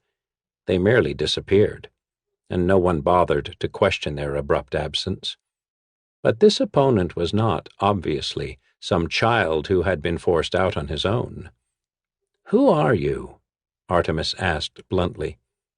He wished he could take the question back as soon as the words had left his mouth, fearing he had just tipped the thug off to his own ignorance. Artemis was ultimately alone in his place. He had no network surrounding him, no spies of any merit, and little understanding of the true power structures of Calimport. The thug smiled, and spent a long moment studying his opponent. Artemis was small, and probably as quick and sure in a fight as the guild's reports had indicated. He stood easily, his hands still in the pockets of his ragged breeches, his bare, brown-tanned arms small, but sculpted with finely honed muscles. The thug knew Artemis had no allies, had been told that before he had been sent out here. Yet this boy, and in the older thief's eyes Artemis was indeed a boy, stood easily and seemed composed far beyond his years. One other thing bothered the man. "You have no weapon?" he asked suspiciously. Again, Artemis only offered a little shrug in reply. "Very well, then," the thug said, his tone firm as if he had just made a decision. To accentuate that very point, he took up the board, still dripping with the blood of the old man. Decisively he brought it up to his shoulder, brought it up, Artemis realized, to a more accessible position. The thug was barely 20 feet away when he began his approach. So much more was going on here, Artemis knew, and he wanted answers. 10 feet away, Artemis held his steady and calm pose, but his muscles tightened in preparation. The man was barely 5 feet from him. Entreri's right hand whipped out of his pocket, hurling a spray of fine sand. Up came the club, and the man turned his head away. He was laughing when he looked back. "Trying to blind me with a handful of sand?" he asked incredulously sarcastically. "How clever of a desert fighter to think of using sand." Of course it was the proverbial oldest trick in Sneaky Calimshan's thick book of underhanded street-fighting techniques, and the next oldest trick followed when Artemis thrust his hand back into his pocket and whipped a second handful of sand. The thug was laughing, even as he closed his eyes, defeating the attack. He blinked quickly just for an instant, a split second. But that instant was long enough for ambidextrous Artemis to withdraw his left hand from his pocket and fling the edged stone. He had just one window of opportunity, an instant of time, a square inch of target. He had to be perfect. But that was the way it had been for Artemis since he was a child, since he went out into the desert, a land that did not forgive the smallest of mistakes. The sharp stone whistled past the upraised club and hit the thug in the throat, just to one side of center. It nicked into his windpipe and deflected to the left, cutting the wall of an artery before rebounding free into the air. "What?" the thug began, and he stopped, apparently surprised by the curious whistle that had suddenly come into his voice. A shower of blood erupted from his neck, spraying up across his cheek. He slapped his free hand to it, fingers grasping, trying to stem the flow. He kept his cool enough to hold his makeshift club at the ready the whole time, keeping Artemis at bay, though the younger man had put his hands back in his pockets and made no move. He was good, Artemis decided, honestly applauding the man's calm and continued defense. He was good, but Artemis was perfect. You had to be perfect. The outward flow of blood was nearly stemmed, but the artery was severed, and the windpipe open beside it. The thug growled and advanced. Artemis didn't blink. The thug stopped suddenly, dark eyes wide. He tried to speak out, but only sputtered forth a bright gout of blood. He tried to draw breath, but gurgled again pitifully, his lungs fast filling with blood, and sank to his knees. It took him a long time to die. Calimport was an unforgiving place. You had to be perfect. "Well done," came a voice from the left. Artemis turned to see two men casually stroll out of a narrow alley. He knew at once that they were thieves, probably guilds men, for confident Artemis believed only the most practiced rogues could get so close to him without him knowing it. Artemis looked back to the corpse at his feet, and 100 questions danced about his thoughts. He knew then with cold certainty that this had been no random meeting. The thug he had killed had been sent to him. Artemis chuckled, more a derisive snort than a laugh, and kicked a bit of dirt into the dead man's face. Less than perfect got you killed. Perfect, as Artemis soon found out, got you invited into the local thieves' guild. Artemis could hardly fathom the notion that all the food he wanted was available to him with a snap of his fingers. He had been offered a soft bed, too, but feared that such luxury would weaken him. He slept on his floor at night. Still, the offer was the important thing. Artemis cared little for material wealth or pleasures, but he cared greatly that those pleasures were being offered to him. That was the benefit of being in the Bassadoni cabal, one of the most powerful thieves' guilds in all the city. In fact, there were many benefits. To an independent young man such as Artemis Entreri, there were many drawbacks as well. Lieutenant Theobald's Royaset, the man that Pasha Bassadoni had appointed as Entreri's personal mentor, was one of these. He was the epitome of men that young Artemis Entreri loathed, gluttonous and lazy, with heavy eyelids that perpetually drooped. His smelly brown hair was naturally frizzy, but too greased and dirty to come away from his scalp, and he always wore the remnants of his last 4 meals on the front of his shirt. Physically, there was nothing quick about Theobald's, except the one movement that brought the latest handful of food into his slopping jowls. But intellectually, the man was sharp and dangerous, and sadistic.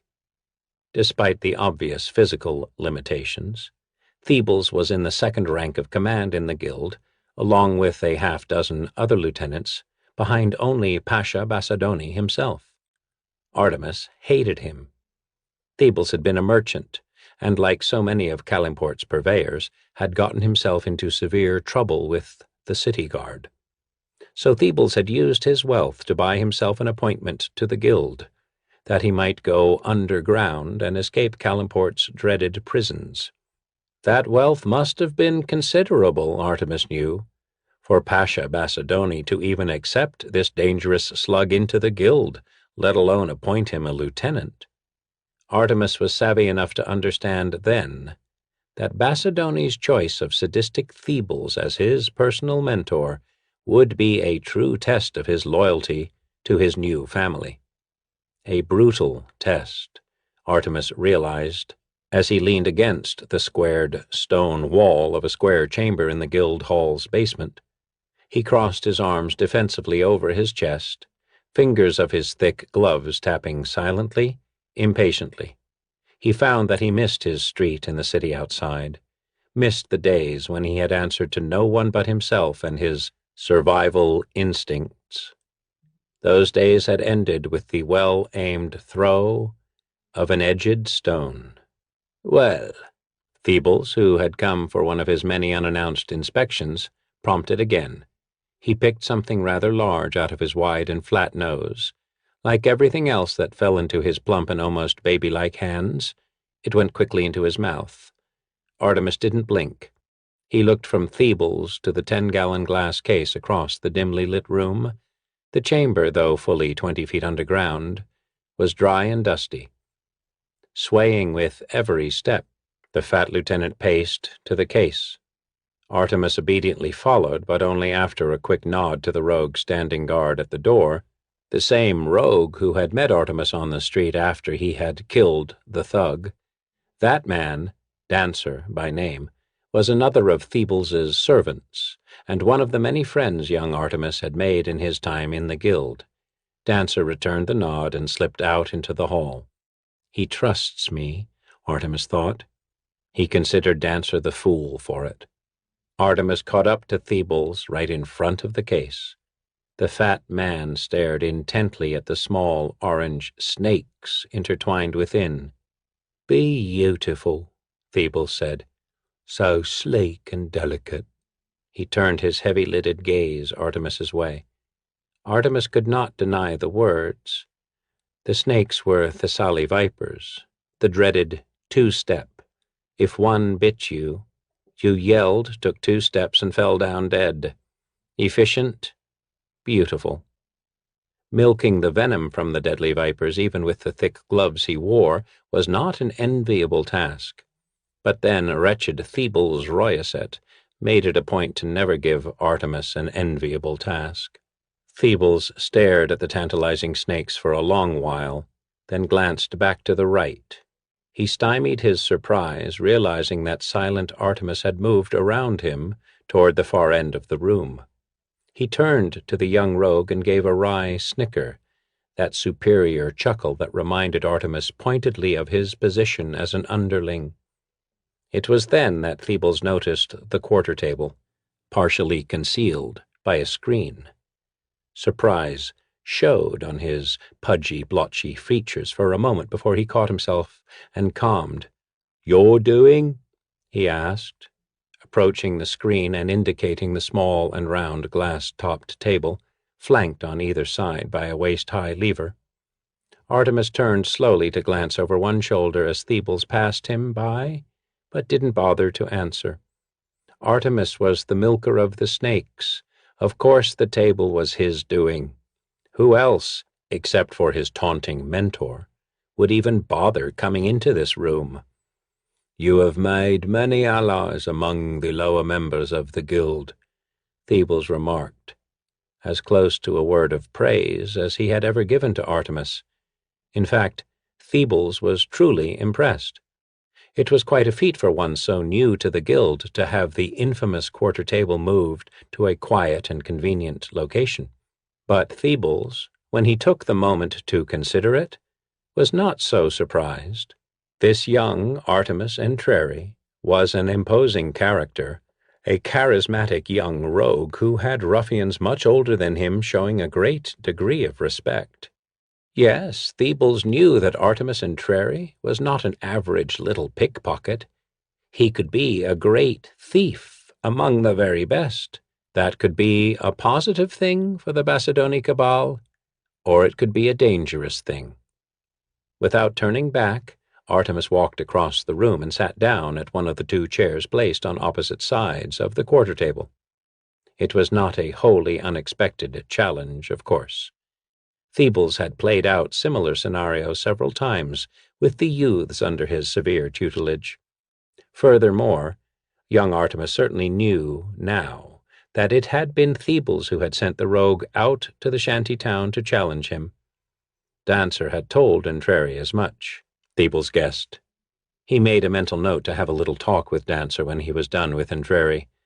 Laughing slightly, the fat man sauntered across the room to stand beside the seated young rogue. He saw that the 4 glasses set in the evenly spaced depressions about the table's perimeter were half filled with clear water. In the middle of the table sat an empty milking vial. "You understand that I am a close personal friend of Pasha Basadoni," Thebels said. "I understand that if you sit down in that chair, you accept the challenge willingly," Artemis replied. He reached in and removed the milking vial. By the strict rules of the challenge, the table had to be clear of everything except the 4 glasses. Thebels shook with laughter, and Artemis had expected no less. Artemis knew that he had no right to make such a challenge. Still, Artemis breathed a little easier when Thebels clapped him on the shoulders and walked about the table. The fat lieutenant stopped and peered intently into each of the glasses, as if he had noticed something. It was a bluff, Artemis pointedly told himself. The venom of a Thessaly viper was perfectly clear, like the water. "You used enough?" Thebels asked with complete calm. Artemis didn't respond, didn't blink. He knew, as did the fat lieutenant, that a single drop was all that was needed. "And you only poisoned 1 glass?" Thebels asked, another rhetorical question, for the rules of this challenge were explicit. Thebels sat in the appointed chair, apparently accepting the challenge. Artemis's facade nearly cracked, and he had to stifle a sigh of relief. The lieutenant could have refused, could have had Artemis dragged out and disemboweled for even thinking that he was worthy of making such a challenge against a ranking guild member. Artemis had suspected that cruel Thebels would not take so direct a route, of course. Thebels hated him as much as he hated Thebels, and he had done everything in his power over the last 10 days to feed that hatred. "Only 1?" Thebels asked again. "Would it matter?" Artemis replied, thinking himself clever. 1, 2, or 3 poisoned drinks? The risks remain equal between us. The fat lieutenant's expression grew sour. "It is a quarter table," he said condescendingly. "A quarter. 1 in 4. That is the rule. When the top is spun, each of us has a 1 in 4 chance of sipping the poisoned drink. And by the rules, no more than 1 glass can be poisoned. No more than 1 can die." "Only 1 is poisoned," Artemis confirmed. "The poison is that of the Thessaly viper, and only the poison of a Thessaly viper." Artemis nodded. To a wary challenger like the young rogue, the question screamed the fact that Thebels didn't fear such venom. Of course he didn't. Thebels returned the nod and took on a serious expression to match his opponent's. "You are certain of your course?" he asked, his voice full of gravity. Artemis did not miss the experienced killer's sly undertones. Thebels was pretending to offer him the opportunity to change his mind, but it was only a ruse, and Artemis would play along. He glanced about nervously, summoned a bead of sweat to his forehead. "Perhaps," he began, tentatively, giving the appearance of hedging. "Yes?" Thebels prompted after a long pause. Artemis started to rise, as though he had indeed changed his mind about making such a challenge. Thebels stopped him with a sharp word. The expression of surprise upon Artemis's young and too delicate face appeared sincere. "Challenge accepted," the lieutenant growled. "You cannot change your mind." Artemis fell back into his seat, grabbed the edge of the tabletop, and yanked hard. Like a gambling wheel, the top rotated, spinning smoothly and quietly on its central hub. Artemis grabbed the long lever flanking him, one of the table's brakes, and Thebles, smiling smugly, did likewise. It quickly became a game of nerves. Artemis and Thebles locked gazes, and for the first time Thebles saw the depth of his young adversary. At that moment Thebles began to appreciate the pure cunning of merciless Artemis Entreri. Still, he was unafraid, and remained composed enough to note the subtle shift of Artemis's eye, the hint that the young man was quietly watching the spinning glasses more intently than he was letting on. Artemis caught a minute flicker, a subtle flash of reflected light from the table, then a second. Long before Thebles had come to visit, he had chipped the rim of one of the glasses ever so lightly. Artemis had then painstakingly aligned the table and the seat he'd chosen. With every rotation, the tiny chip in the glass would flicker a reflection of the torch burning in the nearest wall sconce, but to his eyes only. Artemis silently counted the elapsed time between flickers, measuring the table's speed. "Why would you take such a risk?" wary Thebles asked, verbally prodding the young man's concentration. "Have you come to hate me so much in the few short 10 days?" "Long months," Artemis corrected, "but it has been longer than that. My fight in the street was no coincidence. It was a set-up, a test, between myself and the man I had to kill, and you are the one who arranged it." The way that Artemis described his adversary, the man I had to kill, tipped Thebles off to the young rogue's motivation. The stranger in the dusty street had likely been Artemis Entreri's first kill. The lieutenant smiled to himself. Some weaklings found murder a difficult thing to accept. Either the first kill, or the inevitable path it had set the young man on, was not to Entreri's liking. "I had to know if you were worthy," Thebles said, admitting his complicity. But Artemis was no longer listening. The young rogue had gone back to his subtle study of the spinning glasses. Thebles eased his brake, slowing the rotation considerably. The hub was well greased. Some even claimed there was a bit of magic about it, so the top did not need much momentum to keep spinning at a nearly constant rate. Artemis showed no sign of distress at the unexpected speed change. He kept completely composed and began silently counting once more. The marked glass flickered exactly an eighth of the circumference from Thebles' chair. Artemis adjusted his cadence to make each complete rotation take a count of 8. He saw the flicker, he counted, and as he hit 9, abruptly pulled the brake. The tabletop came to a sudden stop, liquid sloshing back and forth inside the glasses, droplets of it splattering to the table and the floor. Thebles eyed the glass in front of him. He thought to remark that the young rogue didn't understand the proper protocol of the quarter-table challenge, for the brakes were supposed to be applied slowly. Alternately between the opponents, and the challenged party would make the final stop. The fat lieutenant decided not to make an issue of it. He knew that he had been taken, but didn't really care. He'd been expecting this challenge for almost a 10-day, and had enough antivenin in his blood to defeat the poison of 100 Thessaly vipers. He lifted his glass. Artemis did likewise, and together they drank deeply. 5 seconds passed. 10.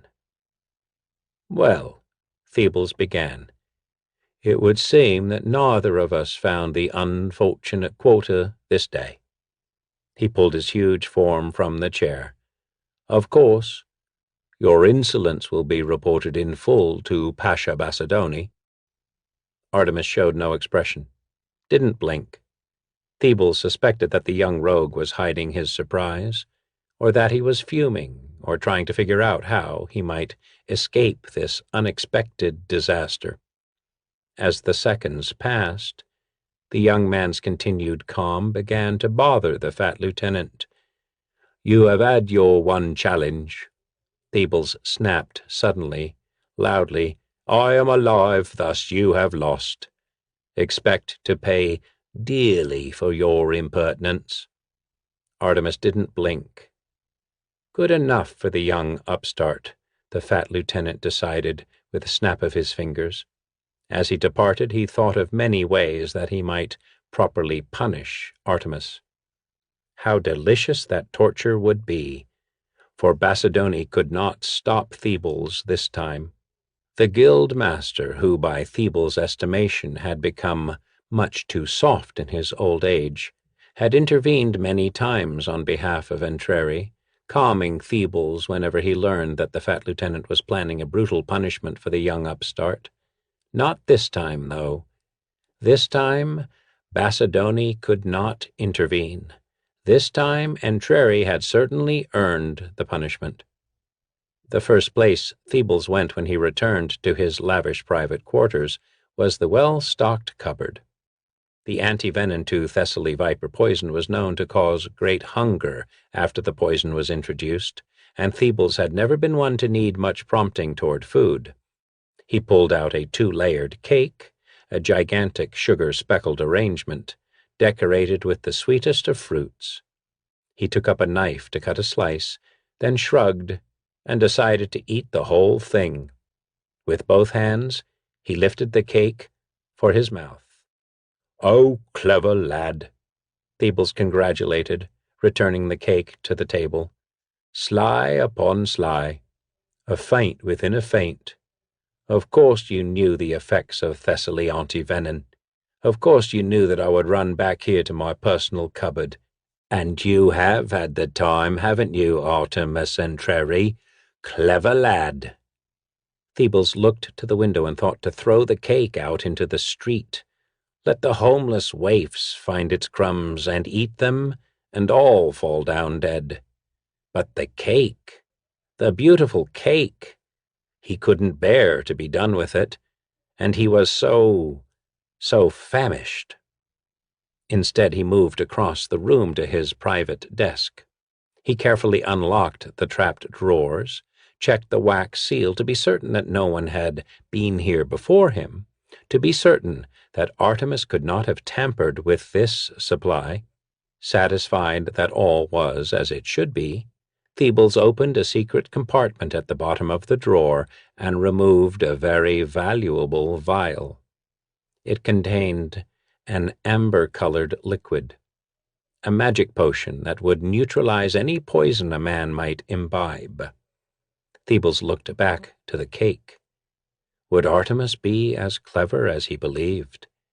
Would the young rogue really understand the concept of sly upon sly? Peebles sighed and decided Artemis just might be that clever. The vial of universal antidote was very expensive, but the cake looked so very delicious. "I will make Artemis Entreri pay for another vial," the now famished lieutenant decided as he swallowed the antidote. Then he romped across the room and took a tiny bit off the edge of the cake, testing its flavor. It was indeed poisoned. Experienced Peebles knew that at once from the barely perceptible sour edge among the sweetness. The antidote would defeat it, the lieutenant knew, and he would not let the young upstart cheat him out of so fine a meal. He rubbed his plump hands together and took up the cake, gorging himself, swallowing huge chunks at a time, wiping the silver serving platter clean. Peebles died that night, horribly, waking from a sound sleep into sheer agony. It was as if his insides were on fire. He tried to call out, but his voice was drowned by his own blood. His attendant found him early the next morning, his mouth full of gore, his pillowcase spotted with brownish-red spots, and his abdomen covered with angry blue welts. Many in the guild had heard Dancer speak of the previous day's challenge, and so the connection to young Artemis Entreri was not a hard one to make. The young assassin was caught on the streets of Kalimport 10 days later, after giving Pasha Basidoni's powerful spy network a fine run. He was more resigned than afraid as two burly, older killers led him roughly back to the guild hall. Artemis believed Basidoni would punish him, perhaps even kill him for his actions. It was worth it just to know that Thebes Royaset had died horribly. He had never been in the uppermost chambers of the guild hall before, never imagined what riches lay within. Beautiful women, covered in glittering jewels, roamed through every room. Great cushiony couches and pillows were heaped everywhere, and behind every third archway was a steaming tub of scented water. This entire floor of the hall was devoted to purely hedonistic pursuits, a place dedicated to every imaginable pleasure. Yet to Artemis, it appeared more dangerous than enticing. His goal was perfection, not pleasure, and this was a place where a man would grow soft. He was somewhat surprised then when he at last came to stand before Pasha Basidoni, the first time Artemis had actually met the man. Basidoni's small office was the only room on this floor of the guild hall not fitted for comfort. Its furnishings were few and simple, a single wooden desk and 3 unremarkable chairs. The Pasha fit the office. He was a smallish man, old but stately. His gaze, like his posture, was perfectly straight. His gray hair was neatly groomed, his clothes unpretentious. After only a couple moments of scrutiny, Artemis understood that this was a man to be respected, even feared. Looking at the Pasha, Artemis considered again how out of place a slug like Thebes Royaset had been. He guessed at once that Basidoni must have hated Thebes profoundly. This notion alone gave him hope. "So, you admit you cheated at the quarter challenge?" Basidoni asked after a long and deliberate pause, after studying young Artemis at least as intently as Artemis was studying him. "Isn't that part of the challenge?" Artemis was quick to reply. Basidoni chuckled and nodded. "Thebes expected I would cheat," Artemis went on. "A vial of universal antidote was found emptied within his room. And you tampered with it." "I did not," Artemis answered honestly. Basidoni's quizzical expression prompted the young rogue to continue. "The vial worked as expected, and the cake was indeed conventionally poisoned," Artemis admitted. "But," Basidoni said, "but no antidote in Kalimshan can defeat the effects of crushed glass." Basidoni shook his head. "Sly upon sly, within sly," he said. "A feint within a feint within a feint." He looked curiously at the clever young lad.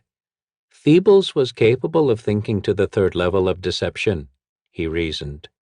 "But he did not believe that I was," Artemis quickly countered.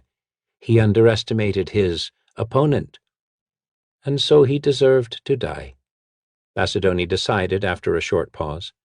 "The challenge was willingly accepted," Artemis quickly noted, to remind the old Pasha that any punishment would surely, by the rules of the guild, be unjustified. Basidoni leaned back in his chair, tapping the tips of his fingers together. He stared at Artemis long and hard. The young assassin's reasoning was sound, but he almost ordered Artemis killed anyway, seeing clearly the cruelty, the absolute lack of compassion within this one's black heart.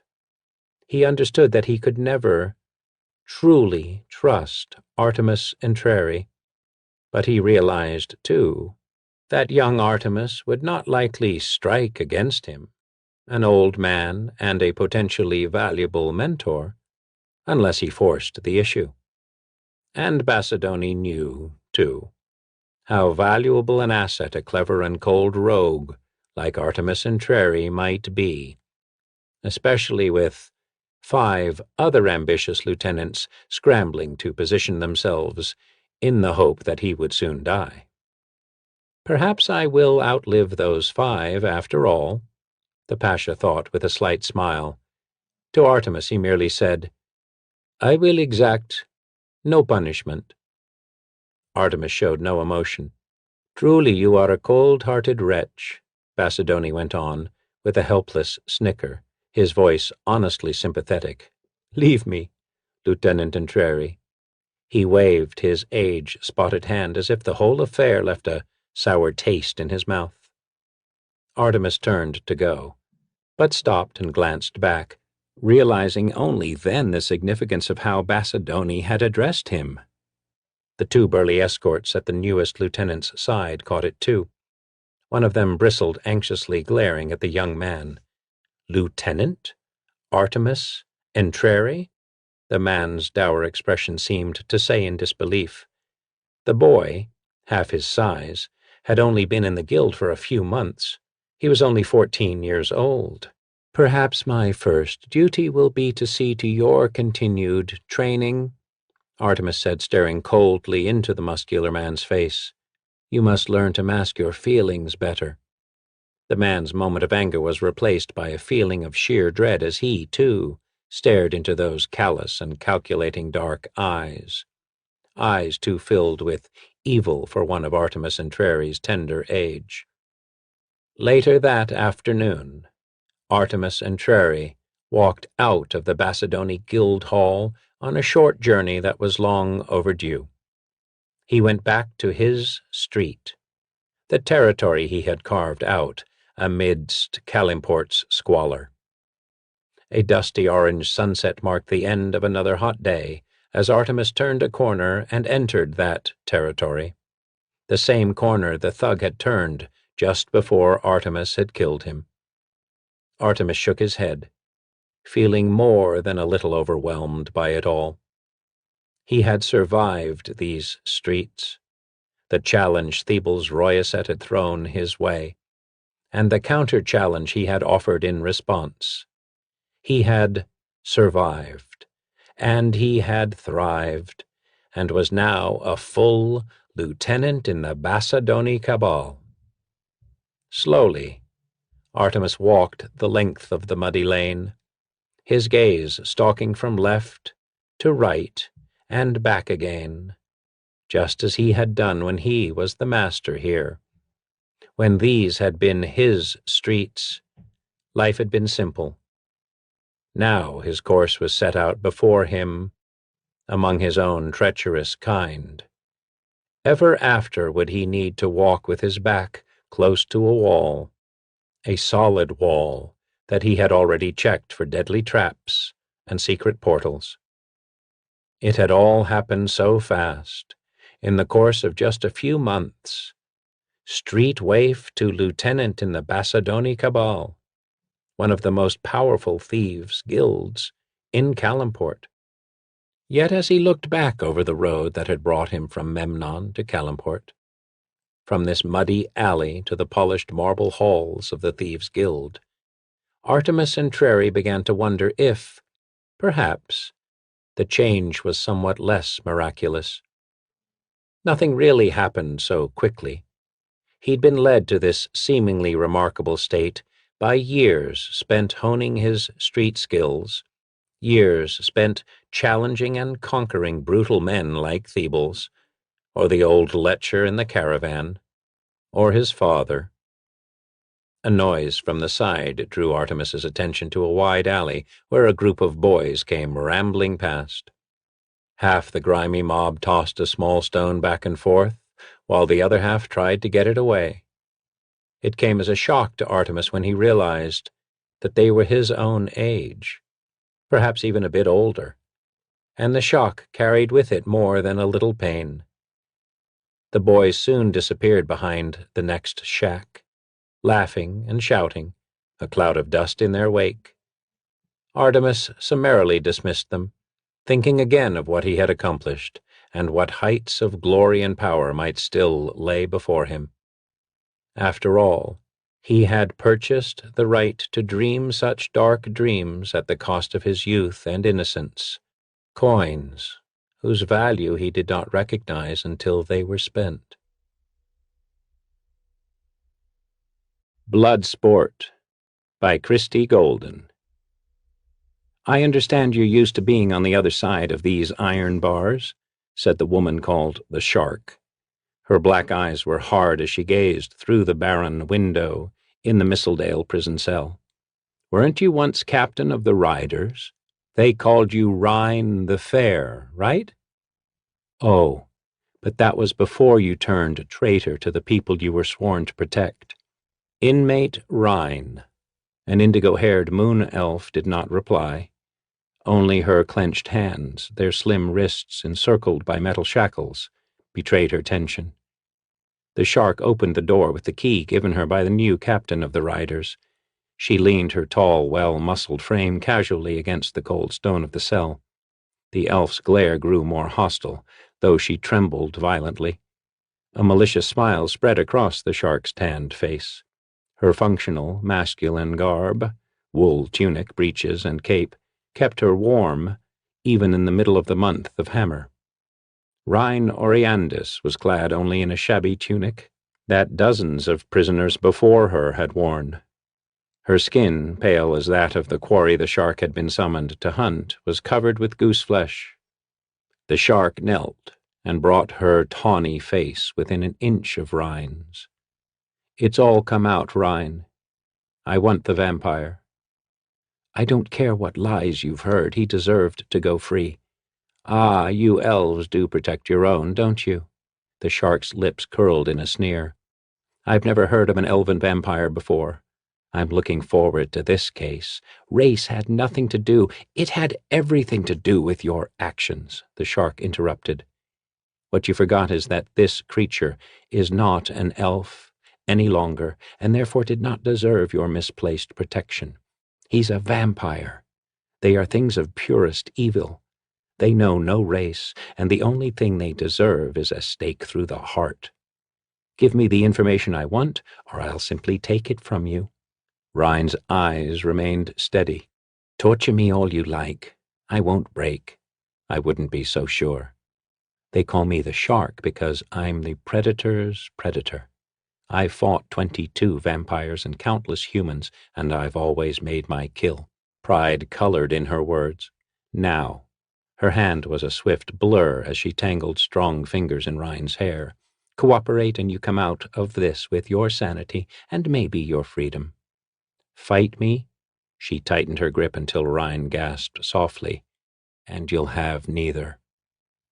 The Shark chanted an incantation, blunt-nailed fingers digging into Rhine's skull. Rhine arched in pain, her shackles rattling furiously, but she could not resist. The Shark's spell tore open the elf's mind. The woman's emotions had obviously been confused by the vampire's magical charms, for she saw him as a being devoted to good rather than the monster he was.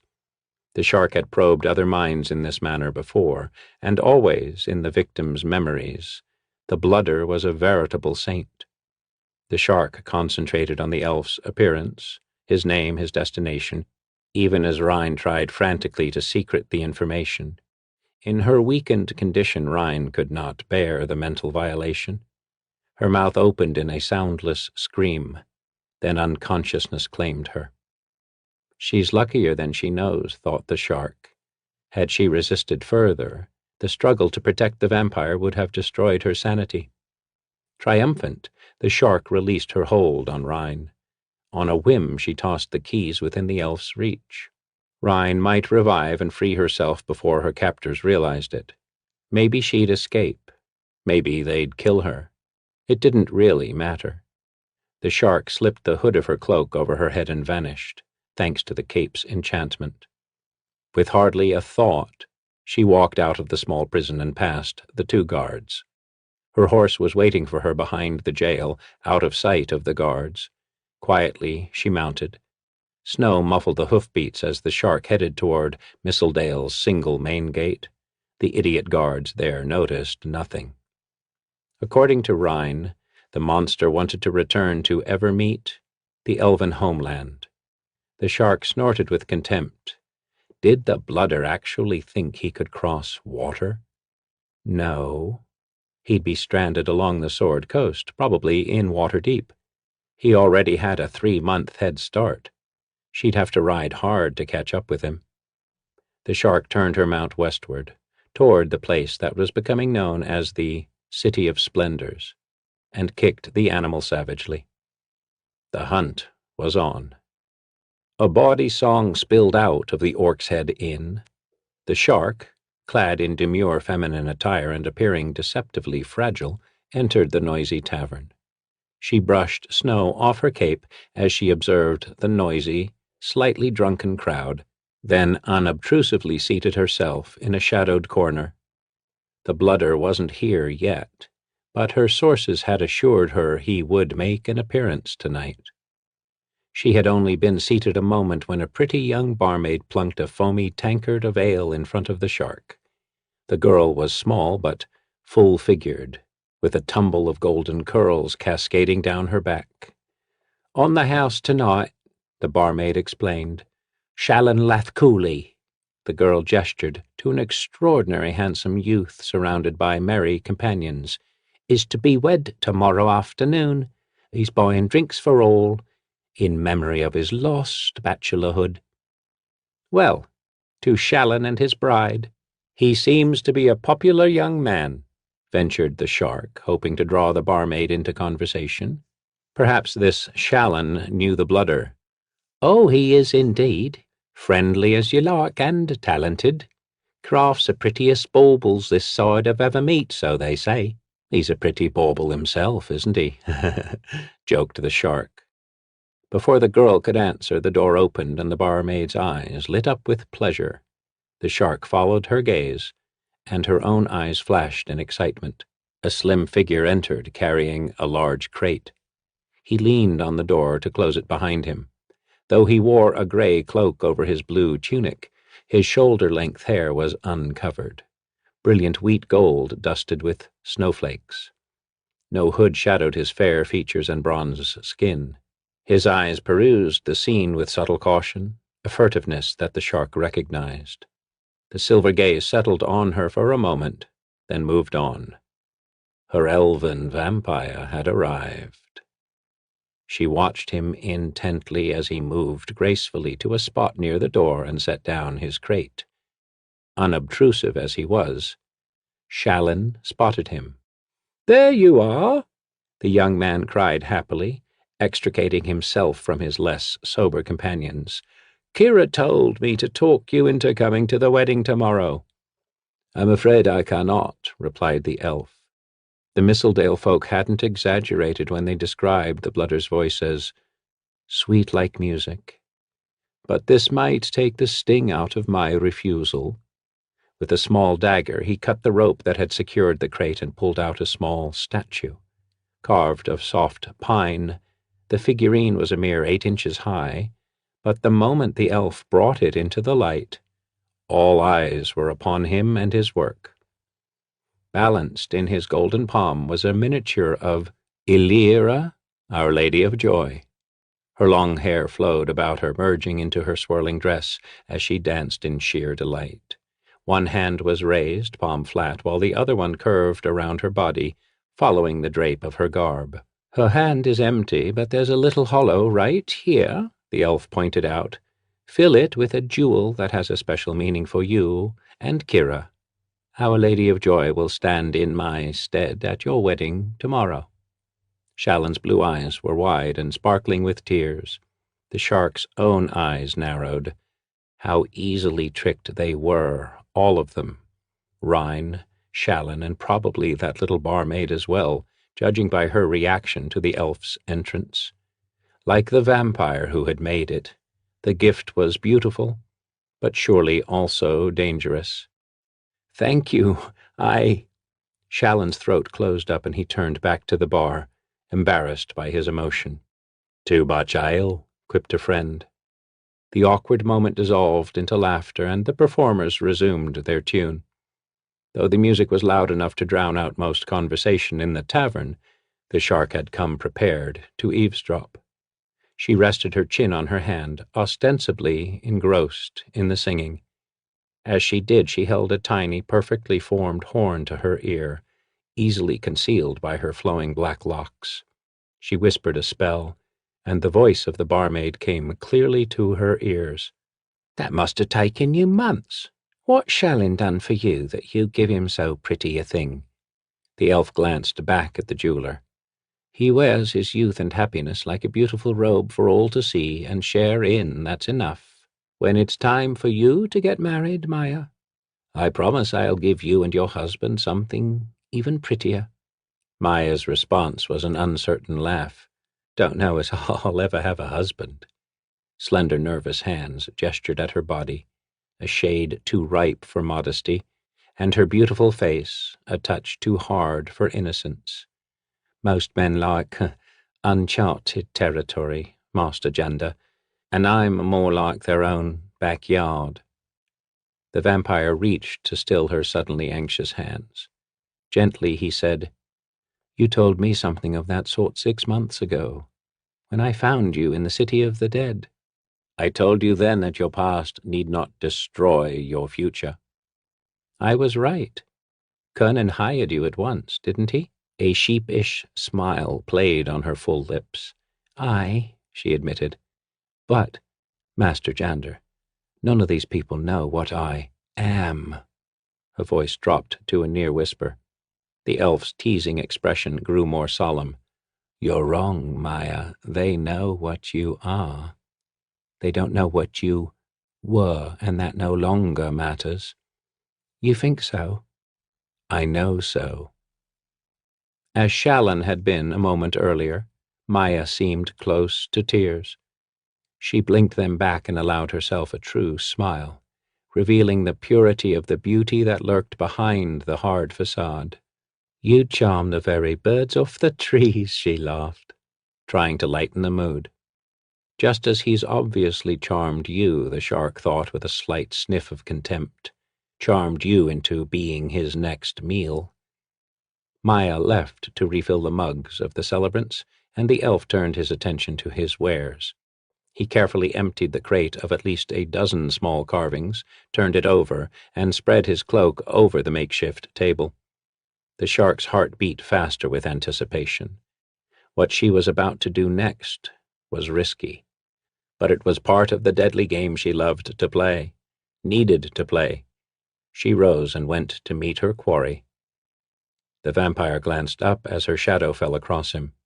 The shark noted, as if she needed further proof, that the undead cast no shadow of his own in the flickering lamplight. "Your work is impressive." She met the vampire's gray eyes evenly. There hadn't been a blooder yet that could charm her, but she enjoyed the danger of flirting with the possibility. To her disappointment, this golden vampire didn't even try. He merely continued placing his carvings on the crate. "Thank you. Do you have your own shop here in Waterdeep?" "I find it more congenial to work during the day and visit different taverns at night." "I'll bet you do," the shark noted silently. She ran a finger along the hull of a tiny, incredibly detailed elven sailing vessel. "People are freer with their money when their throats are wet, I would imagine." He chuckled politely. "Perhaps they are. Do you like that piece?" "I do, but I don't have enough with me to buy it tonight," the shark replied, feigning disappointment. "Could I come to your home tomorrow and purchase it then?" "I value my privacy when I work," responded the vampire, a touch too swiftly. "I'll be back tomorrow night. Shall I keep it for you?" "I have an engagement, but I'll send one of my servants for it." "Who should she ask for?" "Janda Sunstar," the elf replied. "And you are?" "Shakira Khazar." "Thank you for holding the peace for me." "Standard business practice." "I hate to lose a sale," Jander answered. There was a strange expression in those silver eyes, and the shark felt vaguely uneasy. She had done something wrong. She had gotten careless somehow. The thought was like a slap in the face. She smiled, hoping to allay his suspicion, and was relieved when he returned the gesture with the artless, seemingly genuine smile she had seen him use with the others, his friends. Still, she felt his eyes boring into her back as she left. Once outside, the shark crossed the street and slipped into an alley. After making sure she had not been observed, she drew the hood of the cloak over her head. Woven and ensorcelled by her own hands many years ago, the cloak not only made her invisible, but also disguised the aura produced by her body heat, something vampires could see. The snow-speckled wind was strong, but she maneuvered herself so that it blew directly in her face. Though she was now invisible to the eyes of blooder and human alike, she was not about to risk being betrayed by her scent. Her wait was not long. Just as the inn closed, the vampire emerged. The barmaid, Maya, was with him. Carefully, silently, the shark followed, noting that Jander deliberately left boot prints in the snow, perpetuating the illusion that he was nothing more than an ordinary elf. Too many blooders used to walking without tracks forgot that little detail. Maya and the vampire chatted quietly as he escorted the girl to her home, a single room atop a tailor shop. The shark waited for the inevitable. The stupid girl, hypnotized by the creature, would invite him in. Of course he would accept, then drink his fill. That was the way it worked, and the shark never interfered. She knew from a particularly harrowing experience in Suzail that it was unwise to startle a feeding vampire. Her expectations were fulfilled. Casually, Maya invited the vampire inside as if she had done so often. Courteously, the blooder accepted. The shark waited with practiced patience, ignoring the cold. Eventually the vampire emerged, descended the stairs, and turned to stride down the street, still taking care to leave footprints. The hunter followed, slightly puzzled. Rather than assume the form of a bat or dissolve into mist, Jander chose to retain his elven shape and simply walk the distance. He seemed tense, though, and repeatedly glanced over his shoulder. He thinks someone's following him, she realized suddenly. How could he know? The shark's mind raced back to the incident at the inn, and she finally recognized what she had done to arouse the blooder's suspicions. She had not asked the price of the carving. Shame and fear rolled over her, bringing hot blood to her invisible face. Idiot, her mind screamed silently. How could she have jeopardized herself so? Her carelessness could have cost her life, and might still. At that instant, Jander paused to look squarely at her just for a moment. The shark's heart lurched. But no, he hadn't seen her. The blooder turned and continued on his way. At last he stopped in front of a small stone cottage near the city's outskirts. It wasn't until Jander removed a key and unlocked the door that the shark understood, with some surprise, that this was the vampire's home. The wooden shingles and door were solid and in good shape. Beneath the shuttered windows stood the winter skeletons of rose bushes, carefully pruned and planted in neat rows. With a final anxious glance around, Jander carefully knocked the snow from his boots and went inside. The shark tasted disappointment like ashes in her mouth. What kind of challenge was a vampire who planted rose bushes? How could she prove herself against so feeble a foe? Surely something as exotic as an elven vampire ought to push her to her limits, test every bit of cleverness and skill she possessed. She almost felt that she could walk in right now and dispatch the creature without breaking a sweat, but her earlier carelessness tempered her resentment. She would come back tomorrow and kill him. It would be easy, she knew, yet she still needed to devise a backup plan just in case something went wrong. With a final, disgusted look at the cozy cottage that was home to a vampire, she turned and retraced her steps to town. There was one more thing to do tonight. Protected from all eyes by her magical cloak, the shark arrived at the blooder's cottage the following afternoon. The vampire's domicile was part of a small row of houses, which all seemed vacant at the moment. Shalin Lathcooli's wedding, held at the other end of Waterdeep, had indeed drawn a huge crowd. With speedy efficiency, the shark picked the lock and slipped inside. Closing the door behind her, she allowed her eyes to grow accustomed to the darkness, then looked around. On this, the ground floor of the two-story building, she saw nothing sinister, apart from the shutters that were nailed closed and coated with pitch to seal out sunlight. There was a large workbench with the woodcarver's tools neatly organized. Half-formed carvings sat patiently on shelves. Where they were not covered with shelving, the walls bore lovely paintings and tapestries. In one corner, carefully preserved, was a suit of mail, a sword, and a shield. Relics, no doubt, from the vampire's days as a living being. The stone floor was strewn with fresh rushes. Small squeaking sounds came from behind a curtain toward the back. Senses alert, the shark moved forward carefully and drew back the curtain. Dozens of rats milled about in a large pen. She watched them carefully for a few moments, aware that sometimes such simple beasts could be controlled by vampires. But the rats behaved in a perfectly ordinary fashion. Wrinkling her nose at the smell, she let the curtain fall. "Between meal treats?" she said softly. Most blooders kept something of the sort on hand. She checked the wooden floor for any hidden doors, but found none. The shark frowned, puzzled, and glanced at the ladder that led up to the upper floor.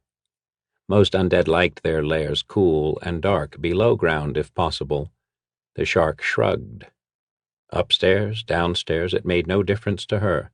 Soundlessly she climbed up to the small loft. She raised her head cautiously, then drew a swift intake of breath. The vampire had no coffin. Neither did he lie, rigid, with his hands neatly folded atop his chest. He slept sprawled on the floor, arms and legs bent at unnatural angles. The beautiful features that had smiled in the lamplight last night were contorted in what looked like fear. For an instant the shark hesitated. She'd never seen a blooder sleep in that position. Could she possibly have been wrong? No, she decided in the next heartbeat. She had never been wrong where blooders were concerned. Quietly she climbed the rest of the way up and walked carefully over to Jander. No chest movement. He was certainly dead. But why this position? Then it came to her.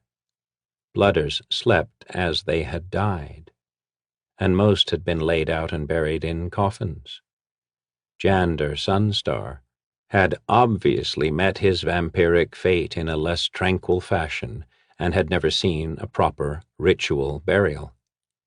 She leaned forward for a better look, and the hood dropped into her eyes. Annoyed, she slipped the hood to her shoulders, instantly becoming visible. It didn't matter. Jander, like every blooder she'd ever slain, was vulnerable, unable to move, let alone fight during daylight hours. He would die too. The only question in her mind now was how she would kill him. Her strong hands fell to her wide belt, which hosted her tools. Jander's contorted position did not give her a clear shot with her favorite weapon, a small, specially crafted crossbow she could wield with one hand.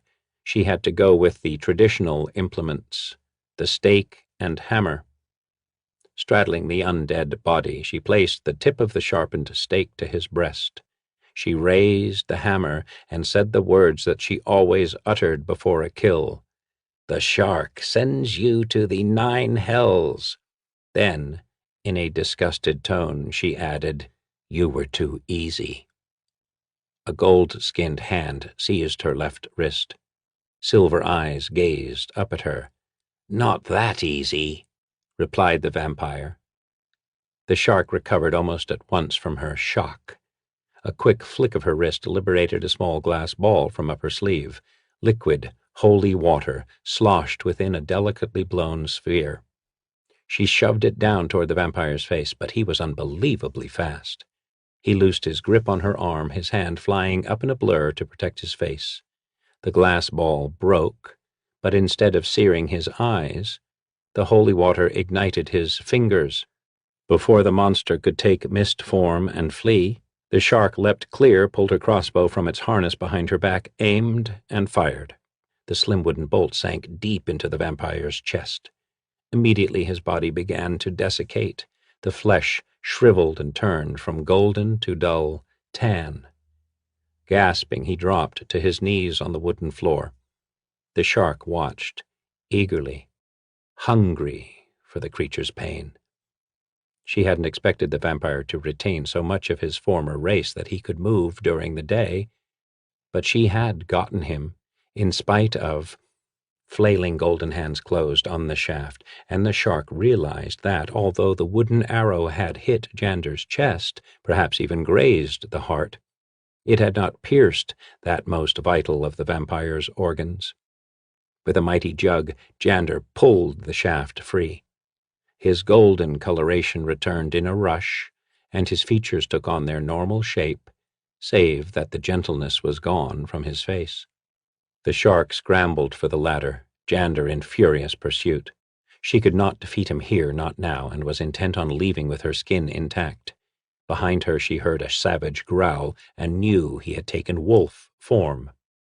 She let go of the rungs and dropped the rest of the way down to the first floor, but not before sharp teeth clicked shut mere inches from her fingers. She hit the ground running. Shoving her left hand into one of the pouches on her belt, she felt the gooey combination of bat guano and sulfur. 12 feet ahead, 3 feet high, she commanded, then pointed her right index finger at the far wall of the cottage. A small ball of fire appeared at her fingertip, growing in size as it hurtled toward the wall. It exploded on contact, igniting many of Jander's beautiful carvings. Sunlight streamed into the cottage, and the shark dived headfirst through the opening. Despite the cushion of snow, she landed hard, and the wind was knocked out of her. For a wild instant, she wondered if this vampire, in addition to being active during the day, was also immune to sunlight. But Jander did not follow her. The shark rolled over, gasping for breath. At last, she stumbled to her feet and peered in through the hole in the wall. He was nowhere to be seen, of course. He was hiding from the burning light. She was glad now that she had taken the time last night to plan for just such trouble. "Vampire," she called. Silence. "Vampire, I know you can hear me. I hear you." The same voice as last night, melodious, but this time laced with pain and anger. The sound gave her pleasure. He had surprised her up in the loft. Now she had a surprise for him. "I have Maya." Silence, then. "You lie. I followed you both from the inn last night. Then I went back and got her." A low groan was her reward, and her pleasure grew. "Don't hurt her. Please. She's innocent. She doesn't know anything about me. I'm the one you want." The sounds of movement came from within. I'll come out." Alarms sounded in her head. "No!" she cried with more emotion than she had intended. She'd fallen for that trick before. Let a vampire volunteer to die in the sunlight, only to discover that the blooder was also a mage who could cast a sphere of darkness about them both. Unconsciously, her hand went to her throat, touched the healed scar there. She'd been bitten, but she'd won, and had learned a lesson about the treacherous nature of vampires. But if this blooder were acting, he was quite the thespian. The shark heard real pain in his voice. "Why would you want to do that?" she asked. "What is Maya that you would surrender yourself?" She wanted to hear his answer, but she kept alert for any attack. From inside, Jander said softly, "She's lovely, and I appreciate beauty." The shark snorted. "So you were simply admiring her beauty last night in her room?" A pause, then, "She is untouched. I visit her each night. I'm teaching her how to read." Untouched is hardly the term I'd use to describe a two-copper whore, and as for reading, what she did to survive does not concern me. Anger thrummed in the rich voice. What she is now, and what she might be, is what I care about. She is eager to learn. I want to help. You want to help, not kill. Is that right? Someone once gave me a chance to atone for my past. How can I not do the same for Maya? The shark couldn't help it. Her amusement grew until she actually laughed aloud. He couldn't possibly expect her to believe such a wildly preposterous story. You are most entertaining, Master Elf, but I remain unconvinced. If you truly wish to ensure Maya a pleasant future, you'll follow through on your offer. My terms are simple. Your unlife for her true life. Meet me tonight at the monument in the City of the Dead. If you don't show up, well, the slut means nothing to me. Another pause. Most who hunt the Nosferatu are holy people. You are not Shakir Kazaa. Had you been, I would have rejoiced that you had found me, and I would have known why I was hunted. You'd have asked questions of me. Now I ask you. Why would you use an innocent like Maya so? Why do you wish to kill me when I have done no one in this city harm? The shark was taken aback by the unexpected query. No one had ever asked her this before. She killed because that was what she did. She'd done it all her life, first in self-defense, then for money as a hired assassin. When the pleasure of taking human life paled, she'd turned to stalking the undead. Blooders were a challenge, and everyone wanted them destroyed. She was no longer the thief Shakira, afraid and alone. Neither was she a nameless assassin who hunted and hid in the shadows. She had transformed herself into the shark, who always caught her prey, whose prowess in the fine art of killing was sought after and widely praised. But these reasons did not come to her lips now. Instead, she spat venomously. Because Captain Ryan Oriandus wants you destroyed, you gods-rotted bloodsucker. Jander's soft gasp made the shark's hatred-blackened heart skip a beat. The fool believes me. Her face contorted in a grimace that she thought was a smile as she left the vampire alone, to agonize until nightfall. For a place of death, the City of the Dead was very popular with the living.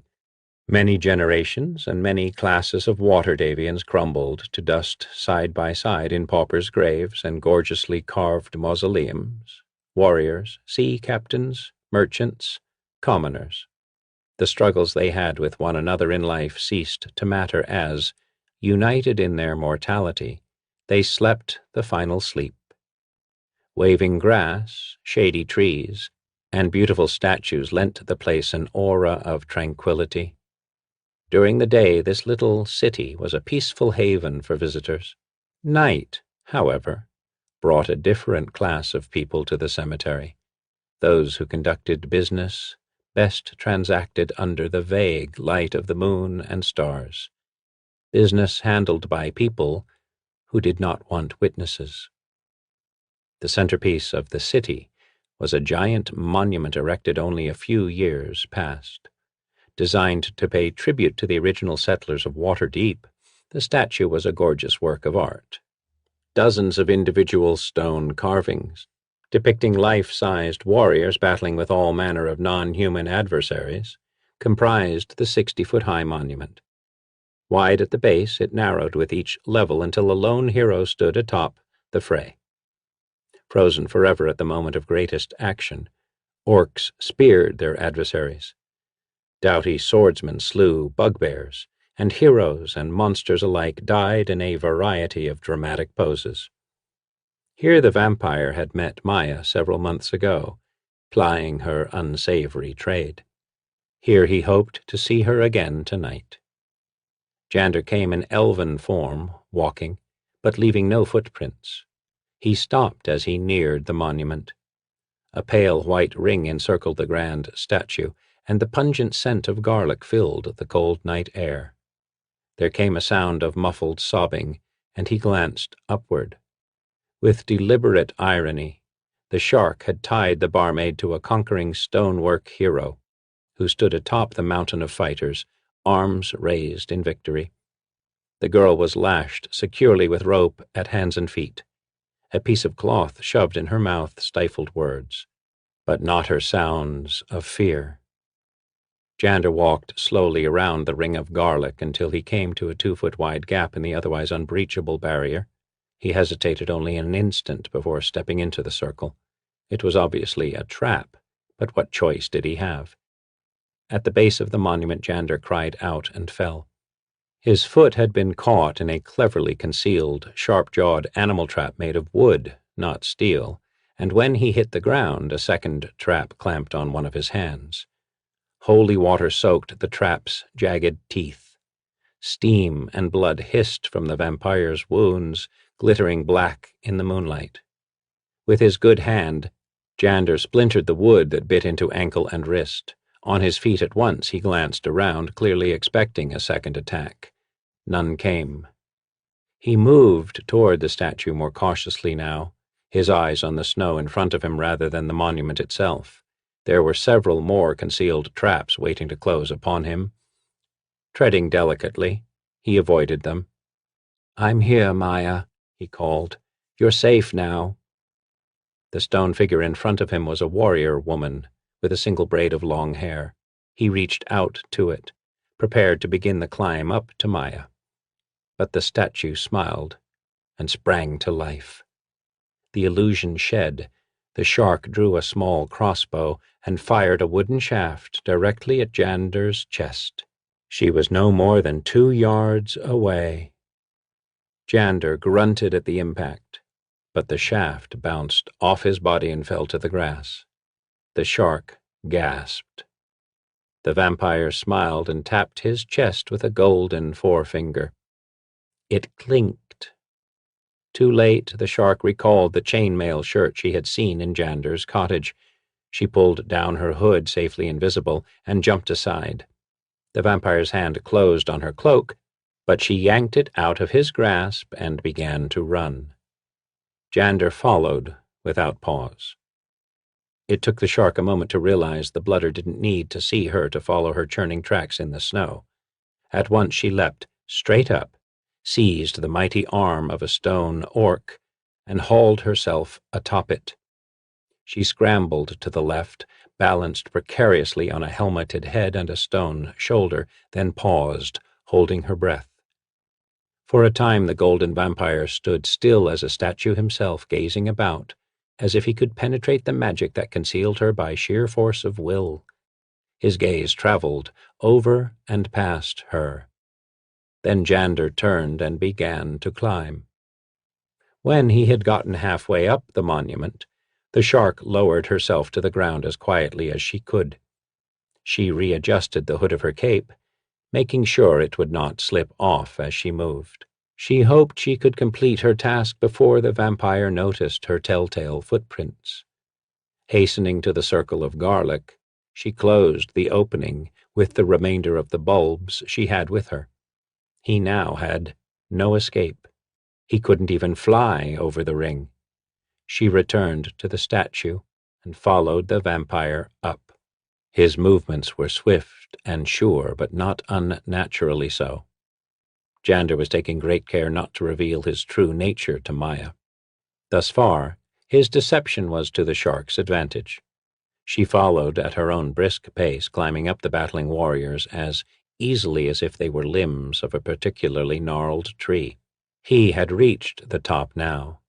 There was silence, and the shark knew that the blooder was staring at the holy symbols she'd draped across Maya's body. Carefully, quietly, the hunter continued to climb, listening all the while. "Lathander, protect me!"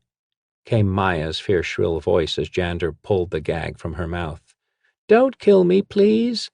Please. She told me what you are. I'll do whatever you want, but please don't kill me." Stunned silence. The shark pulled herself up over a dying archer awaiting the blooder's response with malicious glee. "No, Maya," came Jander's voice, filled with an ancient weariness. "I won't kill you. I just... Here, let me set you free." The shark was able to see him now. Safely invisible, she watched, tense, as Jander moved to untie the hands of the still hysterical young girl. He successfully freed her hands and knelt to work on the knots that bound her ankles. Light exploded from the small pink medallion hidden in the folds of Maya's skirts. The shark's spell had worked beautifully. The vampire flung his arms up to shield his eyes, stumbled, and hurtled off the monument. The shark hastened forward. One hand gripping a dying troll, the hunter watched Jander's fall. His body shimmered, recasting itself into a small brown bat. He began to fly back up to the top. Behind her, the shark heard Maya sob as she worked loose the knots. Then, whimpering, the barmaid started the climb down from the monument. The shark ignored her. Maya had served her purpose. Instead, the hunter kept her attention focused on the vampire. Leaning out precariously over the raised stone swords and braced javelins that pointed up from below, she clung to the troll statue and withdrew a small pouch from her pocket. Grains of wheat fell in a shower over the bat. This was the shark's favorite trick to play on a vampire in bat form. The grain would confuse the vermin's senses, making it fly wildly, and that would give the shark a chance to prepare another, more deadly attack. But Jander did not veer off. The little bat flitted crazily for a moment, then continued moving directly for the shark's face. No cloak of invisibility could protect her from the heightened senses provided to the vampire in his bat form.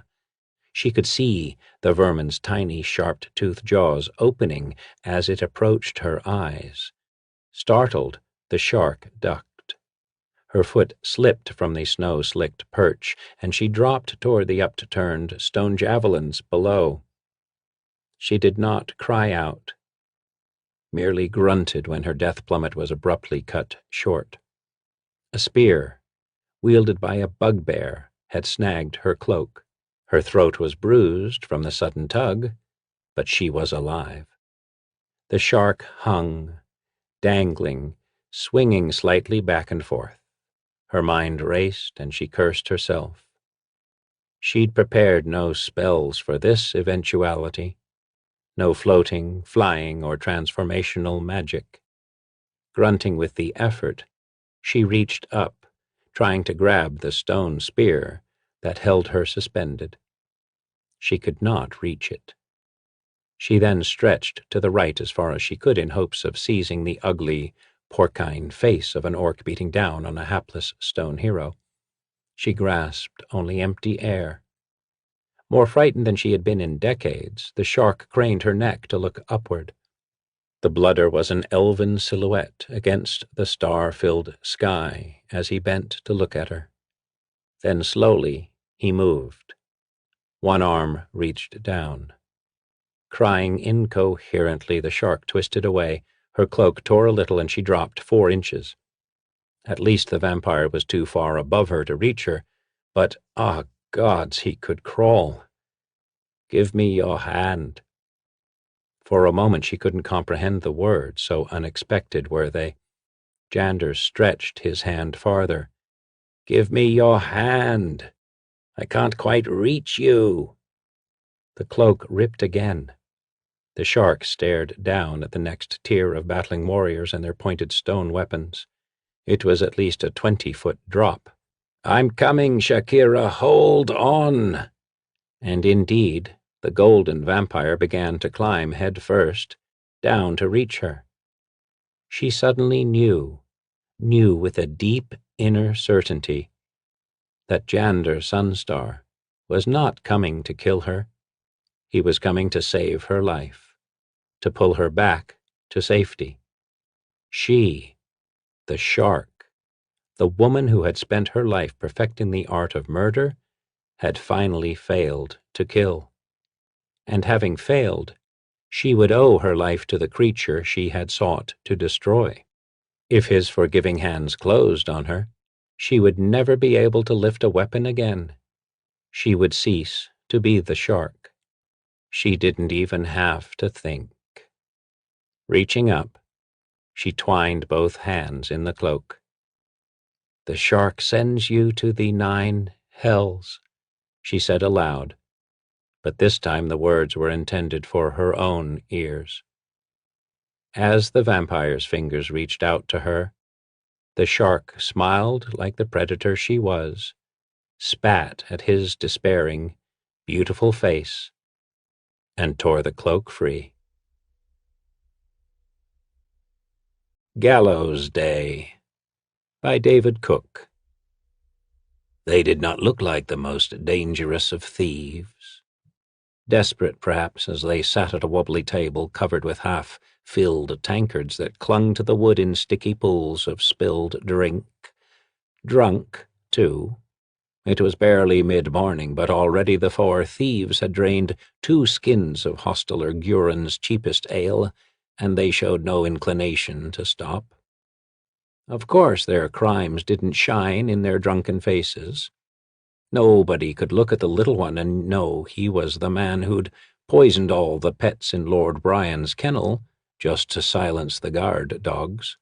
Slouched over her drink, the woman hardly looked the type to spell-torch a jeweler's shop to cover her escape, nor the old man across from her the kind to settle a turf fight with a quick knife thrust on a rooftop. At Gurin's they looked like any other collection of sorry drunks. They weren't the only ones in the alehouse. It was crowded enough with other drinkers who shared their desperate looks. The 4 of them huddled at a poor table near the back. In their dark corner past the stalls and benches that made the small tavern all the more crowded, they drank and talked, their voices low out of habit. No one paid them any mind. Gurin's alehouse was for serious drinking. With its dirt floor and rickety furniture, there was no other reason to be there. "Pour me more," demanded Sprite Heels, a halfling and the smallest of the 4. Leaning back in the big chair, the impish fellow could only waggle his furry feet impatiently above the floor. His childlike face soured with annoyance that his cup was drained. "Your cup's all you're carin' for," grumbled the thin old man astraddle the chair beside the halfling. This one was skull-bald and pock-marked, lending the taint of walking death to his already frightening looks. "It's Theron's last day on Earth. Can't you care about him more than your drink?" Nonetheless, the ancient hefted a skin and poured the halfling a drink, and one for himself. "Better him to the leafless tree than me, Corrick," the halfling mocked as he cracked open a walnut and picked out the meat. "Spry, you're a horrible creature," sniffed the woman who sat on the halfling's left. She was no more sober than the rest. She might have been striking once, now she was just hard-used. Her face was mapped by fine red veins from too many late nights and too much drink. Her brown hair a disheveled cascade that tumbled down over her ample bosom. "My poor Theron, waiting to be hanged." "Your poor Theron," snorted Corrick, blowing ale foam from his lips. "Before him it was your poor Emersar. Then it was that barbarian oaf. Zarkas weren't no oaf. He would have been a grand one for the highwayman's law. He could ride, and use a sword more than you ever could, you poxy nip." The woman snapped back. Her fingers wove patterns on the table that the other 2 did not notice. "Zarkas would have been a terror to coachmen on the Burdusk Road, if he hadn't boozed himself to death in Gurin's cheap pub." The halfling slipped in with a snigger. "You do pick them, Maeve." The woman shook with drunken fury. With an overgrand sweep she raised her arms archly, a pinch of wax and a bit of leather between her fingertips. "Let's see how you 2 like being—" "Stow you, Brown Maeve. There'll be no sorcery here." The 4th drinker at the table finally broke his peace. his voice calm, iron calm, and cold. Dark eyes watched the woman over the lip of a raised mug. They glittered with confidence, knowing she would not defy him. They were dark eyes that mirrored the gray streaking in his curly black hair. Though he'd been drinking, the man's gaze was as clear as a card sharper's during the deal. At a distance he appeared not tall, not short, neither dark nor fair. He was a plain man, and there was always one like him in every crowd. Only his clothes were distinctive: linen, thick velvet, and rare leathers. In another alehouse, onlookers might believe he was a fop, about to be gulled by the other three. Here in Guren's ale shop, as out of place as he might seem, folks knew better. He was Pinch, wild rogue and upright man. He'd come to Guren's to drink awake, for it was his man that was due to be hanged today. No spells, no trouble, Maeve. The words carried in them the expectation of obedience. Maeve pulled short as soon as Pinch spoke. For a moment she drunkenly challenged his gaze, but only for a moment. It might have been the faint frown on his lips that discouraged her, reminding her of the boundless limits of his revenge. Whatever the cause, Maeve reluctantly lowered her arms. "It ain't right, Pinch," she slurred as she fumbled self-consciously with her mug. "It's gallows day. You got no cause talking like that, not today." The wizardess peered venomously at the pair who had roused her ire. "Course not, Maeve," Pinch agreed smoothly, playing her like a sharper's mark. "Correct, Sprite. Let her be." Only after he spoke did the thief turn his gaze to the others. Old Corrick twisted uncomfortably under Pinch's hard gaze, while Sprite casually took an interest in the nutshells on the table. "Just a little sport, that's all. To take our minds off the day's gloom," the halfling offered as his drink-clouded countenance transformed into one of childlike innocence. Pinch poured himself another mugful of ale and scowled at the halfling. The little fellow's smile might work well on the conies he cheated, but it didn't soften him one bit. No more of it. Maeve's got a sense of things. It's not right to go mocking Theron's hanging. He drained the draught in a single long pull, all the while keeping his dark eyes on the other two. "It's not like we haven't seen folks swing, Pinch, even on our own." Sprite leaned forward to prop his chin on the edge of the table. With a small dagger that seemed to come from nowhere, he began to play an idle pass at Mumbly-Peg on the tabletop. "Besides, a hanging's always good for trade. Draws a nice crowd. We should be striking the gawkers, while they still got their purses full." "We should be leaving town, that's what we should be doing, not sitting here boozing," Corrick growled. "Theron's still got time to turn on us all." Pinch raised a sharp eyebrow at that. Theron had been his choice as lieutenant. With a snake's speed, the master thief shot out a hand, seized Corrick by a ragged collar, and jerked the old man closer, till their faces were practically cheek to cheek. "Tell me, Gran," he hissed. "Who's the upright man here, you or me?" Even as Pinch asked, one hand slipped to the dagger in his boot. Ancient Corrick wormed in the grasp, his eyes flickering in panic as he saw the black-haired rogue's hand move south. "You be, Pinch. No one else?" he gasped in breathless sincerity. "That be so," Pinch mocked as he let Corrick's dirty shirt slip from his fingers. The ancient slid his chair away from the master thief's side of the table. His own hand started to drift toward the sheathed knife at his side. "Here now, Pinch. Corrick, your cups are empty." Sprite Heels offered eagerly. He hopped up on his chair, dragged their tankards to the center of the table, and sloshed the last ale from the serving skin until both cups were filled to the brim. "To Theron's memory," he toasted, his own mug held aloft. Neither Pinch nor Corrick moved, eyes locked on each other. "To poor, dear Theron," Brown Maeve nervously added. clinking her mug to Sprite's. The master thief's expression shifted into a thin smile as he lifted the mug set out for him. He held the cup there, till Corrick followed suit. Still their eyes watched each other, ignoring the other two at the table. To Theron. Would all my children be so true? The master rogue offered. He tapped his mug to Sprite's and Maeve's. To Theron. May his tongue stay still. With that toast, Corrick broke away from his leader's gaze. The mugs clinked once more, and Sprite muttered a benedictus for them all under his breath. Pinch leaned back and unkinked his stiff leg, the reward of a bad tumble while on a roof-breaking job. Theron's kept his peace till now. He'll keep his trap shut till the end, was the master thief's confident prediction. Composure already regained, Corrick shook his bony head, once again sputtering off the golden foam of drink. Knowing the Eye Lords permanently cancelled your debts got a way of changing a man, he counter-predicted.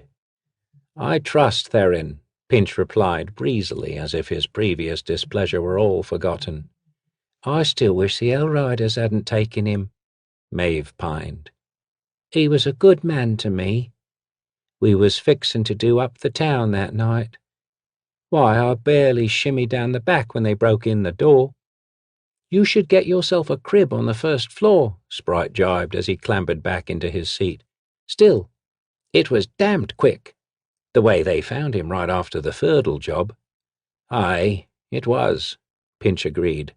If they hadn't caught him with the garbage, I could have gotten someone to swear in court that Theron had been out boozing with them when old Firdle was robbed. His words dropped to a weary mutter. It was too quick, though. Damned queer. The rasp of the tavern door opening interrupted the master thief's ruminations. From the front of the tap room there was a hubbub of voices raised in alarmed surprise. Hellriders!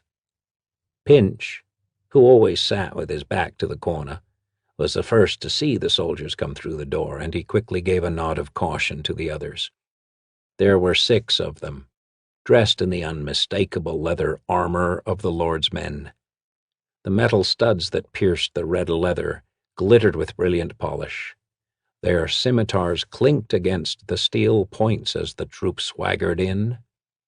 They went from table to booth, brusquely grabbing each customer for a hard scrutiny.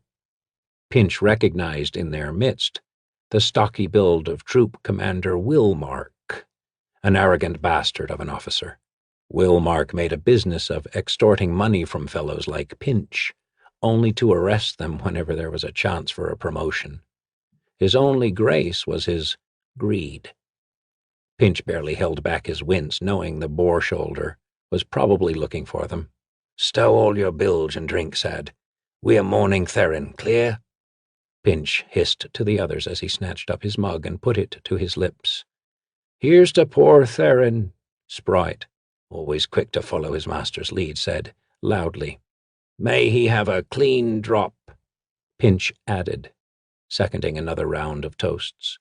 He purposely turned away from the approaching guardsman. Before the toast could be downed, a gloved hand clapped hard on the lead rogue's shoulder. Master Pinch, sliced the nasal voice of Willmark. Not at the hanging. I was certain you'd be there. The officer casually took the wineskin from the table. You're dry, he said, sadly shaking the empty sack. More drink in keep, and mugs for my men. I'm sure our friend can pay. As Gurin hurried over, Pinch shrugged the hand off his shoulder and turned his chair to face Willmark. It's a sad day for some of us, Hellrider. His words were a monotone. Losing one of your gang is always a cause for sorrow, eh? Willmark sneered as he held his tankard out for the hostler to fill. Seems like a good day to me. Do you have business with us? Pinch demanded. If not, you're making the place smell like an unclean stable. Willmark reddened and his nasal voice reached a higher whine. "I could arrest you for that lifting job on Cross Market Lane last night. Some pretty parcels went missing." "And I'd stand before the court with a score of witnesses swearing I was here last night, boozed in my sorrow," Pinch countered. "Go ahead. Make yourself the fool, Wilmark. Maybe they've snipped your wits, too, when they made you a horse-loving eunuch." "Horse-loving you? Damn you, you poxy bastard!" the Hell Rider blustered. The officer's body trembled so violently that the metal studs of his armor clattered out his rage. Behind him his men grinned at their commander's humiliation. "I got your Theron and I'll get the lot of you yet," Wilmark finally snarled. With a polished boot he kicked the leg of Pinch's chair, snapping the flimsy wood. The thief sprang from his seat just before it clattered to the floor. He landed in a half-crouch, fingers trembling eagerly to hold a blade. At another time, Pinch would have gutted the Hell Rider without a thought. With the officer backed up by his men, now was not that time. The drunken crowd was suddenly alive as bleary eyes watched the confrontation. Hands reached for heavy mugs, blades scraped softly from scabbards, and Gurin suddenly became interested in putting away his battered plate. The troopers backing Wilmark stiffened. Pinch calmly straightened as the situation's tenor became clear to all but Wilmark. "Some council commander," the thief finally offered. "Never hit a man in his own house." Only then did the Hell Rider see what his men had noted. Little sprite heels fondling his dagger as he crouched beneath the table, Maeve idly tracing out a mystic rune on the damp wood, even Coric warming a dirk in the candle flame. Wilmark sneered, wheeled about and pushed through his men as they backed their way toward the door. "Lo, they bravely rode into battle," caterwauled a lusty voice in the crowd, singing the opening verse of a popular song. The shoddy tavern shuddered with the howl of laughter that rose from the crowd, a humor that only the Hell Riders did not share. Within moments a hodgepodge chorus played the bard to serenade the fleeting patrol. "Thank your gods for making Wilmark an ass," Pinch chortled as he pulled up another chair. Coric looked up from wiping the soot off his blade and fixed a glaring eye on his boss. "Maybe. But he caught Theron on the double quick, and word is Wilmark'll get promoted for it," Sprite added as he scrambled out from under table. "Maybe Theron was good for something after all." "It ain't right," Maeve moaned as she plopped drunkenly into her chair. She made a clumsy kick at Sprite. "He gets a promotion and Theron hangs? It ain't right." "Not right, indeed.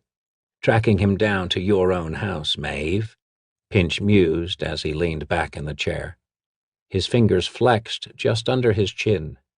Sprite, Coric, and Maeve waited and watched, knowing their leader's scheming moods. Suddenly Pinch's thoughtful visage brightened. "Two with one stone. That's it, two with one stone." He sat forward and pulled the others in close. "We're going to humiliate Wilmark by springing Theron from the very branches of the triple tree." "Off the gallows?" gulped Sprite, sputtering his ale. "You're mad," Coric bellowed. Only Maeve kept silent, fuzzily pondering the possibilities. Pinch ignored the protests. "Sprite, the old catacombs. They run under Shiara's market, don't they?" His eyes glittered with devious fire. "Yes," Sprite answered warily, "but not close to the gallows." "You're mad. I'm not risking the rope for that fool Theron, especially on one of your mad schemes." Coric heaved back from the huddle, shaking his bare head. Before the old outburst could stand, Pinch laid a hand on his arm and squeezed right down to the bone. "You'll do it because I tell you to, Coric, or I'll see you're the next one to stand before the hangman's crowd. Maybe it'd get me in good with Wilmark to give you up to him. Understand?" Coric's gaunt face went pale. The old man nodded. "Good," Pinch purred without losing his grip. "Coric, You'll borrow us a wagon with a fast team. Sprite, figure how to get us as close to Theron as you can." The halfling raised a bushy eyebrow in acknowledgement. "That's set," Pinch concluded, releasing Corac's arm.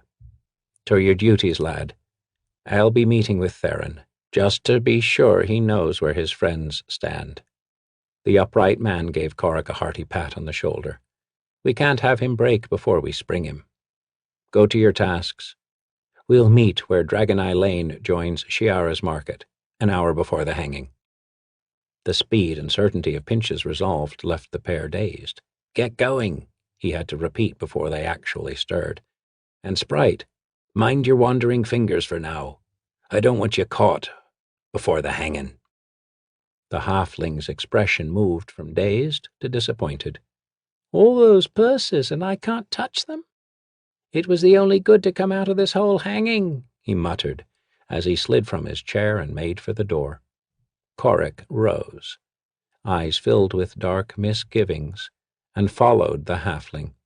He rubbed the filthy wool of his jerkin, getting the blood back into the arm Pinch had squeezed. "What about me, dearie?" Maeve asked. "What you got for me?"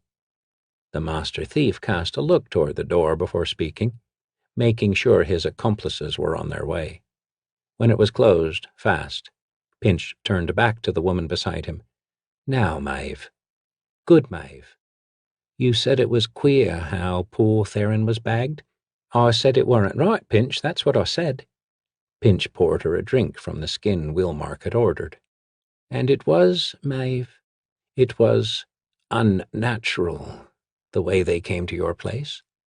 You spoke true. It weren't right. The whole thing's no better than a forger's will, I think." He pushed the mug in front of the doxy.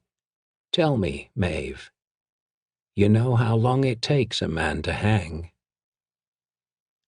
The towering 3-story stone edifice known as the High Prison was one of El Tural's lesser-known oddities. No other city of her size could boast such a magnificent structure for the incarceration of the criminal classes. El Tural's Lord Delt, in a fit of enlightenment, had the place built for the reformation of those godless wretches held within. There, prisoners once kept in the dank cellars of the High Hall and the nobles' palaces could be treated as humanely as they deserved. That was the intent, anyway. Pinch didn't care what the High Rider's stated purpose was. The High Prison was just another part of his life, like the thin drizzle blowing in from the river Keonthar. The thief pulled up his cloak to keep the mist from forming cold beads on the back of his neck, while he waited outside the prison. Finally the latches rattled and the gate yawned open with a creaking moan. The hinges on the old wooden door always needed oiling, perhaps so their harsh rasp would inspire a little more terror in those about to enter. It would be sensible to think that a thief, especially a thief who'd spent time behind the prison walls, would feel a shiver of dread as he stood on that portal. If Pinch was uncomfortable, he showed not a sign of it. "Good morn, Dowsabel," the thief greeted the turnkey who opened the door. "How is your trade these days?" "Not so good as when you paid me for a room in the master's side," Dowsabel groused. He was a stooped-shouldered ox of a man, and blind in one eye to boot. He'd been jailed himself 15 years ago for his bad debts. Now he was the turnkey, and all but ran the prison, collecting fees from the prisoners to keep them from the worst cells the place had to offer. His profits were usually good. "I suppose you're here to see Theron off, Master Pinch?" "A kind word for his last day," the thief said as he stepped inside, pressing a coin into the turnkey's open hand. "Here's a flag for you. Now lead on." Dowsabel didn't move until he'd inspected Pinch's silver, holding it up to his one good eye to make sure it wasn't the work of some false coiner. Finally he stuffed it into his breeches and shuffled through the ante-rooms and down the hall. The way did not take them to the rooms of the master's side, where a prisoner could have a suite that included bath and servants, or to the knight's side, which was barely less well appointed. Theron, who'd never been close with his money, couldn't afford either, though he had at least enough to pay for one of the better cells on the common side. They finally stopped at a row of wooden doors lining a hall strewn with matted straw. In a far alcove stood a small, dusty altar. A robed priest sitting at a battered table next to it looked up with interest as they entered, then continued his prayers for the condemned. The words were a soft drone, said without much conviction, and the priest kept peering Pinch's way. After a few 10 days of unrelenting boredom, any diversion came as a welcome break. Pinch waited while the trustee fumbled for the key that unlocked one of the cell doors. "Visitor, Theron, make sure you're dressed," he shouted through the thick wooden door. Jiggling the passkey in the lock, the trustee kept talking. "Theron's not living as well as you did, sir, when you stayed here. I mean, the Commons is a far cry from the master's side. I thought he was your friend." Dowsabel's comment was stated with some puzzlement. The great tumblers in the lock clanked as the key turned. "No point wasting money on a hanged man," Pinch coolly answered. As he spoke, the trustee drew the bolt back and pushed the door open. The odor was thick with the smell of the cesspits, so much so that Pinch covered his face with a sweet, scented handkerchief. Theron sat on the hard bed at the back of his cell. The only light in the chamber came from the small barred window high on the wall. Thick gloom cloaked the prisoner, half hiding his big farmhand's body. With his broad shoulders and gangly arms, Theron hardly looked the thief. But Pinch had found his size more than useful for keeping the others of his gang in line. "Master Pinch," Theron breathed in surprise as the graying thief entered the small, untidy cell. The prisoner sprang up and brushed the mattress clean. Little black specks hopped out of the ticking at the sweep of his hand. "Please sit, sir." Pinch ignored the offer and pressed 3 gold coins into Dowsabel's hand. "Go join the priest for a round of prayers. I want to be alone with him. Understand?" The trustee looked at the money in his fat hand, then silently closed the door. Pinch could hear the bolts and locks rattling into place. "Lad," Pinch started, at no loss for words, even to a doomed man. "Have the magistrates found some cause for my plea? Have they stayed the execution?" Theron blurted, asking with the over-eagerness of a man who knows his chances are already lost. "No. You're to be dropped on the gallows this afternoon, Theron," Pinch stated baldly through the lace he pressed over his nose. "Did you try challenging the writ?" the other asked helplessly. "It's all done for. You saw it. The writ was proper." The master thief lowered his napkin to see if he'd acclimated to the stench yet. With the first breath his nostrils curled, and he had to fight back a wave of repugnance. It passed quickly. Stuffing the kerchief away, he looked deep into Theron's pleading eyes.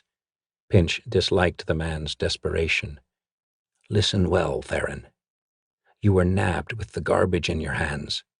There wasn't a witness to be had who could stand by you for that. You're going to hang." Theron sagged onto his cot, head clasped in his hands.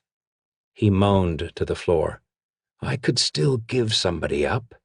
They might pardon me for—" "Stow that noise if you want to live," Pinch snapped.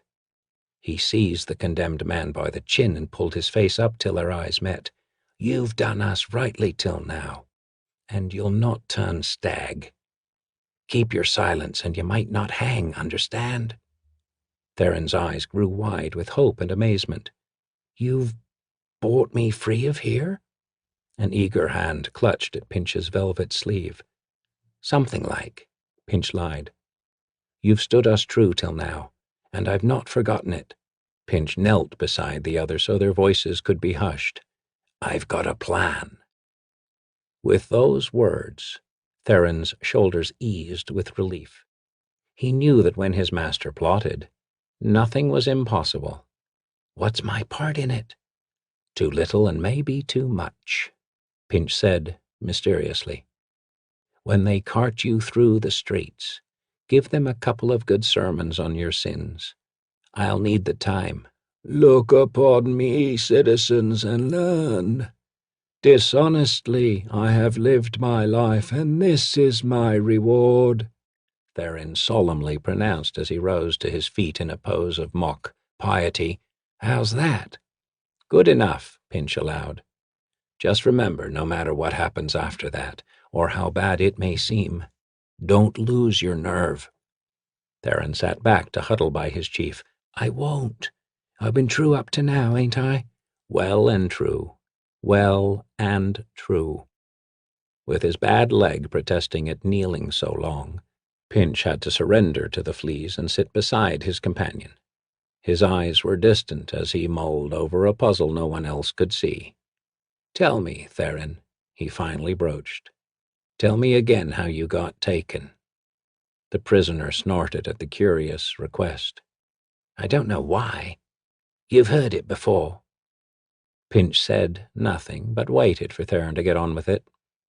When the condemned man finally realized Pinch was serious, he struggled to remember. His brow knitting from the effort to recall the facts, he began. I'd just done a bit of the lifting over on Still Creek Lane, the fertile job we'd plotted. I was the lift. Corrick was the marker. I'd snagged some pretty pieces of plate from the silversmith, so I went over to Maeve's to show her the garbage. Just about as soon as I get there, the constables raise the hue and cry. Before I can make for the broker, the hell riders come bursting in. Where was Corrick? We was to meet at Gurin's to split the purchase and do some boozing. The farmhand turned thief waited for more questions, but his chief suddenly seemed to lose interest in the tale. Like Maeve said, it weren't right, Pinch finally murmured as he set the kerchief back up to his nose. You thinking somebody gave me up? Corrick? Maybe. Just maybe. What you gonna do to him? Theron asked eagerly. A dead man looking for revenge? Right now, nothing. I've got him stealing a cart and team. Pinch smiled at the irony of it. That much he'll do. Their musings were interrupted by the rattling of the lock. Your time's over, Master Pinch, echoed Dowsabel's voice from the other side of the door. The Patrico's here to take your man's prayers. To your plans, Pinch, Theron offered in empty toast. Bar your talk, Dowsabel's coming. The door swung open and the trustee entered. Behind him followed the thin, robed priest, a chapbook of prayers clutched in his pious hands. He's yours, Patrico, though I wouldn't expect much repentance from him. The priest shot Dowsabel a sour look before the door closed between them. Dowsabel led Pinch back to the gate in silence, but along the way the trustee seemed unusually watchful for eavesdroppers. The thief knew the old turnkey's ways. The man had eyes and ears everywhere and a mind for profit. It was clear he had something to sell if Pinch would meet his price.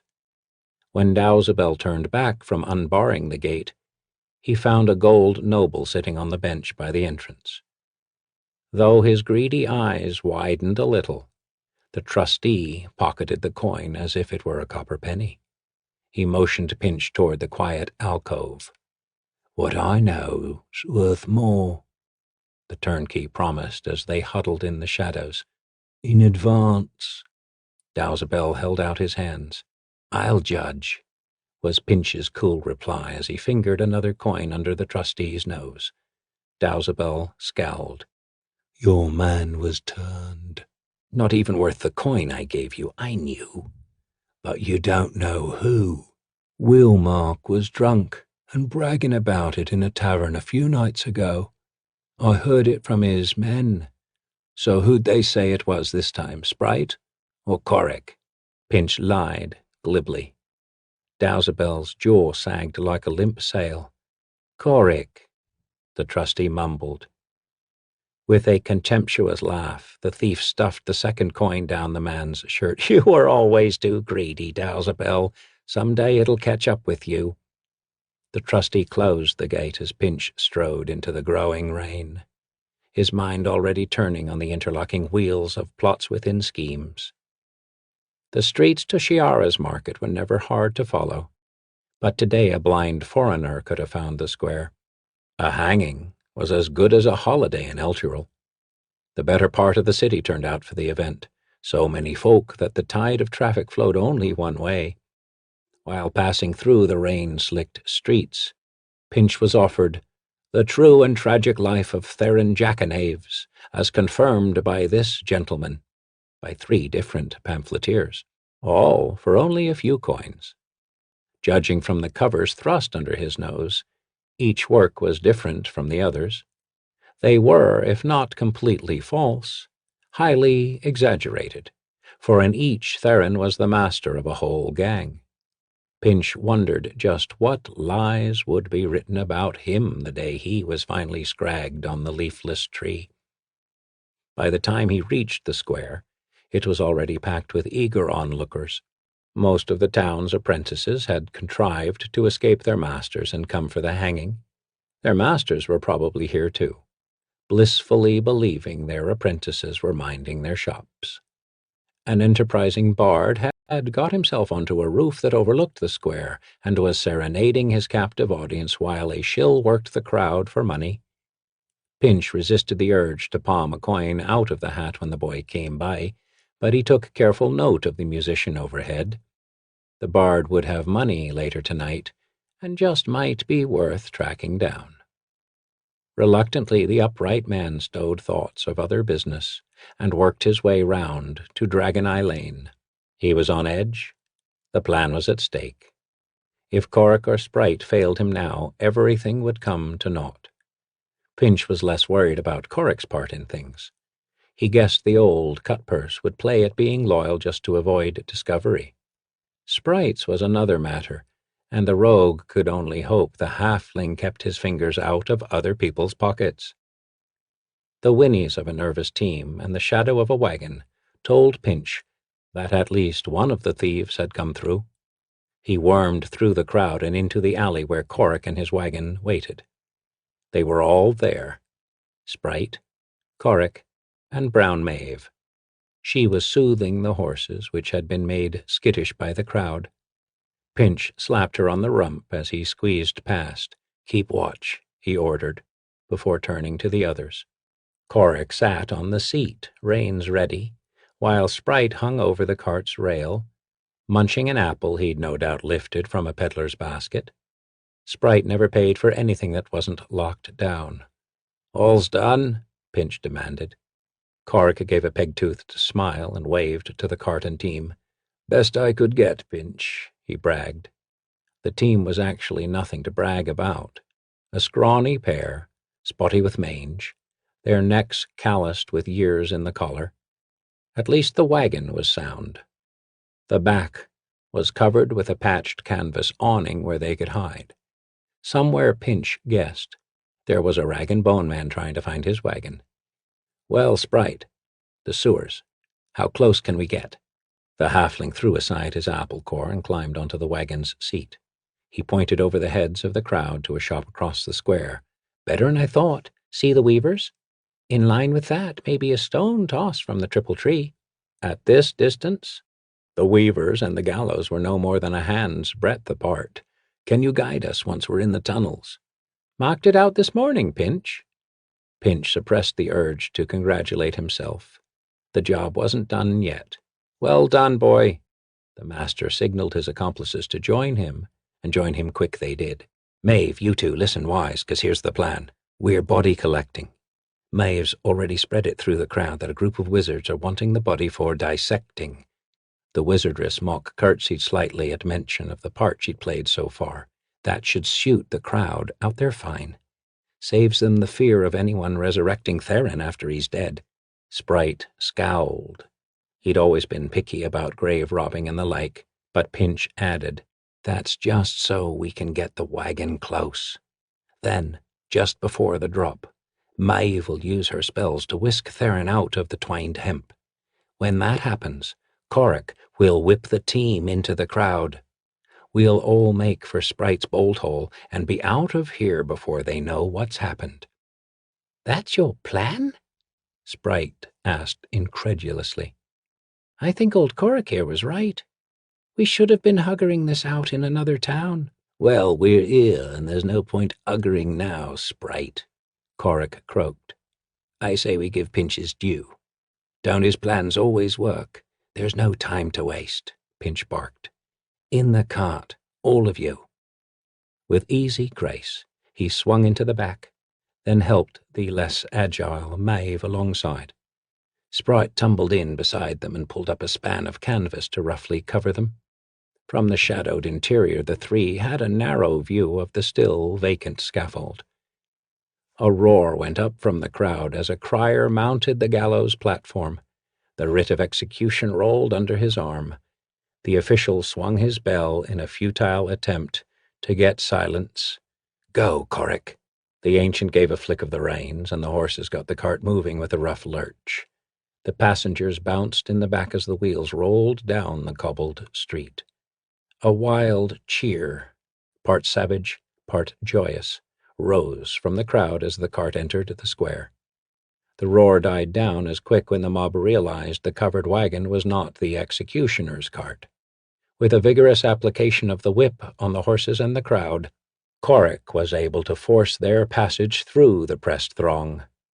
While the bald Coric was absorbed in driving the team, Pinch leaned forward for a whispered word in the halfling's slightly fuzzy ear. "Sprite, listen close. I need 500 in nobles. Can you fig it for me quick?" The small cutpurse's eyes widened at the mere mention of the amount. 500? Now? "Or Theron swings. It's the only way." "We'll send Theron to the denizens." Sprite swore under his breath. But Pinch was counting on the halfling's love of the challenge, not his love of Theron. 500? Sprite asked again as he scanned the crowd, taking the measure of the gulls. The congregation was teeming with them. Fat masters enjoying their mistresses, overworked vendors unmindful of their wallets, drunken craftsmen, even a gentleman with his entourage. "Me and Pursnipper can do it," the halfling noted boastfully, palming a small knife from the sheath strapped to his wrist. "Then go and strike, boy," Pinch hissed with urgency. At that, Sprite sprang lightly from the cart and vanished into the crowd. A fresh roar went up from the multitude, this time as they correctly sighted the executioner's cart. It was already close to the gallows, having entered the square by a side street so as to avoid the riotous celebrators that awaited it on the main routes. Pinch could see Theron standing tall in the back, cheerfully waving his bound hands to the crowd. The hooded hangman rode next to him, impassive in his duty. His hood was stitched with a crude death's head to remind the condemned man of who shared this ride. The crowd surged toward the executioner's cart. So eager were they for their entertainment that they almost overturned the vehicle, forcing the hangman to get Theron out of the wagon and onto the platform with unseemly haste. The rush of the crowd served the thieves, too, for it thinned the press ahead of them. Coric drove the wagon through the gap as fast as the old nags would pull it. As they closed, Maeve passed Pinch an old work shirt she had brought, along with a battered cap and a blood-stained cloak. The clothes quickly covered the thief's fine velvets. After a few adjustments, Pinch, looking like a bloody surgeon's aide, climbed into the seat by Coric.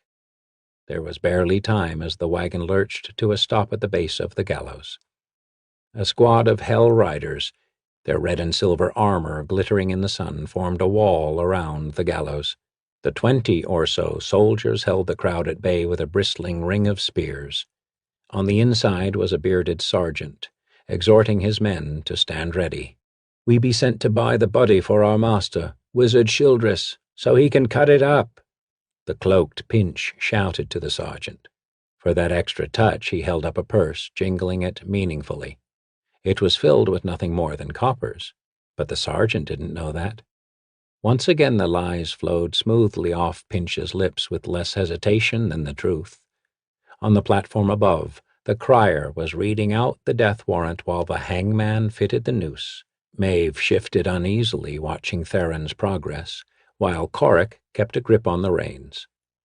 The sergeant of the command smiled with avarice and nodded to his men to let the wagon pass through their bristling ring. As the cart creaked forward, the small streak of Sprite darted through the throng and hopped onto the wagon's bed. A wink and a nod were all Pinch needed to tell him the halfling had met with success. At Theron's side, a priest of Tyre was intoning the Benedictus for the dead. All that remained was the hood, and then the drop when the hangman pulled the trap. Pinch touched Maeve and cautioned her to be ready. Corrick, Sprite, and Maeve clambered from the cart. Pinch readied to follow them. "I told you I'd get you sooner or later, upright man," shrilled a nasal voice as the master thief swung off the seat. Pinch dropped from the cart and whirled around to come face to face with Commander Willmark, sliding out of the crowd. As the soldiers parted to let their commander in, Corrick scurried to the officer's side.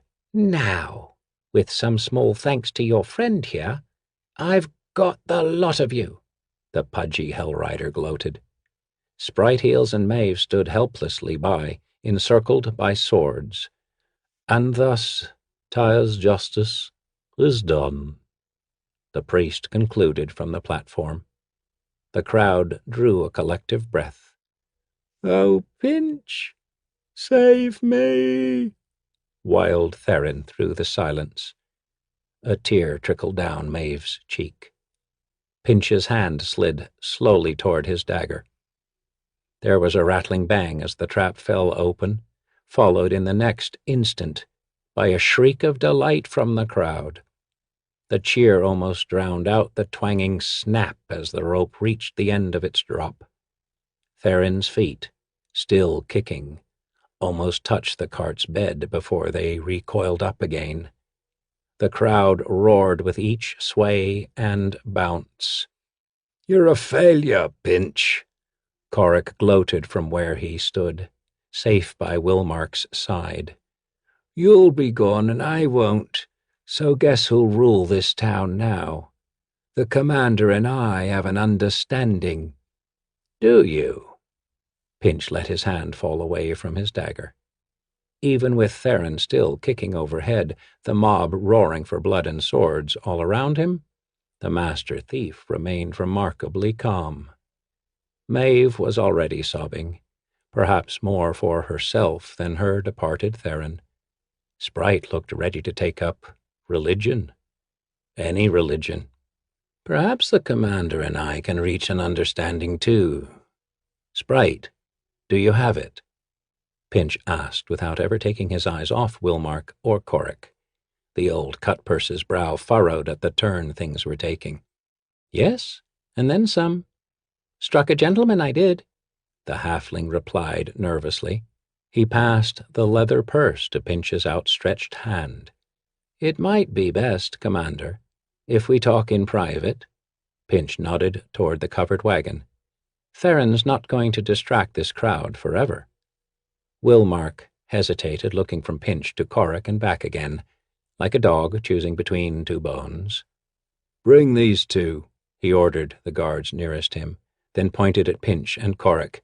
"And watch those two, for tricks." Willmark climbed into the shadows of the wagon. The guards shoved Corrick in afterward. Pinch slowly climbed in. He noted Theron still swinging on the scaffold, his legs slowly jerking. In the darkness of the wagon, the upright man could see Willmark, sword poised but uncertain, perplexed by Pinch's game. Taking care not to startle him, Pinch tossed the leather bag to the commander's feet. It hit the wooden boards with a loud, clinking plop. Willmark scooted back in surprise. "There's over 500 nobles in gold here," Pinch pronounced. "If you take it, there could be 500 more tomorrow if you give me Theron's body and let us go." The upright man couldn't suppress the smile he felt inside, a cold, evil smile, like a cat's grin. He had Wilmark. He knew it. The offer was more than the bastard could refuse. The officer glanced at his men outside. "I'll need a body to replace him," he said slowly. "Yes, you will," was Pinch's confident reply. "It will have to look like him." "It will." Corrick's old eyes widened as he listened to the exchange, barely audible over the noise of the crowd. "Pinch, you don't mean—" "His body," the thief said to the soldier. "Wait," Corrick said. With a sudden single thrust of his sword, Commander Wilmark cut the rest of Corrick's quavering words short. "The thief's dead," he shouted to his men outside. "Cut him down!" Without waiting, Pinch went into action, poking his head out the front of the wagon. "Maeve, your spells! Sprite, get Theron in here!"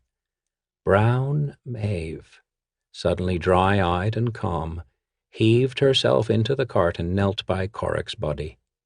The wizardress mumbled a few words of a spell as she passed her hands over the corpse. The old thief's wrinkled flesh softened and flowed until it appeared that Theron lay on the boards. Sprite was already heaving the unconscious but very much alive Theron from the scaffold into the back. Pinch dragged the boy in. Side by side, the pair looked like twins in death. The crowd, still hungry for thrills, rushed the scaffold in a mad attempt to seize the corpse. The Hell Riders sprang to their duty to hold the mob in check. They struggled against the bloodthirsty tide, unwilling to use their weapons against honest citizens. "Get going!" Pinch shouted as he half-shoved Wilmark out of the cart. With a heave, the rogue tossed Corrick's ensorcelled body out of the wagon. "Let the crowd have him. No questions that way," Pinch advised as he clambered into the driver's seat. Pinch wasted no time in savagely whipping the team forward, plunging it into the crowd. Chaos erupted as those in the wagon's path scrambled to get out of the way while others fought to seize the body left behind. In his last look back, before his cart disappeared down El Churral's back streets, Pinch guessed the crowd was winning. 10 days later, in a wine shop in Scornubel, 4 travelers sat at a table littered with bottles. 2 of them, a little halfling and a faded woman with brown hair, had long since passed out.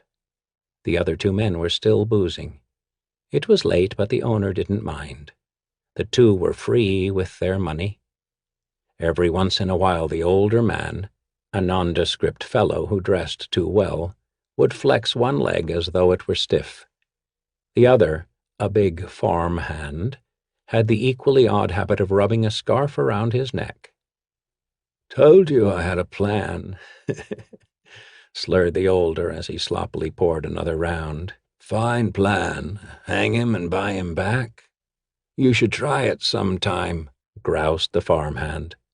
"By Cyric's ass, these scars itch. How'd you know I weren't going to die up there?" "Didn't," the older mumbled wearily. "You mean I could have died?" "Didn't matter. You were only part of the plan." "Only part? Corrick. You wanted Corrick. You're alive, and the one who turned me is dead. You knew he'd done it all along." "I suspected. The Hell Riders showing up at Maeve's crib? It was too easy. Somebody'd turned on me."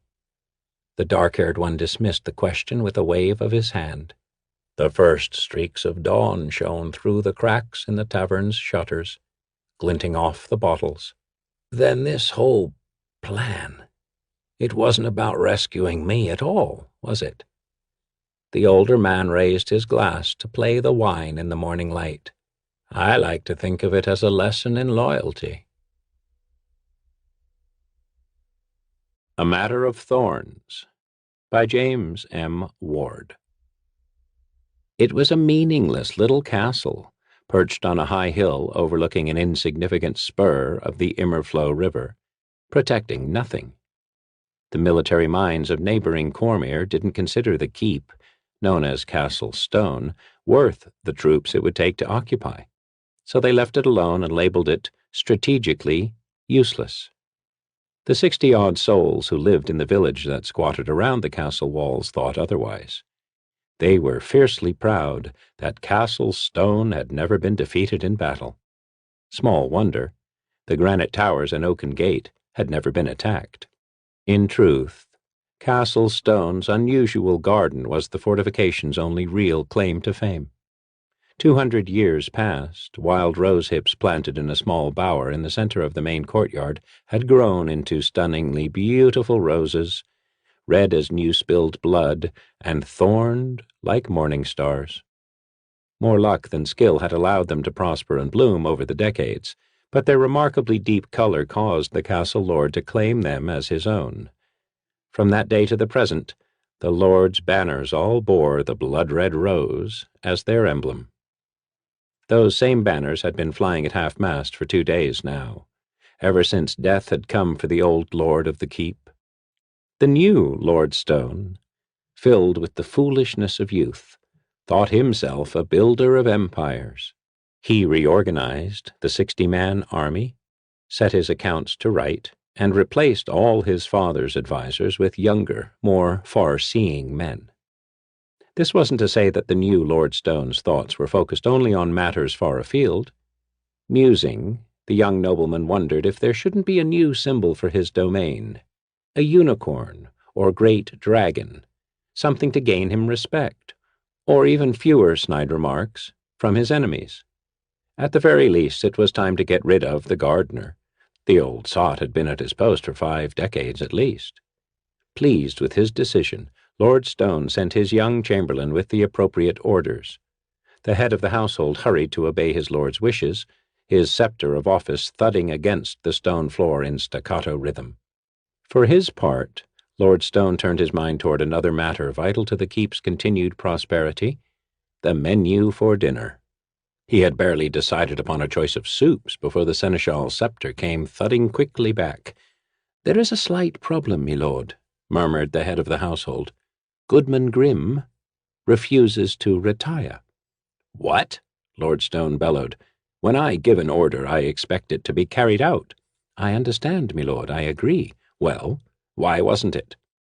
The seneschal toyed nervously with his heavy chain of office. "I tried to tell Grimm your command honored him, that you were rewarding him with retirement. He didn't see it that way." Swallowing hard, he added, "He's still out there digging at the roses. I could hardly have hauled him away from his post. Grimm has, begging your pardon and with all due respect, been in your father's and grandfather's service.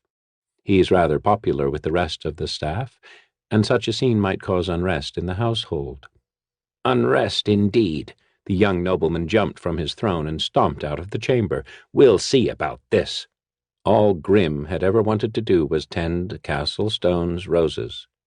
Forsaking all other possible careers, including a promising apprenticeship with a traveling mage, the frail bent gardener had grown up, grown wise, and grown very old working with his lord's beloved plants.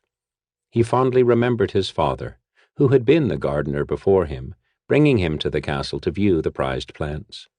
Their huge buds and gentle fragrance had entranced him even at that tender age. The young Grimm had cultivated a garden of his own, nursed with loving care and the little magic he'd picked up almost instinctively. But none of his hundreds of blooms could ever equal one of the castle's roses. He'd sworn then and there that growing the special flowers would be his life's work. "Now, after all these years, they want me to go. If old Lord Stone were alive, he'd give 'em what for. There was a man for you. There was a man who appreciated the care it takes to raise roses." Grimm dug his hoe into the earth with more force than usual. Each stroke of the tool punctuated a colorful but silent insult he directed toward the new Lord Stone. The sound of footsteps in the garden finally drew him from his angry reverie. Turning, he saw his new lord and the new Lord Chamberlain. He bent his head in respect, but didn't kneel, as he would have to the old castle ruler. The lord was a well-fed, strapping young man, full of the strength of youth. The run from the throne room to the bower hadn't even winded him. That couldn't be said for the chamberlain. Of the same age as his master, he was bent over, gulping in huge breaths.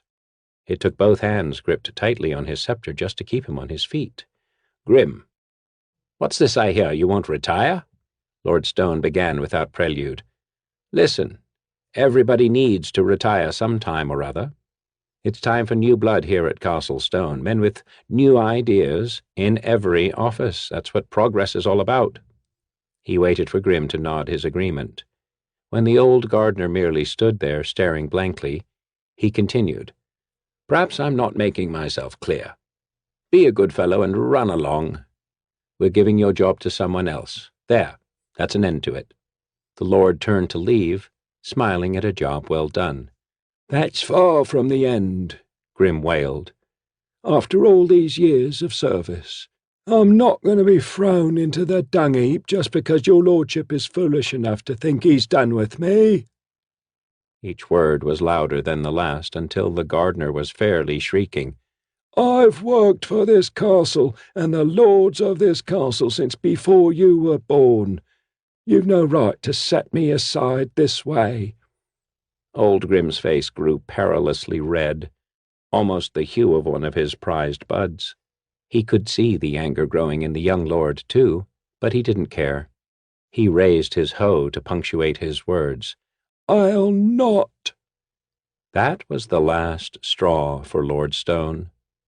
No subject of his, especially not this withered old weed-puller, was going to raise a weapon against him. He picked up the skinny old man, lifted him effortlessly over his head, and threw him with great force into the cold stone wall of the arbor. Grim's body made a crunching sound as it hit, then slid wetly down the wall. Skin broke, ancient bones broke, and the old man's heart broke. But as his blood pumped from his torn flesh into the ground of his beloved rose garden, Grim raised his eyes to his murderer. "Curse you and your lie." Grim's final words went unheard. The Lord was already on his way out of the gardens. He was a busy man, after all, and the matter of the dinner menu was far from resolved. "Clean that mess up," Lord Stone called over his shoulder to the chamberlain, "and make sure none of Father's roses were damaged." "Yes, my lord, I'll see to it right away." The chamberlain dutifully made a circuit of the rose garden, thankful not to find one damaged flower. He made a mental note to find a new gardener to start the next day, then hurried to his other tasks. It took nearly an hour for the guards to get around to removing Grim's body. Lord Stone had sent most of the troops to the village, scurrying like trained hogs after truffles. By then everyone in the castle and village knew what had taken place, and those who predicted nothing good would come of Grim's untimely death were absolutely right. Grim's blood, tainted by his curse, oozed over the freshly turned earth and sloshed against the inner wall of the castle garden. Soaking into the well-tilled dirt, the crimson fluid bathed the roots of the largest rosebush. In brief hours the root system had fed on the wetness and transformed. Root hairs and root tendrils thickened and grew coarse. The earth began to ripple and shift in the rosebed. No apparent change occurred in the exposed part of the bush until later that night, when the moon's light caressed the plant's leaves. A soft rustle of its pliant vines marked its pleasure. Thickening, the rose's leaves and stems spread at unnatural angles and lengths to claim as much of the moonlight as possible. Growing, doubling, even tripling in size, the cursed rose bush spread its sickness swiftly. It joined itself to the other roses in the garden, melding the root systems together into a gigantic, pulsing network beneath the soil. Rose thorns became huge, hollow daggers along the pliable vines. The outside of every rose petal grew thorny teeth that sucked the life from the flies, moths, and bugs that ventured too close. The root system was busy, too, searching out and spearing every worm, grub, and beetle in the earth. A smooth, melon-sized gall developed at the monstrous plant's center. The gall's white markings pulsed in the last rays of the setting moon. The thing could sense the many life forms contained in the castle, life forms that offered more sustenance than the insects it had consumed until now. Slowly, stealthily, it sent creepers out to investigate. The rising sun, however, with its harsh and unpleasant light, forced the leafy spies to retreat before they could learn anything of value. The monstrous rose shrank back against the walls, shifting its bulk into the shadows. It was considering some other way to investigate the castle when voices just outside the garden gate drew its attention. It didn't really understand what the creatures were saying, but that didn't matter. Its interest in the creatures was more basic than conversation. The roses and the garden are behind that gate. It's never guarded, so you'll be able to come and go as you please. Yes, Lord Chamberlain. Take your duties seriously. You've been given a great honor. Yes, Lord Chamberlain. Do a good job every day. Lord Stone and everyone else here at the keep takes those roses very seriously. Yes, Lord Chamberlain. Now get to work. The Chamberlain thudded off to attend to several hundred other less than thrilling assignments given him by young Lord Stone. Foley Cornbottom, left standing at the garden gate, was not a happy man. He'd been plucked from his fields and informed that he was the new gardener of Castle Stone.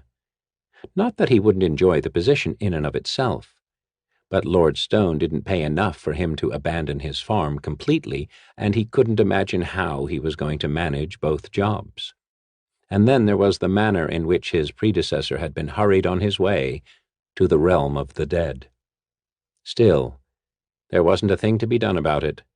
When confronted by armed guards who tell you the Lord will be very upset if you turn away his offer, well, you can only nod a lot and smile. With a sigh of resignation, Foley set about surveying his new domain. What do we have here? At first, Foley's eyes grew huge at the impossibilities around him. His mind filled with wonder at the size and color of the plants. He'd heard about them from Old Grim, but no commoner was ever allowed in the Lord's gardens to see the legendary roses for himself. And these were truly marvelous. Each blossom was the size of a man's head, and the flowers all faced the garden path. It was almost as if, well, they seemed to be looking at him. A shiver of fear scrabbled down Foley's spine. Never mind that, Goodman Cornbottom. You've got a job to do, and you'd better get to it. He tapped his chin and looked about. That's where you should start. That obviously doesn't belong here. Foley's rough hands reached into the shadows for the melon-sized gall. Lifting it, he noticed an unusually thick tangle of thorny vines connecting it to the earth. One of the thorns scraped along his palm, but it didn't draw blood. He'd been tending plants for over a decade now, and his hands were tougher than thick leather. A gall like this should have been cut clean long ago. What could old Grim have been thinking? He turned the gall roughly. Maybe he just never noticed you, eh? The cursed vegetation tried to shrink back. The gardener only gripped it tighter. The rose monster ached to absorb this creature, but the skin on its hands was like stone. Perhaps there was another way. Vines with long, hollow thorns reached out behind the gardener. They quickly snaked up Foley's legs, wrenching his hands away from the gall, pinning his arms to his side. The thorns penetrated at the neck and began to draw out the man's life. And with the blood and marrow, the thorns drained something else from the gardener, his will and his intellect. Shocked at the sudden insight Foley's mind afforded it, the plant paused. It did not kill the gardener as it had the flies and earthworms. It only drained enough of his life force to sustain itself, enough of the man's mind to leave him a helpless slave. Then the plant fell back, sated. Weak from the effort and reeling from its new perception of the world, the monstrous rose rested. As it did, Foley cleared some bothersome rocks away and watched for intruders until the sun set and the soothing light of the moon bathed the garden. Refreshed, and certain it could protect itself once more, the plant sent the glassy-eyed Foley away, but ordered him to return with the sun along with more of his kind. Late the following morning, Lord Stone took a stroll past the garden. He'd just finished debating the captain of the guards about the color of his troops' new uniforms. Earlier, he'd had a row with the chamberlain over the finer points of menu planning. He talked to himself as he walked. It was a habit he'd fostered since the day he proclaimed himself the only fit conversationalist in the keep. "Well, that's a good morning's work," the nobleman laughed to himself. He couldn't see how the domain had survived all those years without his enlightened rule. "A little sword practice is just the thing right now," he announced. "I mustn't let myself get too out of shape, though it would be easy enough to do, sitting on a throne all day. Off to the practice field with me, then. It'll be good for the troops to see their leader working." It was then that the smell hit him. "What in Tyre's blind eyes is that? It smells like someone built a slaughterhouse in the rose garden. Foley!" Lord Stone bellowed as he flung open the gate and stormed into the arbor. "What do you—" Foley and the castle cook had just upended a barrel of blood into the garden's earth. They stood there, slack-jawed and glassy-eyed, staring at Lord Stone. The nobleman shared their dumbfounded expression, though his was born of shock. His father's beloved roses had turned into monster things with thorns as long as daggers. Half-eaten pigs and chickens lay everywhere, entangled in vines. Then he saw 3 of his castle guards, and the blacksmith spitted on thorns, expressions of horror on their ripped faces. A watermelon-sized gall lifted on a thorny tendril and moved toward Lord Stone. The nobleman raised his sword and swung powerfully at the gall, but hardened rose vines caught the blade mid-swing. Other vines smashed thorns into Stone's bare arms and neck. Like Foley and the cook before him, Lord Stone gained a new appreciation for roses. "This plant must prosper and be properly fed, Foley," Lord Stone said dully when the plant had finished with him. "I'll order you more helpers. We'd best double the guard around the castle walls, too. Can't be too careful, eh?" "Stop right there," the gate guard called. "Who do you think you are, trying to enter Castle Stone without so much as a by your leave?" The gruff soldier, backed by 3 of his equally gruff fellows, raised his pike to stop the riders from crossing the wide drawbridge. The smaller of the 2 travelers was a squire, dressed all in red and feeling rather self-important. He rode a few paces ahead of his lord and stopped. "Since when is it necessary to answer questions before entering Stone Keep, especially for such an important knight as my master? Any king or baron worth the title would gladly welcome him at table." The squire glanced back, looking for approval, but found only a frown on his master's face. He probably should have waited for the knight to speak, but the upstart gate guards had irritated him so. "Back off, spratling!" The commanding gate guard snorted his disregard, then flourished his pike. "Your master will speak to me, or I'll run you both out of here in a heartbeat. Now who are you, and what do you intend with the folk in the castle?" "Who am I, you ask?" There was a forced sense of wonder in the knight's voice. He spurred his massive war-horse forward. The mount's snort seemed as dismissive as the guard's had been. "Is this Castle Stone?" "It is." The guard planted the butt of his pike in the ground, aiming the blade at the armored chest of the great beast in front of him. "Stop the mount, and you stop the rider," his father used to say. "Is this still Castle Stone, ruled by my good friend, the ancient Lord Stone?" Before the guard could answer, the knight turned his handsome features to the sky and added, "And is it not now high sun? The one time of day this castle has always allowed travelers' entrance to escape the heat?" Now there was a note of genuine incredulity in the warrior's voice. "Things have changed here," the guard said coldly. "But I'll not be discussing that with you until you tell me what your business is with the castle." The gate guard signaled a brace of crossbowmen to appear on the upper wall. The knight tipped his war visor down, preparing to deal out a few bruisings if necessary. The squire mirrored his movements and unsheathed his morning star. "I'm Sir Ganithar, known as the Hammer Knight to some, or simply the Hammer. I am a member in good standing of the High Moor Heroes Guild. I have just returned from 3 years of highly successful adventuring in the ruins of the Fallen Kingdom, if you must know. I now intend to spend at least a month in the tubs of this castle's only inn. I'm going to eat something other than trail rations and spend my afternoons looking at every pretty woman bold enough to pass my way. Do you have a problem with that?" The last was said hopefully, as if the knight wanted a challenge. The guard quickly lowered his pike and handed it to one of his fellows, then signaled the archers away. His disdainful expression was one of bemusement, if not outright fear. If what he'd heard about this warrior was true, he didn't want to be the one responsible for bringing about the ruin of the castle's front gate. "The Hammer," he said lamely. Sorry I didn't recognize you." The guard knew the tales of Sir Ganithar the Hammer, as well as he knew his own life story.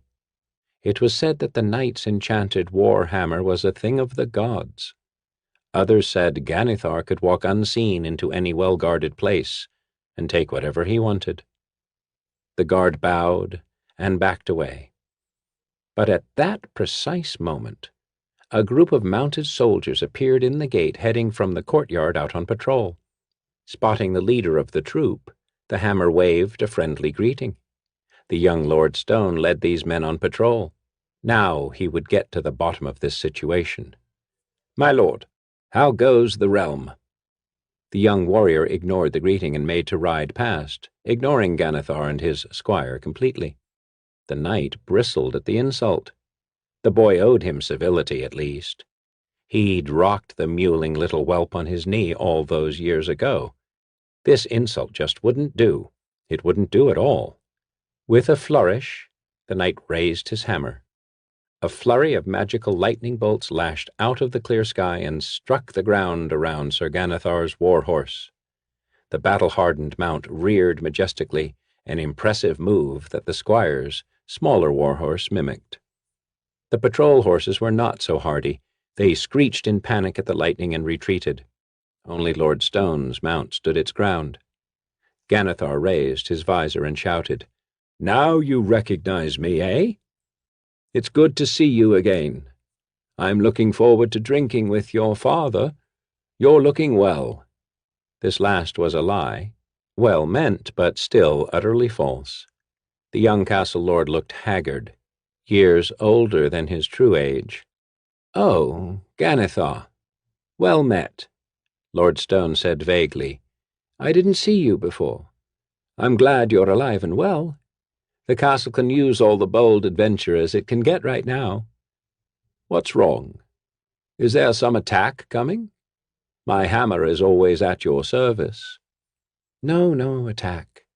My father died 5 days ago. It was quite sudden. His heart just stopped."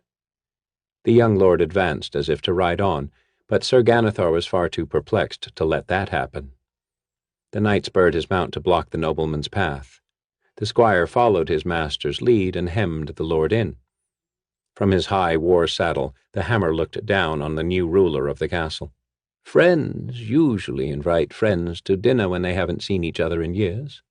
Let's sup together and drink to your father's honor." The expression on the young noble's face was a pained one. He obviously wasn't thrilled at the thought of dining with Ganithar, but found it difficult to refuse. "I don't get out much these days. The castle and the things in it demand more and more of my time. I'm sure some of your old village friends will be wanting to hear your latest tall tales."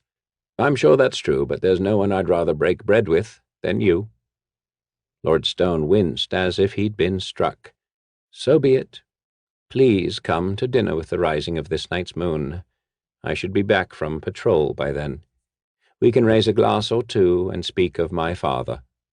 "It's a pact, then." The Hammer grinned. "Let me introduce you to my squire, Tomkin Woodsmanson, front and center." The squire, all of 15 and not very worldly for his travels with Sir Ganithar, was quite pleased to be introduced to this particular nobleman. He'd come from the lands around Castlestone, and seen the young lord during high market days. He bowed as low as the jousting saddle allowed. "Ganethar, I didn't think you were the type to take on a squire." The castle lord looked the lad over with an appraising eye. "Oh, I admit he's rough around the edges, but he saved my life." The look of surprise was plain on Lord Stone's face, so the hammer elaborated. "It's a rather longish story. Suffice it to say, I was in the woods when a wyvern surprised me. It knocked me right off my horse and pinned me to the ground. I would have been a corpse had this foolish boy not put a woodsman's axe clean through the monster in one swing. In return for the deed, he asked me to make him as good a warrior as I am. I couldn't say no, not after he'd saved me." Ganethar smiled warmly. "But we'll talk about it more tonight. I want to get the road dust off my old hide. Tonight, my lord. Tonight, if we must." Lord Stone turned to find his patrol reassembled. He nodded to both knight and squire, then pushed past them and rode away. "Is he a great lord, like in the old tales?" Tompkin asked eagerly. "His father was. That lad riding off has been a bit of a bully in the past. Only time will tell what type of ruler he makes." The knight narrowed his eyes as he watched the patrol ride away. "But something is terribly wrong with him. I think you and I will ferret it out during dinner." "He wouldn't want me dining with the likes of you both." "It doesn't matter what he likes. You're my squire, and go where I go." Ganethar patted the boy on the shoulder. "You must learn to serve me. Loyal service is as important to a squire as the arts of war. Do you understand, boy?" "Yes, sir. I'll always serve you to the best of my ability. I'll do whatever you tell me to do, Sir Ganethar." "No, no, lad, that's not what I want. Try to anticipate what I need. Anticipation is vital in a warrior, too. Figure out what I need and respond to me before I ask. I'll teach you to do the same to your foes. That's the way of a good warrior. Now, let's prepare ourselves for some fine food. You know they grow some excellent watermelon here. It boasts some of the best in Faerun, though the roses make a better symbol for the castle, eh, Tompkin?" The squire nodded, only half listening to what his master said, his mind caught up in the lesson the knight had imparted. "Anticipate. That's what I need to do," Tompkin repeated softly as, now unchallenged, they rode into the castle. "2 plates.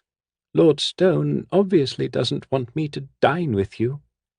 Dressed in full livery, with a 2-handed broadsword strapped to his back, Tompkin felt decidedly overdressed and more than a little foolish as he gazed through the garden gate at the small table within. "Nonsense, lad. Lord Stone has taken the time to serve us dinner in his fine garden. Admittedly, the garden has gotten rather smelly of late, but we'll both find out why at dinner. Another plate is easily gotten." "No," the squire squeaked for fear that the castle lord could hear them while they whispered outside the garden gate. "I couldn't eat in front of him. I'd be afraid of dribbling soup down my surcoat. Couldn't I just eat my meal with the horses?" Ganethar, remembering his days as a squire, took pity on Tompkin. "All right, lad, you don't have to attend the dinner. But I want you to stay outside this gate and guard it with your life. No one is to disturb our dinner without my permission. I want to get to the bottom of the strange goings-on around here." Much relieved, Tompkin took his post as the hammer strolled into the garden and met Lord Stone. "Anticipation, anticipation, anticipation," the boy muttered to himself over and over. "Should I draw my sword, I wonder? Or maybe I should stand inside of the door, not outside. Should I call for help if attacked, or die silently defending my lord?" Sweat began beading on the squire's forehead as he looked in all directions, ready to sell his life dearly for the hammer. Standing just outside the garden, the woodsman-made squire craned his neck this way and that, trying to see both the hammer and the doorway into the keep. So caught up in his duty was the boy that he could barely hear the words of the two men in the arbor. "I no longer rule this castle," Lord Stone said. "I serve another, and here it is." Tompkin caught a glimpse of a large melon resting on several rose stalks. It was unusual, all right, but wild roses alongside melons were nothing strange in the forest. Tompkin didn't like roses very much, but he did like watermelon. The leaves on the melon vine looked larger than normal, spear-shaped things as big as plates. Inch-thick vines spilled out all over the plant. The bloated blood-red roses seemed to be fashioned of impossibly thick petals coated with oil. Tompkin tore his gaze away from the garden. Even the weirdest of plants must not distract him from his duty. If the Hammer wanted to eat dinner surrounded by weird plants, that was his choice. They'd both seen many stranger sights than that on the trail.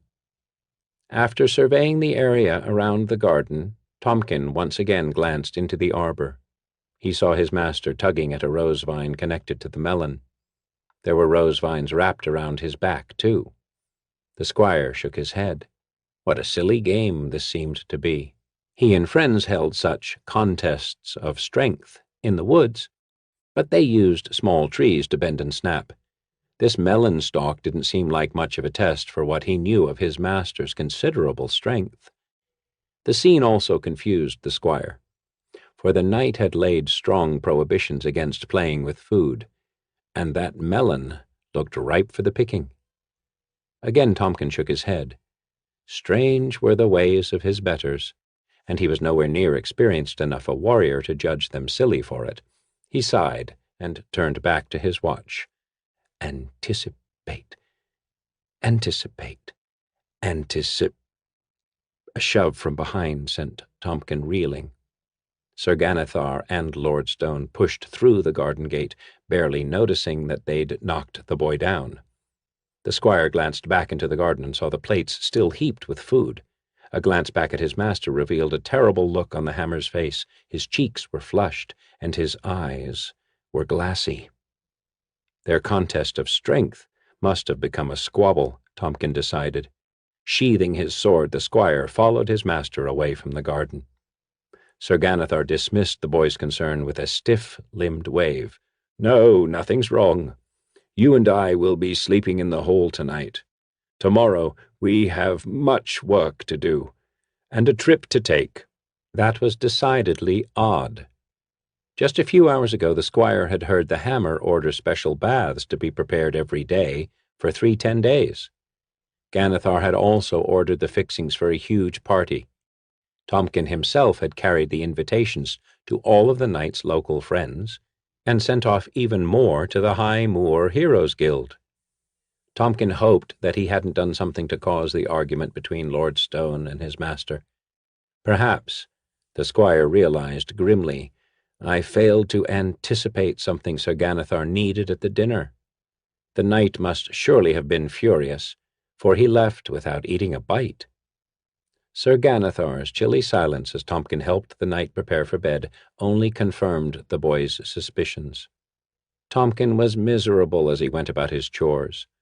Though he could barely lift the magical hammer, it was his duty to stow it so Ganithar could reach it easily if an attack came upon them at night. The special cloak of silence, boots of leaping, and belt of invisibility were entrusted to the squire every night as well.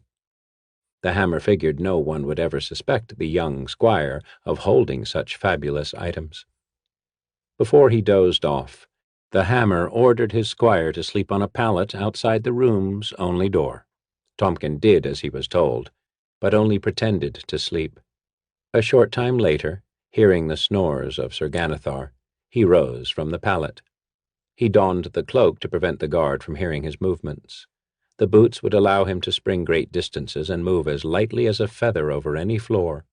The belt, activated with a magic word only Ganithar and he knew, made his form vanish from the sight of man, plant, and animal. Thus girded, he could set about anticipating his lord's needs. The dreams of Ganithar the Hammer and all the other minions of the Rose were the same. Huge vines of enormous size twisted around their bodies and squeezed the life out of them. The 20 entranced men and women sleeping in the castle all twisted and turned in their beds, caught up in the nightmare images filling their minds. Thorns plunged into their bodies, ripping out their still-beating hearts. They tried to cry out, but vines filled their mouths. Then, quite abruptly, the dreams ended, and each of the rose minions fell into a deeper, less troubled sleep. Sir Ganethar, wake up! See what I have anticipated for you. Ganethar leapt up, his warhammer in hand. At first he saw only the stupid grin of his squire. "You have on my cloak," he rumbled, "and my boots and belt." Then he noticed the huge covered silver platter in his hands. "I'm sorry something spoiled your dinner with Lord Stone last night," Tompkins said. "And since you went to bed without eating, I anticipated you'd be hungry this morning. I found this serving thing and got your breakfast ready before you woke up." He lifted the tray's lid to show his master the lovely great melon he'd chopped off the rose vine in the garden. Seeing the look of shock in his master's face, he reddened. "You're upset about the piece I cut out of it, aren't you?" The squire asked sadly. "I'm sorry, but I only wanted to make sure it was ripe. It tastes rather good, but not like any melon I've ever had before. And it smells a bit like roses. I suppose it's from growing so close to them." Stolen Spells by Denise Vitola. On the sign hanging outside Barine Taikar's shop, there was the symbol of a spinning wheel, and below it the words, "Country Spellcrafts and Implements for Daily Living."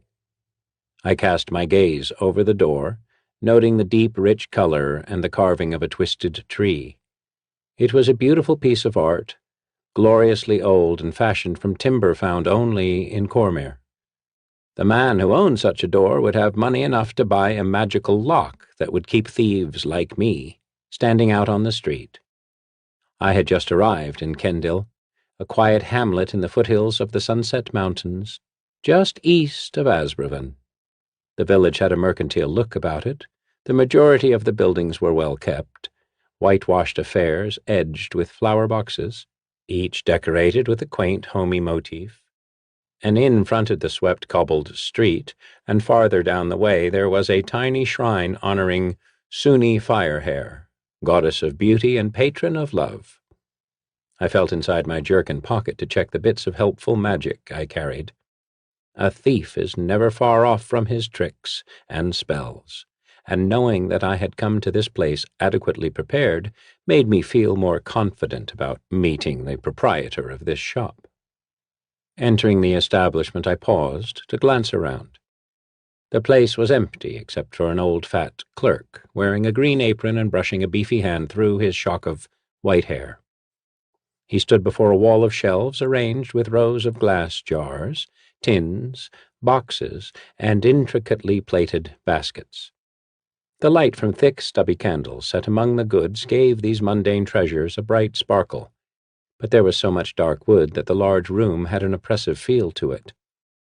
The man squinted at me as I kicked the door shut, and halted to smooth my beard and braid. "Barine Taikar?"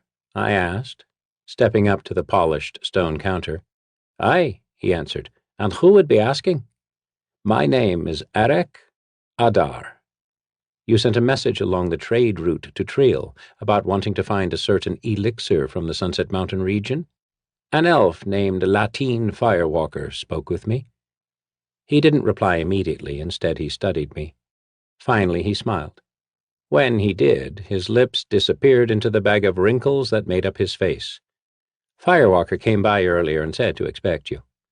Leaning forward, he continued in a low voice. "He tells me you locate hard-to-find objects of some antiquity." I nodded. He made it sound as if I were a bona fide dealer of heirlooms, but the truth of it isn't nearly so mundane as that. I am a thief of magical objects. I've stolen icons from all the cities clinging to the edges of the river Kionthar. My adventures have taken me to Cormyr and beyond, and yes, I love antiques. The old spell stuff had such romance to it, such charm. Nowadays it's different. What with mages by the hundreds flocking into the heartlands hawking their crude magical wares. How dull. It's true, then? The merchant asked. Perhaps. He pursed his lips, and I saw the tip of his tongue dart out to wet them. Look around you, he said. In this shop, I sell magical teas and bombs. These things are drubbed up by the people of the southern range of the Sunset Mountains, and while in the past these elixirs were held in contempt by the elite living in the big cities, that's no longer true. I employ several agents, and they travel into the lesser-known places looking for things for me to sell. One of them returned from a trip to the village of Urlock, and he told me about a brew called Spring Tonic. It's so potent that it revitalizes a man and takes him back to the spring of his youth. I've not heard of it, nor have I heard of Urlock. I can supply you with a map. Traveling the Sunset Mountains in unfamiliar territory can be dangerous. Zentarim, you know. Red cloaks. Monsters, too. Barine Tykar shook his head. Yes, I understand. Your commission will reflect the added cost of danger. Are you willing to try? Tell me more about the Spring Tonic first. Apparently, this brew is drawn from a hidden pool. The people of the Sunsets have kept the location of this spring a secret, as much a secret as the spell employed to create the tonic. My colleague is sure it's the reason for the health and vitality of the people in Urlock. Why doesn't your associate just go into the mountains and buy it for you? We've tried this, but Jigelbari, the dwarf who blends it, is unwilling to sell it. So you want me to steal it? That's right. I always take a moment to prime the client by pretending to be wary of him and his request. Folks expect thieves to be suspicious. It's part of the little dance we do to get a better price for our services and silence. I found it is also a good way to drive the bargaining my direction. He turned to pour a cup of tea from a freestanding samovar, finally filling in the quiet between us. All right, I'll make it worth your time and risk. If you find the Spring Tonic, I'll triple your fee. That should salt the soup a bit, don't you think? 2 days later, my black war horse, Stealth, and I traveled a narrow trail through the southern range of the Sunset Mountains on this mission for Barine Tykar. The path was barely visible, blanketed with autumn leaves, moist from the silky mist curling low about my horse's feet. It was a heavy, dark wood we passed through, and dusk was coming on. Night bugs started to peep and twill about me, greeting the evening with a heralding symphony. I had seen many abandoned dwarf-dug mines along the way. Passing through these places where the hemlock hid the sun, my imagination fed my anxiety. At one point I thought I heard the echoes of ghostly workers breaking rock with pick and mallet. To make it worse, Barine Tykar's map did little to point me toward Urlock. I was entertaining thoughts of camping for the night when Stealth turned a bend and stopped with a snort and a headshake. Just beyond the path, guarded by an outcropping of boulders and a low wall of tangled undergrowth, a large glade opened. I squinted through the trees to see the bobbing light of small, handheld lanterns. Laying an ear that direction, I heard excited voices and the rattle of armor. Urging Stealth forward, I used the shadows from the rock altar to hide our cautious advance.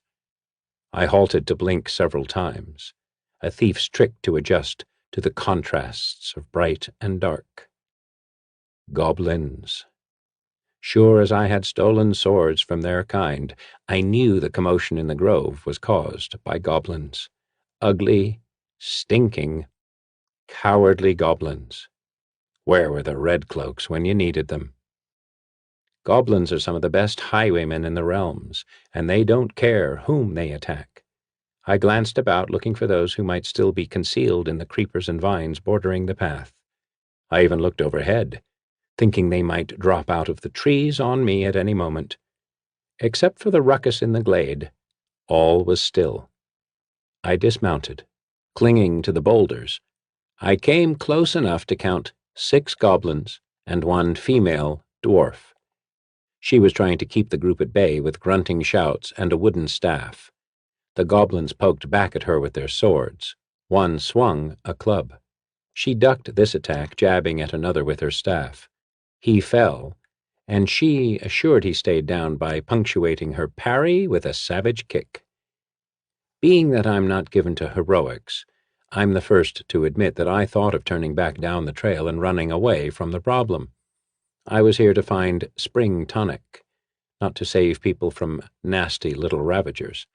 Besides, where there was a goblin, there was sure to be a bugbear or an ogre or two. A shiver jittered through me when I considered the possibility. Still, leaving a maiden, any maiden in distress, is not a thing I could forgive myself for easily. And as I considered the situation, I realized, too, that frightening the life out of a few of those monsters was a prospect I would enjoy. A plan suddenly figured in my brain as I remembered the light catcher I carried with me. I picked it up while doing a second-story job on the house of a minor lord in Scornubel. The light catcher was a precision item, styled with a spell that allowed it to capture a flame at 100 paces, even as it created shadows no blacker than a panther from Chult would have had a hard time seeing. Shaped like a tube, it was fashioned from hammered brass and was as thick as an elf's forearm. I returned to my horse and quietly unbuckled my saddlebag, doing it by feel as I scanned the darkening forest for lurking ogres. My fingers found the light catcher, and I hurried back to the rocks again. The receded daylight became my ally as I padded closer to the fray. I could see the goblins taunting the dwarf, and their game made them oblivious to my approach. Stopping beneath the drooping overhang of a willowy tree, I aimed the tube and murmured the simple incantation that freed the magic. Instantly the lanterns lost their charges, and the glade was thrown into utter blackness. The goblins screeched in unison. I moved quickly, my own eyes barely adjusting to the darkness before I contacted the jaw of my first goblin. He screamed out, and when he did, I brought the end of the light catcher toward the noise to bang him full in the face. My instincts drew me around into a lunge as I felt the breeze of an arcing sword and saw the hint of movement. I tackled another goblin, slamming him into a tree. The others dashed from the glade, barreling down the slippery path. I may not be much for heroics, but I do like a good brawl, especially when I know I can come out the winner. I spoke the light catcher incantation backward, and those lanterns left behind flickered to flame, forcing the shadows to recede. I bent to pick up a lamp, glancing at the terrified dwarf still wielding her staff. "I won't hurt you," I husked. "I'm not a killer." She stared at me for several heartbeats. I noticed that she had a beard as blonde as mine, and I couldn't contain a small smile. I tried to cover it by whistling for stealth. "I'm obliged to you, sir," the dwarf said, lowering her weapon. "If you hadn't come along, I'd be dead now." "You're welcome," I answered. "What might I do to make us even?" "You can tell me if there are any inns nearby. I don't want to camp in the woods tonight with goblins about." She nodded and pointed up the path. "The village of Urlock has an inn. It lies a league or so up the trail, but it's hard to find, being hidden in a deep hollow. I'll show you." I nodded, and catching Stealth's reins, fell in beside her. We walked a while in silence before I thought to ask her about the dwarf, Jig Elbury. "I've heard of him," she said. "He's a secretive old man, though a hermit. I understand he has some old spell stuff." "Yes, that he does. He brews up tinctures and elixirs for folks. Used to be a doctor for one of the mines hereabouts. So I guess he's knowledgeable in the ancient ways. Do you know about his spring tonic?" She laughed. "Everyone in these parts knows of it." She paused to consider me with a long look. "You're not from here. So you must be an agent for one of those lowland merchants. They keep irritating the blazes out of us. It was late the next day when I found the deep ravine that the innkeeper of Urlock said would lead me to Shimmer Hollow, where Jig Elbari lived. I reined in stealth to consider the fern and lichen-covered corridor ahead. The trees had closed in around me, and the sun was at a long slant. In the distance, I heard thunder. Such isolated gray places give me the jumps. As a youngster, I'd heard stories about how these areas should be avoided. In reality, I know it was just a way to keep a mountain boy obedient and safe, but I couldn't shake the uncertainty that these wilderness alleys led to holes entering the Underdark. A moment's thought of turning back had me brace my legs against Stealth's sides. He snorted and pawed the mossy ground, as if chiding me for my cowardice. Yet, common sense told me that those in Urlock may have lied about the route to Elbari's homestead. They hadn't willingly given up directions to Barine Tykar's agent. That was why I was here. Though the dwarf I had saved from the goblin pack had made a sound plea to the innkeeper to help me, I couldn't be sure he had.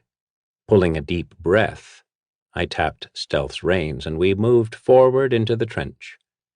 It was cool inside this furrow, almost cold, but despite the chill, sweat beaded on my forehead, seemingly stealing the moisture from my mouth. The tiny sounds of the forest closed in around me, and with each whistle and burble, my stomach clutched tighter. The thunder grew closer. Stealth's hooves struck through a stream bubbling through the ravine. The water sang softly, filling in the background noise and mellowing my anxiety. I concentrated upon the sound, but still kept an eye out for such horrors as might hide in this place. An hour passed before I could take another good breath. The innkeeper said there would be a house at the end of this little canyon. When the ravine opened up, I did find the house. A shack, really, all broken stones and rotten wood. I believe the most protection the owner had from the elements was given by the surrounding trees. They formed a high, thick canopy overhead. Still, the land was muddy and wet, and Stealth slipped twice as I guided him down the steep trail leading to the homestead. "Hello?" I called. "Anybody about? Hello?" The breeze ruffled through the hollow, but no voice overlaid its current. I nudged Stealth forward, deciding to follow the stream onward past the dilapidated barn. In the years spent roaming the Sunset Mountains, I've come across many such hovels. There was a time in my early youth when I would charge into these places hoping to find treasure, but I mostly found the wrong side of a protection spell. I learned that trying to enter such homes uninvited was just too much trouble. The ravine resumed, and the huge ferns closed down the wan light again. My horse was forced to move slowly, the noise from his steps gentled by the water where he strode. After a while, the stream fed into a quiet pool. There, surrounded by a legion of glass bottles, an old dwarf hunched over the water's edge. My approach startled him. He reared back, losing the conical-shaped brown hat he wore. It dropped into the pool and floated there like a parchment boat, the sail shot through with holes. "Who are you?" he demanded. "My name is Arak Adar. Are you Jig Elbari?" He nodded. "I've come seeking your wisdom for my grandmother. Her eyesight is failing." He stared at me for a long moment. Abruptly he began to laugh, punctuating his guffaws with squeaks and whistles. "Come seeking my wisdom? A human? I doubt that. Tell me the truth. What do you want from me?" "I can pay." "Of course you can, young man." He dipped back down toward the pool to retrieve his hat. Plopping it on his head, he considered me with hard, dark eyes. "You one of those merchant fellows from the lowland?" A thief can sniff a mark from 10 paces off, and with Jig Elbari, I knew he was a perfect setup right away.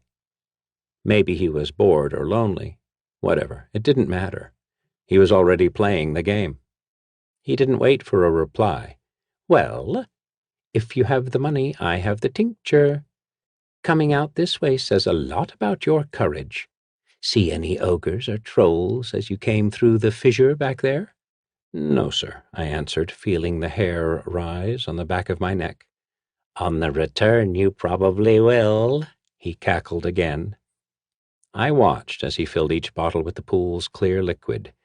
"You know about spring tonic?" he asked, after a bit. "I've not heard of it," I said casually. "It's right expensive, but the price is worth it. 1 flask can make a man young again. It's the water, you know. There isn't much of a spell spliced to the tonic, but most folks seem to think the words are what gives it the power. It's nonsense." Jig grinned and pulled at his hair. "You've got to bottle the water during the night of a blue moon, and only once a year does Selyun go full twice in the same month. We'll see it again during midwinter, but not until." "Still, for all that, I can't see why the tonic would be expensive. You could have several bottles of it stocked away." "I do, but it's not that easy," he answered. "The elixir has to age. You take it before it strengthens up all the way, which is about 50 years, and nothing will happen. Besides, not only do you have to mix it on the night of a blue moon, you've got to drink it during one as well." "How can you tell if you have an aged bottle?" He laughed. "You can't. That's the whole trouble, don't you see? Most people want assurances. They just plain don't trust me when I say it's the good stuff." "I suppose you have a bottle that's properly aged?" I asked. He nodded. "Yes, I do. Are you a decent judge of moral character, young man? Do you trust me to be fair and honest? Would you be interested in buying my spring tonic?" "I might."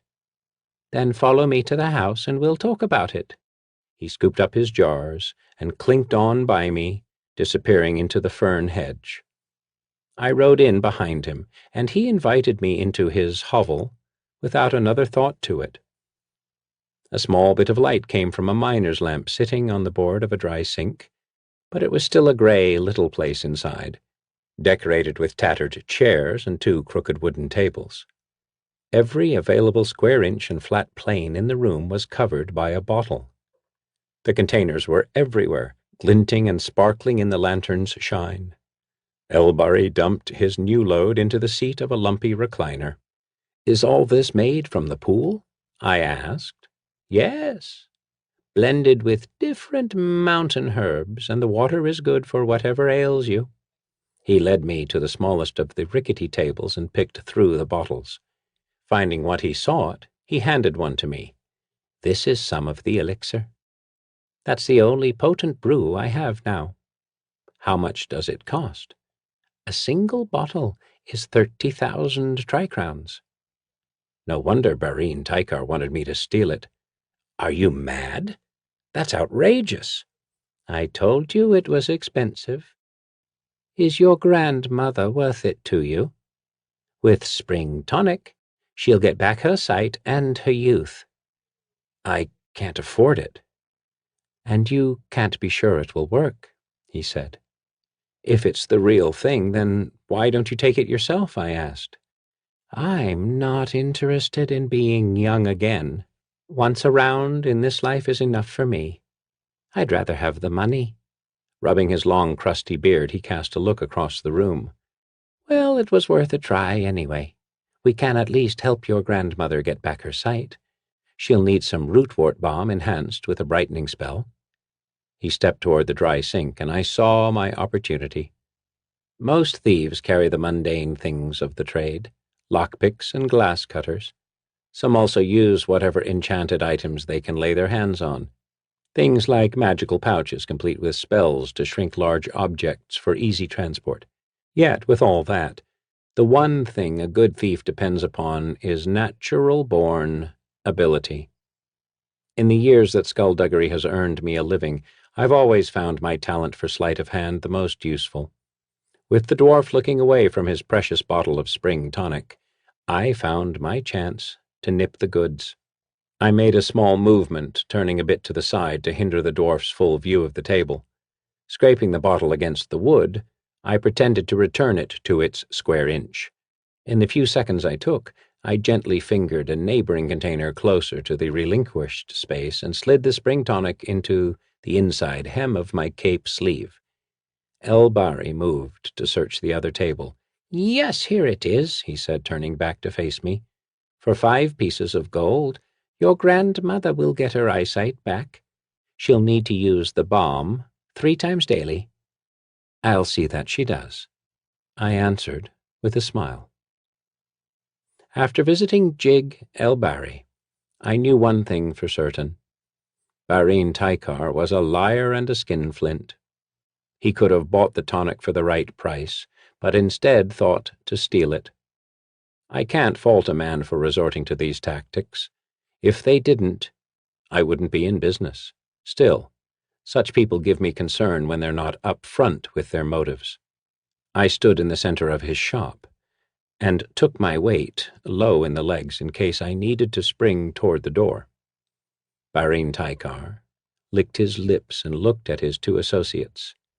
They were moon elves, and in their silver-tinged beauty they appeared like stone statues waiting to be freed by some wizard's spell.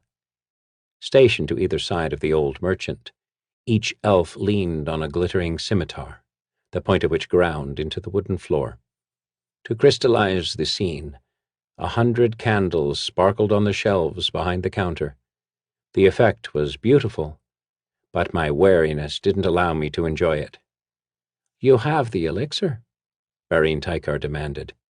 "Do you have my commission?" I asked. "Of course." "Show it to me." "After I see the goods." "No." He snapped his fingers and the 2 elven statues animated. They raised their weapons, approaching. "Search him," their master ordered.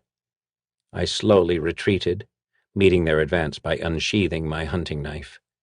I could feel the taut pull of my riding leathers along the inner sides of my thighs, and I took a heartbeat to wonder what tricks I had buried in my boots.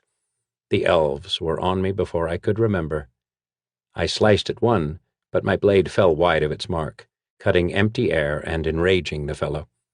He smacked me in the face with the flat of his hand, and pain shot through to my ears. I growled, kicking his partner in the stomach. He buckled for an instant, recovering with a snarl of his own. Backpedaling, I tried for the door, but they wedged me against the wall instead. I was pinned there while they searched me for their elixir. "He doesn't have it on him," one elf said. "Where are you hiding it?" Barine Tykar asked. "The bond is broken between us, merchant," I barked. "You won't get it from me. Send one of your thugs back to the mountains to find it for you." "You were going to take my money and run."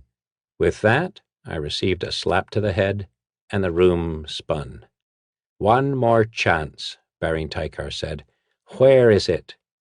Spitting blood, I cursed him. "To Shar with you. May the Lady of Lost dog your every step." My answer only made matters worse. "See that he doesn't steal again for a long while," Barine Tykar ordered. I squirmed against the strong arms pinning me down. My knife was gone, snatched from my grip, and my legs were wound up with those of my assailants. One elf grabbed my hand. Before I could react, before I could untangle myself, he yanked on my wrist and twisted hard. Stabbing agony ran up my arm, and I screamed out.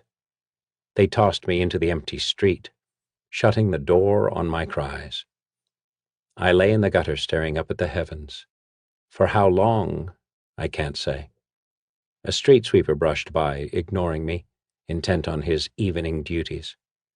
All the while the pain in my broken hand grew, and with it my rage. Finally I rolled to a stand and returned to the carved door of Barine Tykar's shop. Glancing in the window, I saw that it was dark and empty inside, the old merchant and his bodyguards gone out some back way. Reaching my good hand out, I felt in the darkness for the intersection of the twisted wood design of the door. Gouging my fingers into the deep recess, I pulled out the small bottle of spring tonic I had hidden there. Revenge smudges the sensibilities. Nothing matters except getting even, and as far as I was concerned, I would hurt Barine Tykar. He would suffer 1,000 times for what he did to me. My hand had been mangled. The cleric with all his healing magic wasn't sure I'd ever get full use of it again.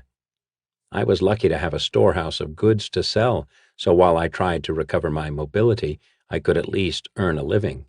After hearing the prognosis, I returned to my lair in the Sunset Mountains.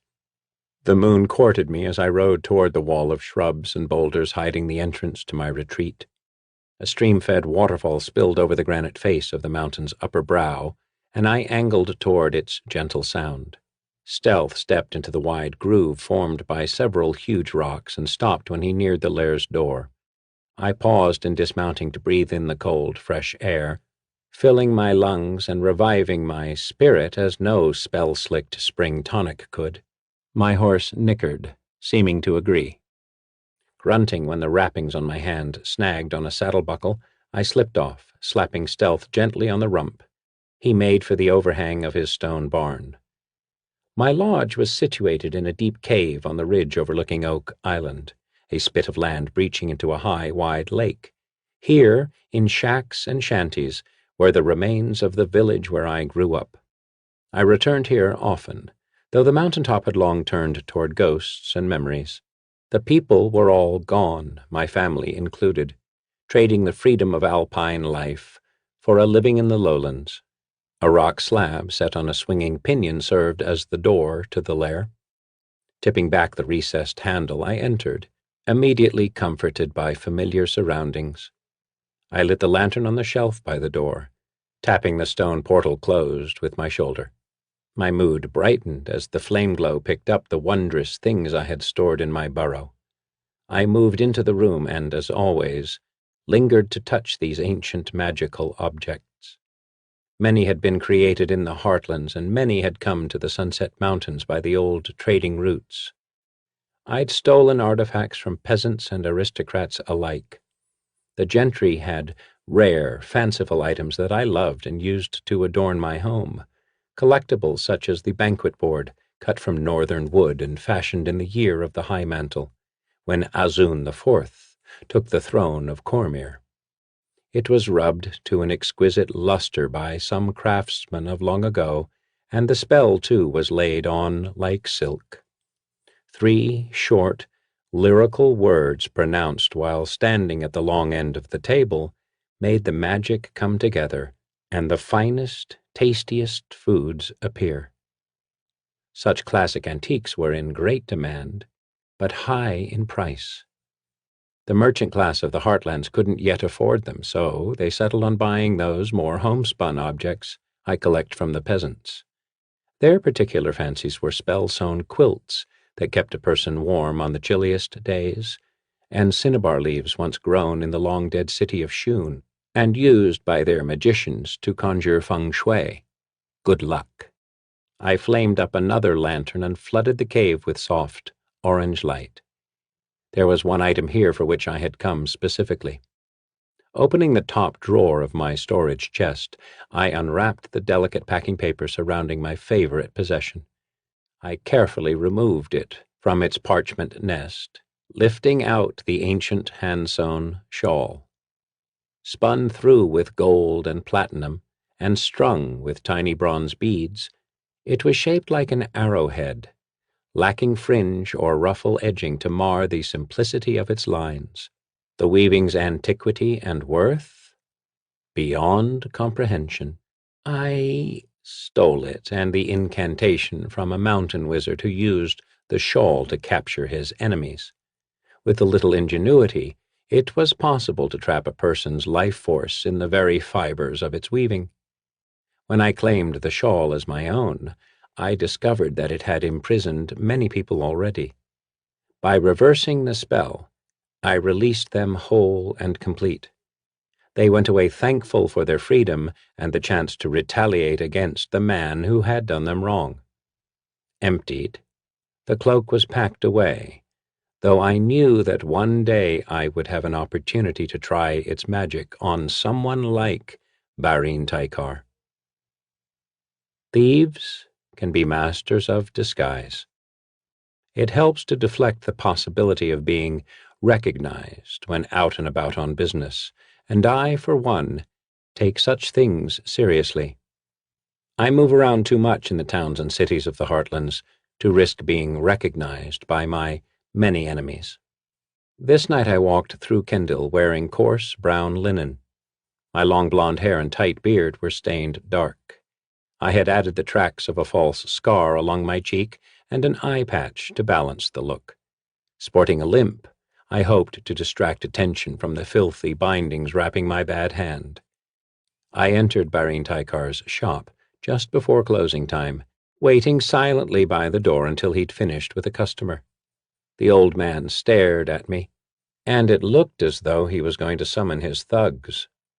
Lowering my voice and wheezing a little, I spoke before he could call them. "You're the owner of this store?" "Aye, so?" "I just came to town, and there be people here who tell me you like to buy old things." "Who said that?" "Some moon elf over at the inn. He was into his cups, but I thought I'd check it out. The year's been hard and funds are down. I'm selling off my personals, you see." He stared at me, silent, calculating, distrustful. After a moment his curiosity won over his caution. "What do you have?" I shuffled up to the counter and grinned, making sure I breathed on him as I leaned close. The smell of onions and brown bread made him flinch. "What I have is a shawl," I said in a conspiratorial tone. "Struck through with powerful mountain magic." "Let me see it," he said. I opened my carry sack and gently pulled out the shawl, spreading it on his stone counter. The weaving glistened in the shop's candlelight. Barine Tykar's eyes grew wide for a moment, then, as if he remembered his bargaining stance, he pasted on a bland expression. "What does it do?" he asked. "It'll mint you coins, gold and silver, and platinum and copper." His mouth came open a bit on those words, but after a sputtering inhale, he shook his head. "I've never heard of such a thing as this shawl. It's a fake." "No, it's not. See these filaments in the weaving itself?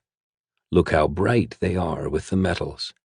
It's through these fibers that the magic works to make the coins. I can't do much with it anymore, though." "Why?" "With each speaking of the incantation, the shawl's power wanes. It'll give up only so much gold, silver, and platinum per owner. I've used my turn, you see, and all I get now are copper pieces, and not many of them." He leaned in again and touched the shawl lightly. "You say this shawl is old. How old, and from where does it come?" "It belonged to a dwarf living in the Sunset Mountains, and was made before the first Orkgate Wars in Thay." "That old, then, is it?"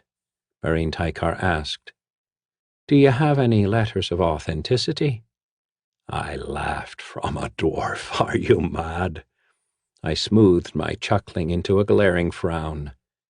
He snorted and crossed his arms, propping them on his huge stomach. "I'll require a demonstration. If copper is all you can make, then do it so I can see if this shawl really does what you say." I counted to 10 before nodding, straightening. I took the shawl from the counter and placed it over my shoulders. It was a gossamer delight, so soft and billowy. How it sparkled against my linen shirt. I twisted slightly to pick up the candlelight as I slowly wrapped myself in it. The man's nostrils flared in response. Being the careful man I am, I'd spent time planning out this encounter. I made a small leather bag, designing it so it would easily fall open after pulling a slender, almost invisible thread attached to the clasp. This delicate task took me days with my bad hand, but in the end it worked well. I could place several coins inside it, and by regulating the tension on the string, I could dump a few at a time. Before coming to Barine Tykar's shop, I had slung the pouch over my shoulder and packed it beneath my coat. Standing in the middle of the room, I muttered a useless incantation and released the copper pieces. 3 fell clear and rolled across the floor. The old merchant frowned. "Do it again," he said.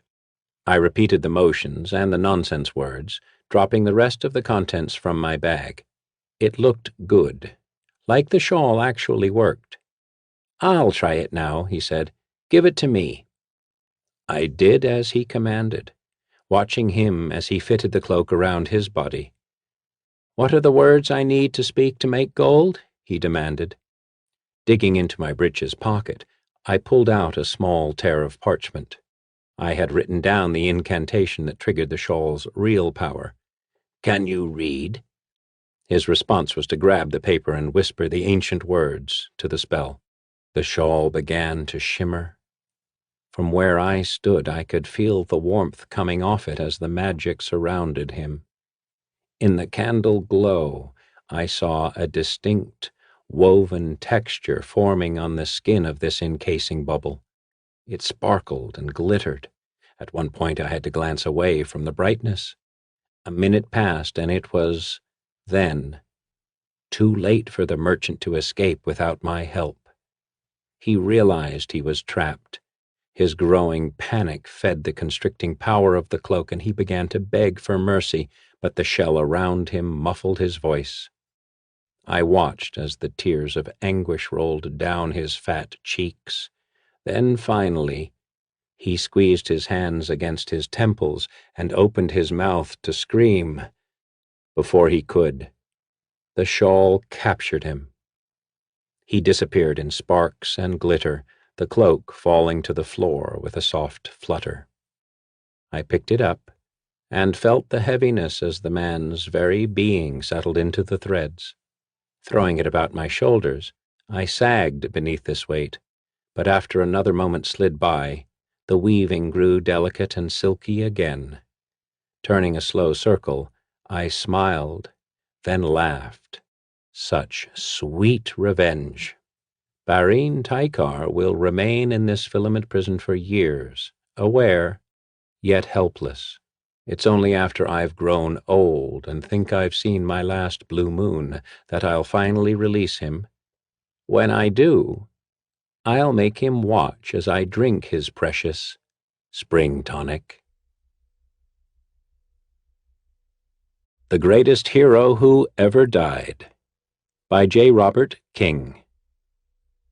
The stormy winds that swept up from the great ice sea often brought unwanted things to lofty Capelcurig. Tonight, in addition to pelting snow and driving gales, the wind brought a hideously evil man. None knew him as such when he tossed open the battered door of the Howling Reed. They saw only a huge, dark-hooded stranger, haloed in swirling snow. Those nearest the door drew back from the wind, and the vast form precipitating out of it drew back as the door slammed behind the dripping figure, slammed and shuddered in its frame. Without discharging the ice from his boots, the stranger limped across the foot-polished planks of the reed to a trembling hearth fire. There he bent low, flung a few more logs on the flames, and stood, eclipsing the warmth and casting a giant shadow over the room. The rumble of conversation in the reed diminished as all eyes in the tiny pub turned furtively toward the ruined figure. Silhouetted on the hearth, the stranger looked like some huge and ill-formed marionette. He lacked an arm, for his right sleeve was pinned to the shoulder, and his left hand did all the adjusting of his fetid form. Deliberately, that widowed hand now drew back some of his robes, but the sodden figure beneath looked no less shapeless. For all his shifting, he did not remove the hood from his head, a head that appeared 2 sizes too small for his body. Beneath the hood, the man's face was old and lightless, with cold, stiffened lips, a narrow black beard, and a hooked nose. In all, his form looked as though a large man hid within those robes, holding some poorly proportioned puppet head to serve as his face. He spoke then, and his hollow voice and rasping tongue made the patrons jump a bit. "Can any of you spare a silver for a bowl of blood soup and a quaff of ale?" None responded except by blank refusing stares. Not even Horace behind the bar would offer this stranger a glass of water. Apparently all would rather dare his wrath than know their charities had provided sustenance to him. The man was apparently all too acquainted with this response, for he shook his head slowly and laughed a dry, dead-leaf laugh. A few staggering steps brought him to a chair, vacated upon his arrival and still warm from its former occupant. There he collapsed with a wheeze like a punctured bellows. "In the lands of Saussel, whence I hail, a man can earn his blood and barley by telling a good tale, and I happen to